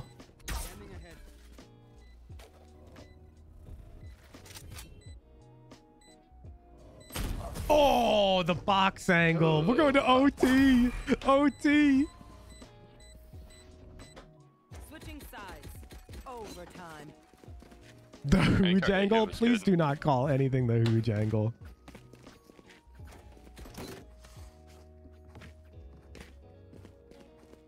I don't want people coming to my stream. I don't want to have finesse getting clipped saying this huge guy's a fraud. He doesn't invent anything.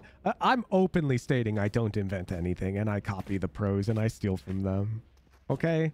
I'm getting in front of that. That box angle, I tell you it's good because I see pros play there, not because I know the inner machinations of the fucking meta game and I came up with it. I did not. It's not the huge angle.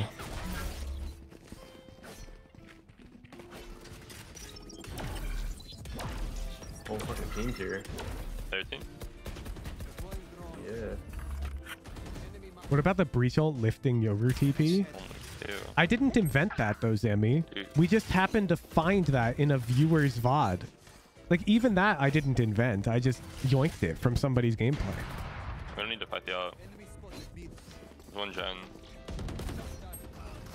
Yeah, It was Dasamoto's Lotus VOD, right? Jojo's hell. Oh wait, no, it was Haven, because it went top platform, and we were like, how'd you get up here? Then Lotus was a map where we tested it.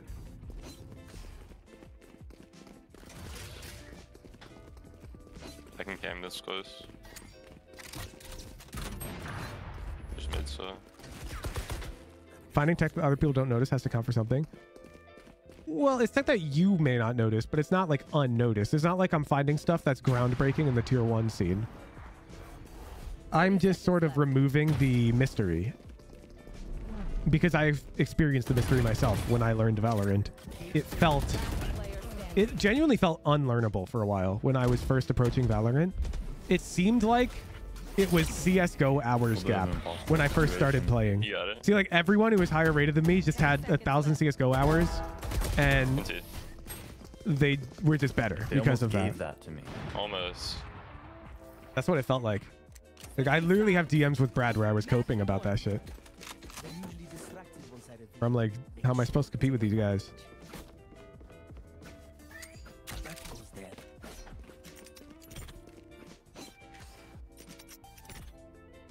But now I know better. Now I brought a hecking 40-year-old to Diamond who's never played CSGO before to prove it.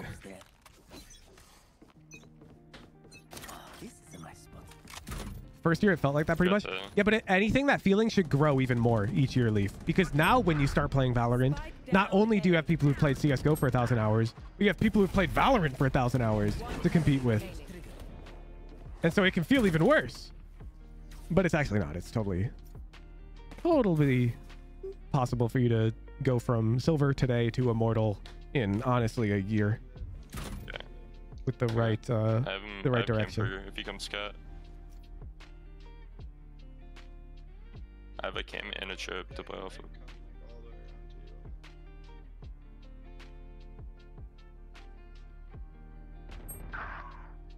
Play main together. Tapped out. He's almost dead. I feel like if I can get to gold, anyone can. You could even get to immortal, Dr. Turnip. Like if I dropped everything and we did one-on-one, like I turn you into JPC. Easy peasy. We're gonna do it with Kaiser. He's gonna walk in that and grab bomb. Kaiser's been giga hard stuck for like ever. I have heaven. And once he gets up to Diamond, I'm gonna take him to immortal. Nice. We got it, team. We got it. Switching sides. Let's run a fake. Oh yeah. Oh, 2 draw votes, 4 draw votes. Oh, because the enemy killjoy is trolling. Overtime. Can we fake A and go B? Just let me have bomb outside B. Yes, this should do. Yeah, bomb. Yeah, bomb. Make a lot of noise. Do we refund the prediction if we draw? Yes, yes. Even though people who voted no could argue that that's not winning, I think we would all agree from a practical standpoint, we were betting on win or lose. Not win or not win. I'm rotating to compliant. So it would be a refund, for sure. Okay, I have him. What the? One enemy remaining. Isn't B free? Yeah, I'm curious why we were so. Okay, our Omen just wins the round. We were like solo lurking B with the bomb. I'm here. Switching sides. Match point. You think they go A again? Fuck it, I'll set up A. That's the art of standing still. What?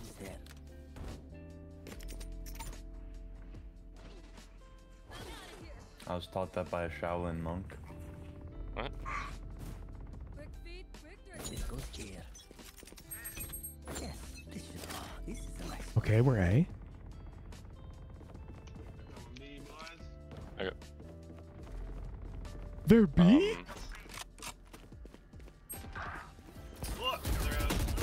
Yeah, CT. Bro, what? Wow. They just ran. Ted, are we gonna have a draw? Do CT then. Oh my god.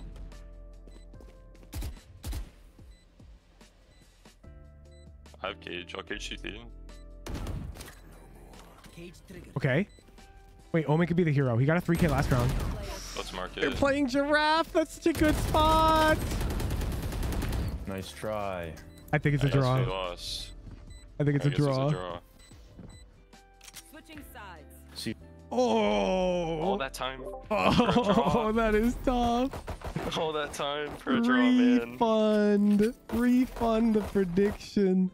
Nobody wins. Oh, maybe you gain like 1 RR. Wait, we'll see. If I gain one, I'd be surprised. Nope. Oh, and you're at 0? That's tough. Yeah. Because +1 would have been huge. It would have been.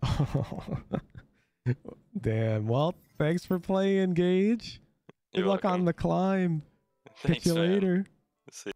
Draws a $12 gift card? No. No, it is a $0 gift card. $0. Dude, they went up 10-2 on attack. What happened? What happened, man? Who just bamboozling has failed? I mean, if anything, I got away with robbery. It was looking like a wipe. They're looking to just win for free.